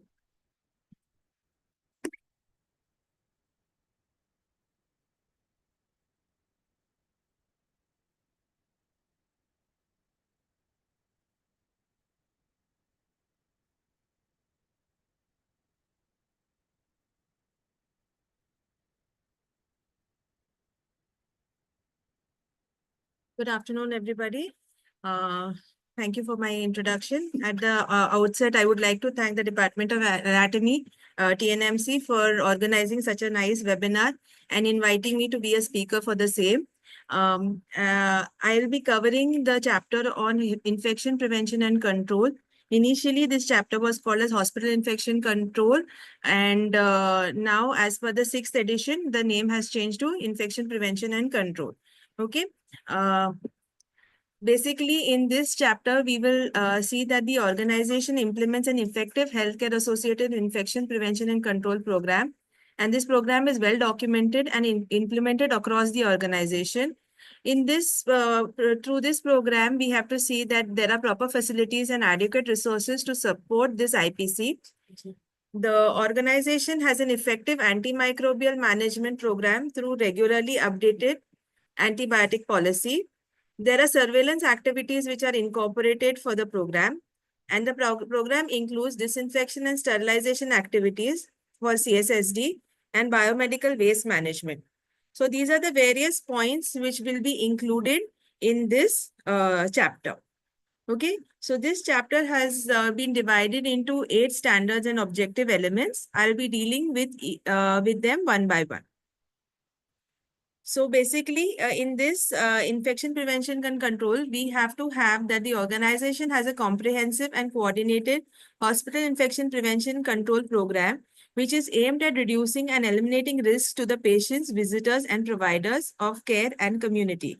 So you can see that in this program, not only we look into the safety of the patients, but we also look into the safety of the healthcare workers. Wherever in my following slides, if there is an asterisk, this implies that this objective element requires documentation. So you will require SOP for the same to document how you are going to carry out this objective. So now coming to the objective elements of the first, there is the core element that the hospital infection prevention control program is documented, which aims at preventing and reducing the risk of healthcare associated infections in the hospital. This document has to be done in the form of an infection control manual, which will give you guideline as to what strategies, what education, what evidence-based activities you need to carry out to reduce the infection risk, and the periodic assessment that will be required.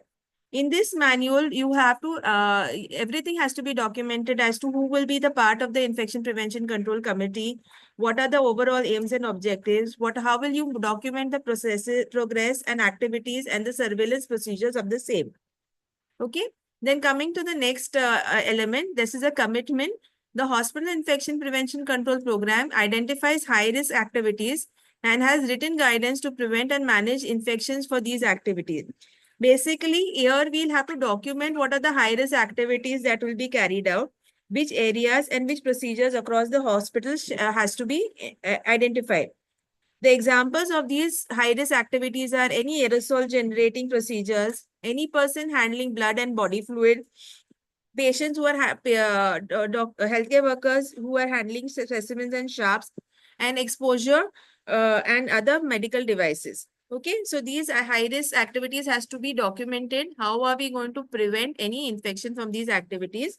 And secondly, we have to document what are the high risk areas that we will be looking into.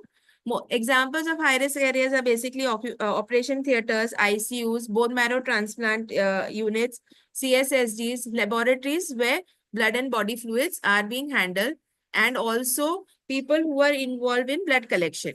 These points have to be looked into. The next commitment is infection prevention and control program is reviewed and updated at least once a year.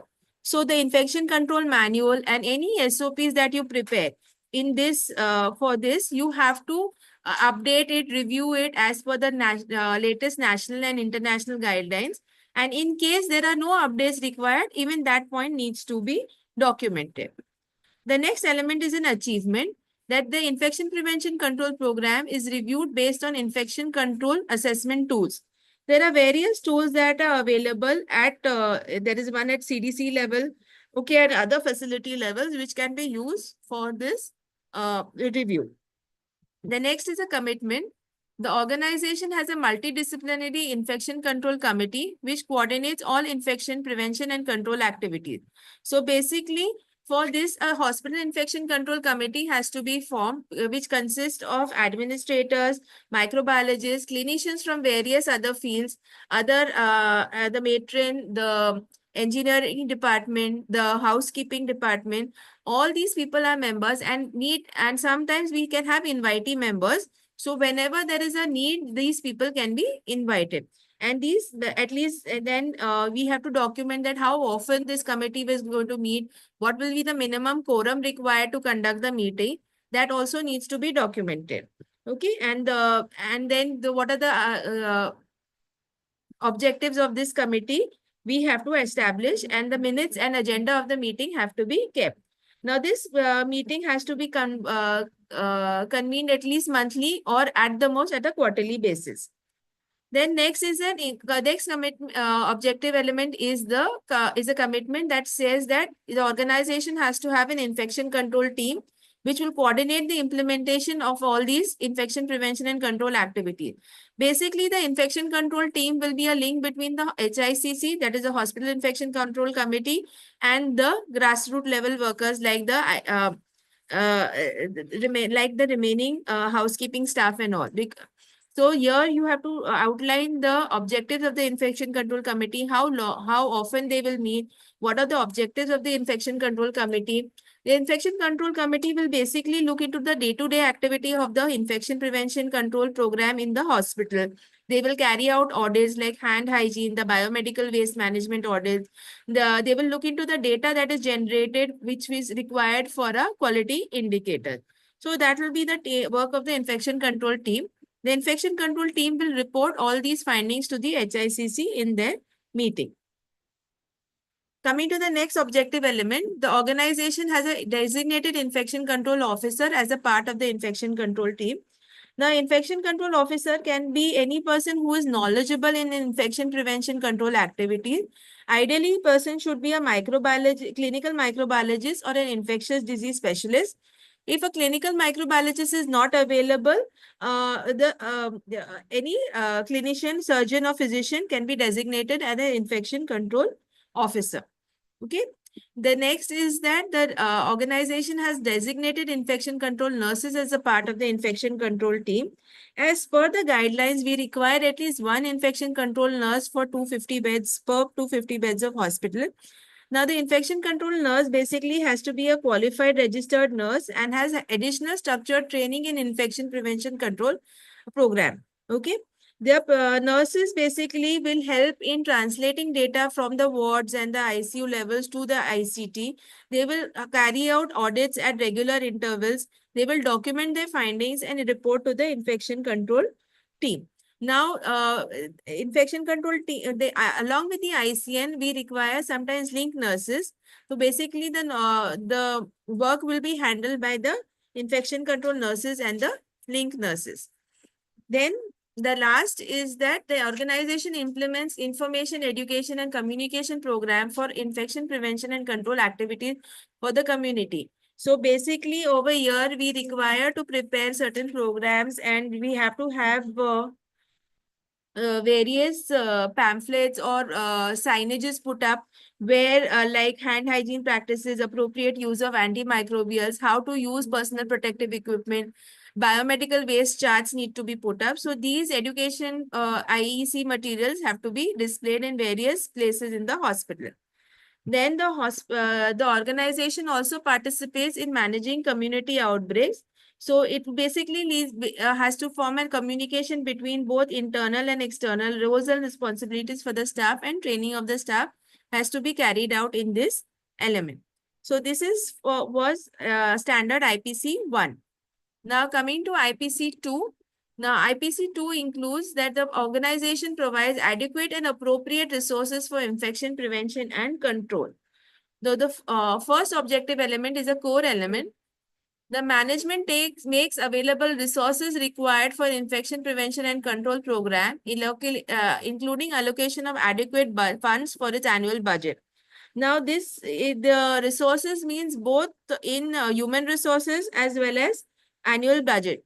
And the annual budget needs to be decided on the previous year's expenditures, what were the activities that were carried out. Then accordingly, the budget has to be earmarked and it has to be allocated for the IPC activity.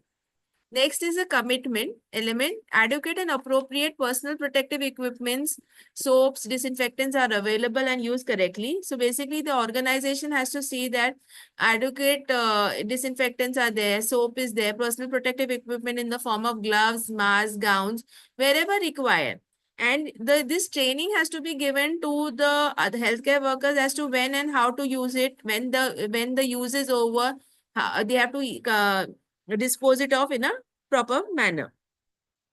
Next element is a core element, that adequate and appropriate facilities for hand hygiene in all patient care areas are accessible to healthcare provider. Now, this is essential that at least one wash basin area is available in areas so that it is easily accessible. And hand rub facility, if hand rubs are also kept at various stations so that hand hygiene practices can be followed, and all 5 moments of hand hygiene can be followed. Next is commitment. Is the isolation and barrier nursing facilities are available. Here, basically the organization has to define as to what isolation, where isolation is required, which condition barrier nursing is required. They have to make appropriate, ensure that it provides necessary resources to carry out this activity, like clothing, masks, gloves are available in a timely fashion wherever it is required.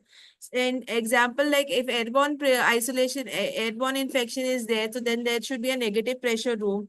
Otherwise, isolation rooms are present. Organization also has to implement policies for multiple drug resistant organisms, and in case patients like MRSA and VRE are documented in the are diagnosed in the hospital, so isolation practices are required for the same. Okay. So now coming to the next standard, that is IPC 3. The organization implements infection prevention control program in clinical areas. Okay. So what are the elements that are there? That is, the first is the core element, that organization adheres to standard precautions at all time. Now, what do we mean by standard precaution? It is basically hand hygiene, appropriate use of PPE, respiratory etiquettes, safe injection practices, more sterilization of instruments and devices. Basically, standard precautions are precautions that have to be taken at all time, irrespective of what is the status of the patient. Okay. So these practices are a must. They have to be done always. Okay. So now the next is again, as per the standard precaution, the next is a core element, that we adhere to hand hygiene guideline. So there is charts have to be displayed as to the steps of hand hygiene. What are the 5 moments of hand hygiene? Okay, these guidelines have to be followed. Okay, and they should instructions have to be adhered to. Next is a commitment, that the organization adheres to transmission-based precaution. Okay, this shall cover the airborne, the droplet, and the contact modes of transmission. personal protective equipment, how to use, when to use, these various trainings have to be given to the healthcare workers. Situations of patient care should be identified and they should be used appropriately. Okay. Then they should refer to international guidelines as well in this case. Now coming to and the next is a core element. That is, the organization adheres to safe injection and infusion practices. Okay, basically this is one needle, one syringe, only one time. Okay, there should be no use as it has been recommended by CDC. Okay, so that this policy has to be in place. The last is a core this, that organization implements the antibiotic stewardship program, okay, at all, and monitors the use of various antimicrobial agents. Now, organization implements infection prevention control program in support services. Okay, over here, the objective elements are that there is appropriated engineering control to prevent infection. So basically, we have to design patient care areas that has optimum spacing between the beds in 2 meters, operating rooms, including zoning of the OTs, air quality, water supply. Regular monitoring of this has to be done and it has to be documented. We need to follow NABH guidelines on OT air conditioning. Okay, issues of such as air conditioning plants and equipment maintenance, cleaning of air conditioners, ducts, filters, air handling units, cleaning, all these processes need to be documented and these have to be included in the SOP. The water supply sources and system of supply testing of water quality must also be included in this SOP. The next element is a commitment that the organization designs, implements a plan to reduce the risk of infection during construction and renovation. So basically, there is a validated tool called as the Infection Prevention Control Risk Assessment Tool, or ICRA. Now, this has to be filled. Basically, there should be a coordination between the department where construction work is going on and the engineering so that this can be taken into account. And basically, we need to see that the infection prevention control activities are not hampered and there is no transmission of infection to the patient. So this risk assessment tool is available online and that needs to be filled and documented. The next element is a core element that the organization adheres to housekeeping procedures. So basically, whether the organization is outsourcing this housekeeping activities or this has to be monitored. Basically a list has to be made as to how often the OT, the public areas, they will be cleaned, how will be documented. Okay, then these areas, the common what disinfectant will be used, and these disinfectants have to be used as per national and international guidelines. Whether training activity is required for the use of these disinfectants, that has to be organized and told to the class workers. In case there is exposure to blood or body fluids, you have to train these housekeeping staff regarding that, and then similarly they have to be documented and the activity needs to be performed. The next core element is the biomedical waste is handled appropriately and safely. So this monitoring, this basically segregation at source has to be applied. The biomedical waste generated in any area has to be segregated at source as per the guidelines, various categories into red, yellow, white and blue categories, and they have to be handled safely. This monitoring of the biomedical waste program has to be done as per statutory requirement. The next is a commitment that the organization adheres to laundry and lineage management processes. Okay, the laundry can be in-house or outsourced. Basically, the organization has to put in guideline as to how segregation of the linen will be done, how will it be transported, what is the criteria that will be used, that all time that the clean and dirty linen is, anytime the clean and dirty linen is not mixed up, the segregation is maintained at all levels. So this has to be included in the SOP and that has to be documented. The next is organization adheres to kitchen sanitation and food handling issues. Okay, so this is applicable even if the activity is outsourced. The organization will adhere to all statutory requirements, including screening of kitchen workers and food handlers. They should also adhere to national and international guidelines while addressing this issue. The kitchen sanitation measures are implemented to prevent the risk of cross-contamination. Okay, so organization will ensure that the hygienic conditions are followed throughout the process of preparation of food and distribution of food. Points that can be looked into is that there is a dedicated food storage and refrigeration area to ensure food preservation. Food storage areas and refrigerators are maintained appropriately. Cleaning supply and food items are kept at different places. Okay, then the food products are not stored on the floor. They have to be stored off the floor. Then separate dedicated food preparation areas exist. Measures are in place to ensure that the flies and insects do not come in contact with the food. Okay, and food distribution into patient occurs wherever possible in a temperature appropriate manner. Food service trolley.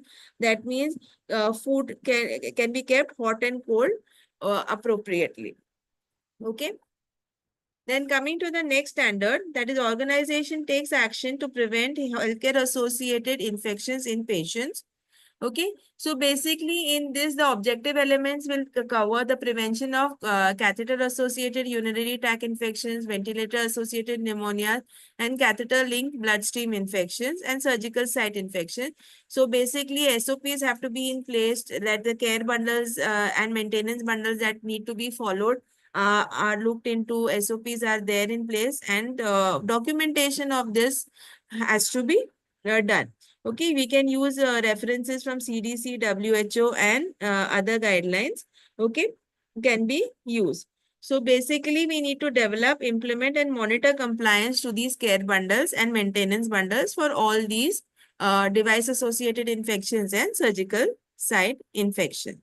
So this is also one of the quality indicators that we have to give from the infection prevention control. So these are 4 quality indicators: the rates of 40 ventilator-associated pneumonia, catheter-linked bloodstream infection, and surgical site infections need to be documented. Then coming to the next standard, organization performs surveillance to capture and monitor infection prevention control data. So the first element is the core element. The scope of surveillance incorporates tracking and analyzing of infection risk rates and trends. So basically, collection of surveillance data is captured and processed for reporting that has to be done. And this is an ongoing process and it is done at regular intervals. So basically, this is where your infection control team, your ICNs and ICO comes into picture. They will be the link nurses and ICNs will capture the data. They will give it to the infection control team. The next is the commitment. Verification of the data is done regularly by the infection control team. So infection control team will sit, assess whether the data that has been got is appropriate as per whatever they had, whether there is increase or decrease in any trends. The analysis needs to be done. This assessment has to be done for the same. And if there is any corrective action or preventive action, this also comes under surveillance. So surveillance is directed towards identified high-risk activities. So as I told you in my initial slide, you have to define the high-risk activities for which you're going to do the surveillance, in which areas you're going to be looked into. Another core element of the surveillance activities is that we need to monitor hand hygiene. Okay, so this monitoring has to be done at monthly base every month. An appropriate sample size should be chosen. All categories of the staffs involved in direct patient care has to be monitored. So you can categorize as the health doctors, the nursing staff, the students. Okay, so you can do that. So there is a good tool is available with WHO, that is the observation form for hand hygiene is available, which can be used, or you can edit it as per your this. Then the next element is in achievement. That surveillance includes mechanism to capture the occurrence of multi-drug resistant organism and highly virulent infections. Okay. So basically, the organization shall monitor the occurrence and spread of MDROs like methicillin resistant Staph aureus, okay, and vancomycin resistant and other organisms. We have to document it, then and this has to be reported. Next is a core element. Surveillance includes monitoring the effectiveness of housekeeping services.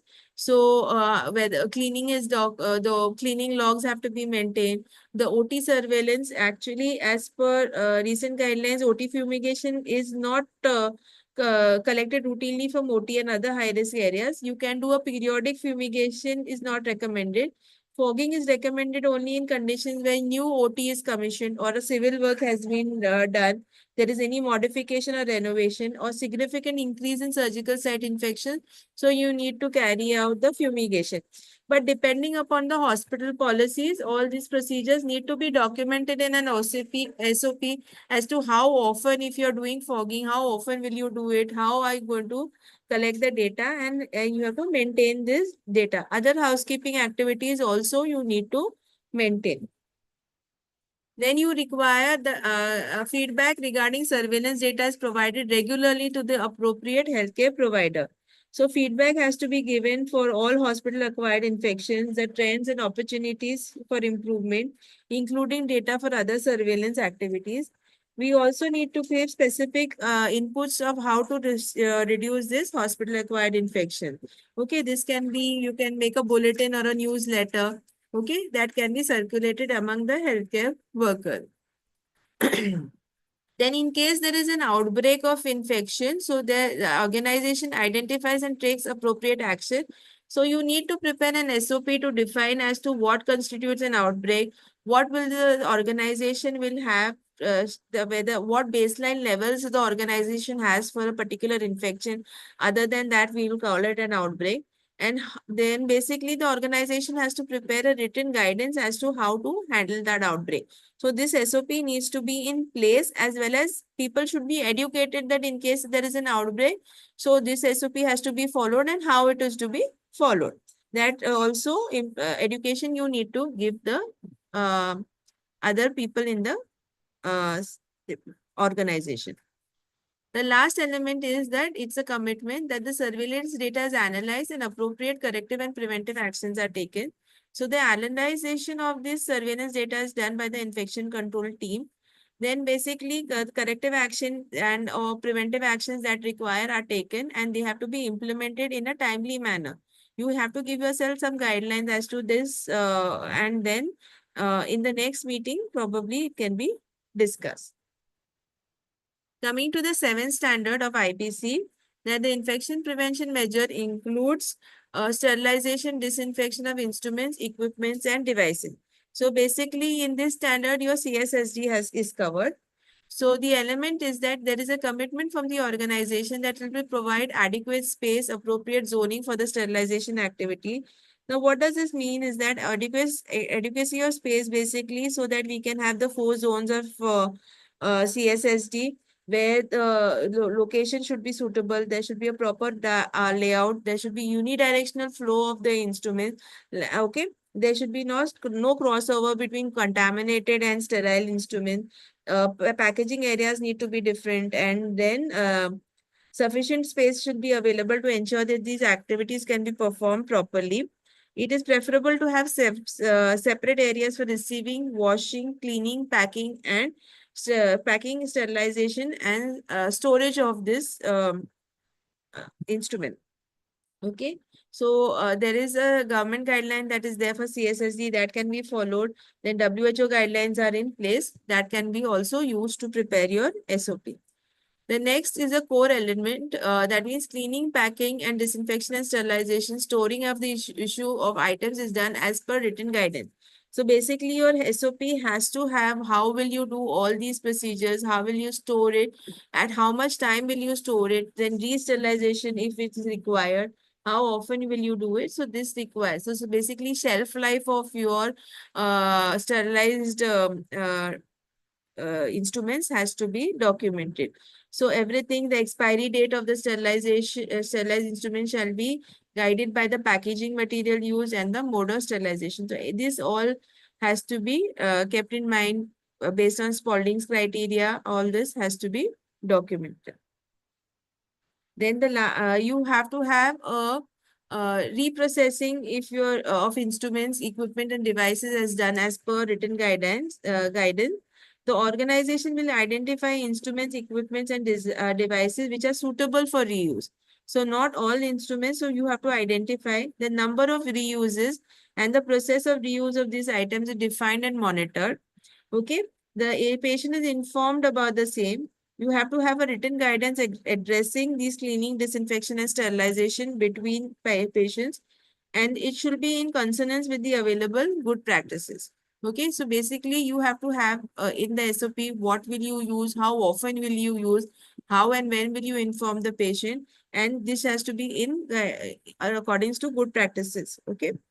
Then there is regular validation test for sterilization is carried out and documented. So basically, biological controls, chemical controls, when you have to run, how often will you run it, how will you document it? In case there is a failure, what are you going to do? Everything, all these has to be regular validation needs to be done.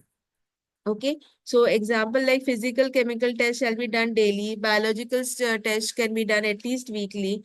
Then engineering validations like Bovidic test, tape test, leak rate test needs to be carried out. Then each load should have a unique number and a content description. Where applicable, temperature, pressure, and time record shall be maintained. Okay, so you can use various international and national guidelines for preparing this SOP and documentation procedure. Now, the last element is a commitment, that is the established recall procedure is implemented when a breakdown of the sterilization instrument system is identified. Okay. You have to have a documented procedure. There has to be a written guidance how we will withdrawal of such items. Okay. Then the organization could have a batch processing system with date and time and machine number for effective recall. Now the process should be verified through a mock drill. Just having the process on paper is not only thing. You have to conduct a mock drill to see whether the recall procedure is working or not. So that must be taken into picture. Now coming to the last standard, the organization takes action to prevent or reduce healthcare associated infection in its staff. So right now, previous standards, we were looking into patient-related safety. Here, the last standard is where we are looking into the safety of the healthcare workers. So that also is included in the infection prevention control chapter for NABH. So basically, the first element is in the commitment. The organization implements occupational health safety practices to reduce the risk of transmitting microorganisms among the healthcare providers. So you have to have a written guideline on occupational health and safety practices. The organization will provide adequate resources to its staff for infection prevention and control. The staff shall adhere to the standard precautions wherever appropriate. The organization shall have pre-employment health screening and capture immunization status. So now this SOP has to be prepared as to how all these steps can be documented. Next is a commitment. The organization implements an immunization policy for its staff. Okay. With it, and this policy, when implemented, you have to have evidence. Secondly, at a minimum, at least hepatitis B vaccination shall be provided to the staff involved in direct patient care. Other relevant immunization is provided as per risk from time to time and in accordance to the applicable statutory requirements. Okay. So this policy has to be documented. The next is an achievement. The organization implements work restrictions for healthcare providers with transmissible infection. So basically, if this SOP is prepared, we need to give the restrictions could include limiting roles and responsibilities for healthcare workers with transmissible infection. The organization should encourage people, healthcare providers to report illnesses and exposures and does not penalize them for the same. Okay. So examples of these transmissible infections, which include acute conjunctivitis, chickenpox, acute respiratory infections, smear positive cases of tuberculosis. So all these procedures have to be documented, that if the healthcare workers is suffering from this disease, they have to report it. They have to basically be taught that the reporting needs to be done. They will not be penalized, and what work restrictions can be implemented in such cases. The next is a commitment that implements measures for blood and body fluid exposure prevention. So basically regular training programs have to be organized and training given to staff or incoming new staff also, that they have to use appropriately use personal protective equipment. Then they have to do segregation of sharps properly, how to properly use needle devices, and wherever possible, if their needle devices can be done away with or they can be used with safety measures, have to be uh, taught to the healthcare workers. And the last one is a commitment that appropriate post-exposure prophylaxis is provided to all staff members that are concerned. Okay, so in case there is an needle-stick injury, we should have a documented procedure as to where the person can go in case of a needle-stick injury, where the reference is, where the post-exposure prophylaxis will be available, even in after duty hours. So okay, so that needs to be documented, and healthcare workers need to be encouraged that in case of a needle stick injury, they need to approach the appropriate authorities, and proper guidelines as per national guidelines or international standards need to be used in this case as to how to deal with post-exposure prophylaxis for hepatitis B and HIV infection. Okay, so this comes to the end of the standards and the objective elements that we have to use in this chapter. So now to document all these procedures, what are the requirements that we require? First and foremost, we require an infection control manual.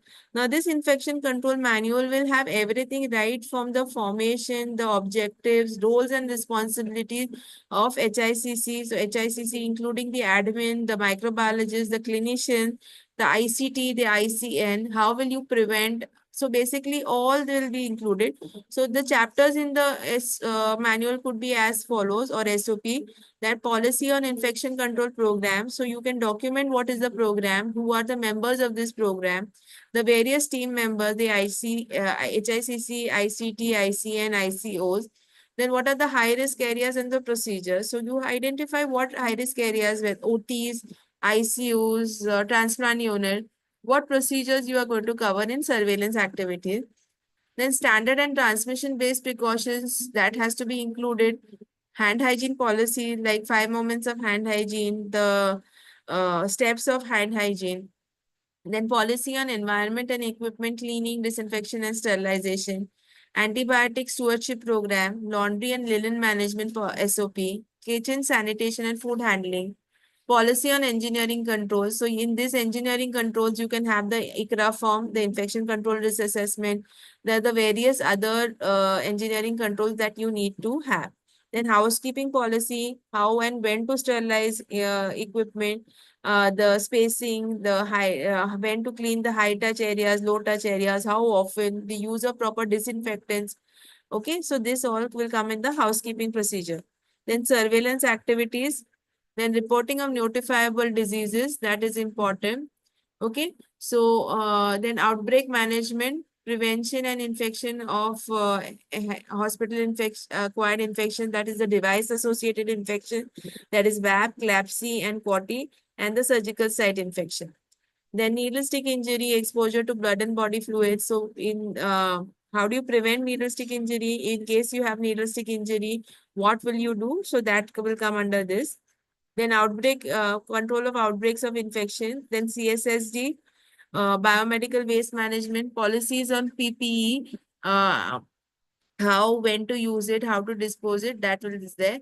Then infection control during construction and renovation, spill management. In case there is a spill, how do you manage it?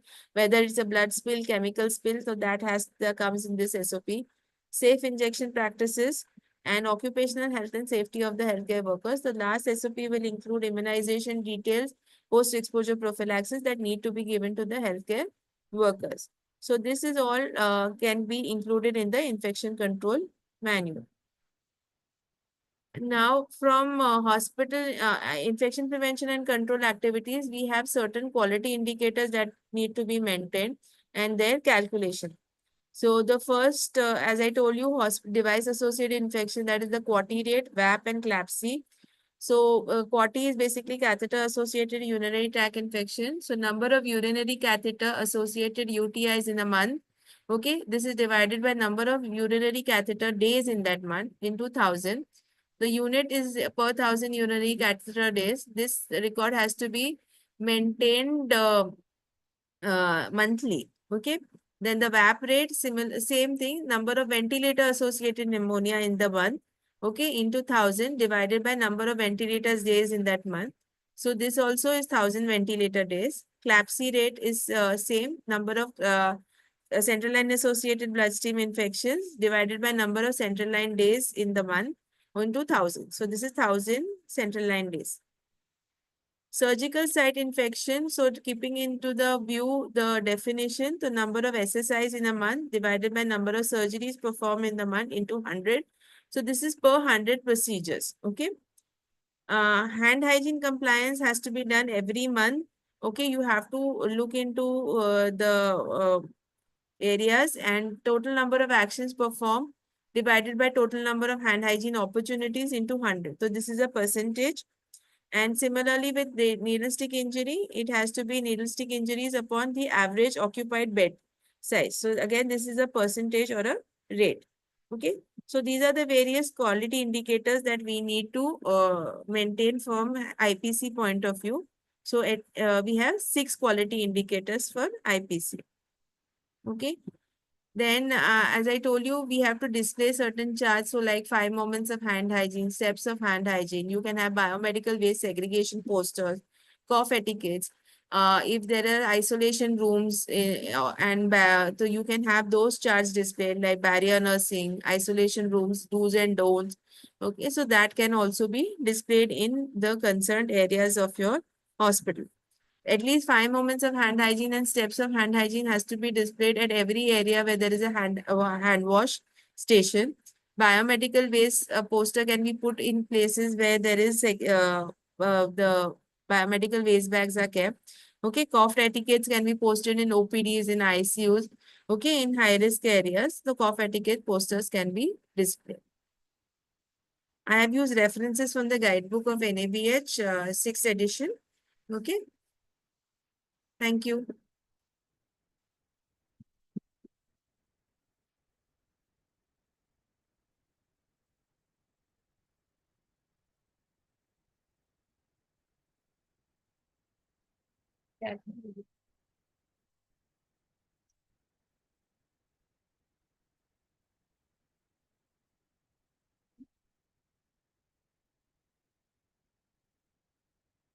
Stop sharing.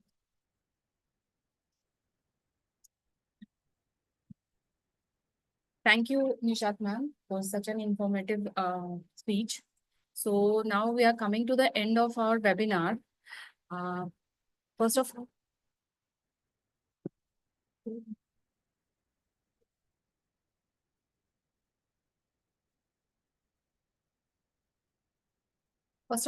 I would like to express my sincere gratitude to our patron, Dr. Shailesh Mohite sir, our dean, for allowing us to organize this insightful webinar on hospital accreditation. A big thanks to our organizing chairman, Dr. K. Shyamkishore sir, our department head, for his constant guidance and technical support throughout the webinar. Special thanks to our co-organizing chairman, Dr. Yuvraj Bhosle sir, for his vision and dedication, starting from the concept of the webinar to the technical assistance. So this was invaluable. We are deeply grateful to our distinguished speakers, Dr. Nishad Khan ma'am, Associate Professor from Microbiology, for taking time out of her busy schedule and sharing her expertise with us. Dr. Dipali Manke ma'am for her valuable thoughts and inputs, and Ms. Sharon for her informative and engaging speech. A heartfelt thanks to our organizing secretaries. First of all, Dr. Jayaban Charanya ma'am and Dr. Mrinalini Vakchure ma'am for their tireless effort in coordinating and ensuring the success of the event. And not to forget about Dr. Seema Kambata ma'am for getting the speech assistance. Dr. Sanjay Swami sir also, Associate Professor from Biochemistry Department, for sharing the TNMC YouTube link for the live streaming. And last but not the least, thank you to all the participants for registering and being a part of this webinar. Your attention and participation made it truly meaningful. Thank you so much. And this is the end of the webinar. Thank you. Please fill the feedback form also. That link will be shared later on this group only. Thank you so much.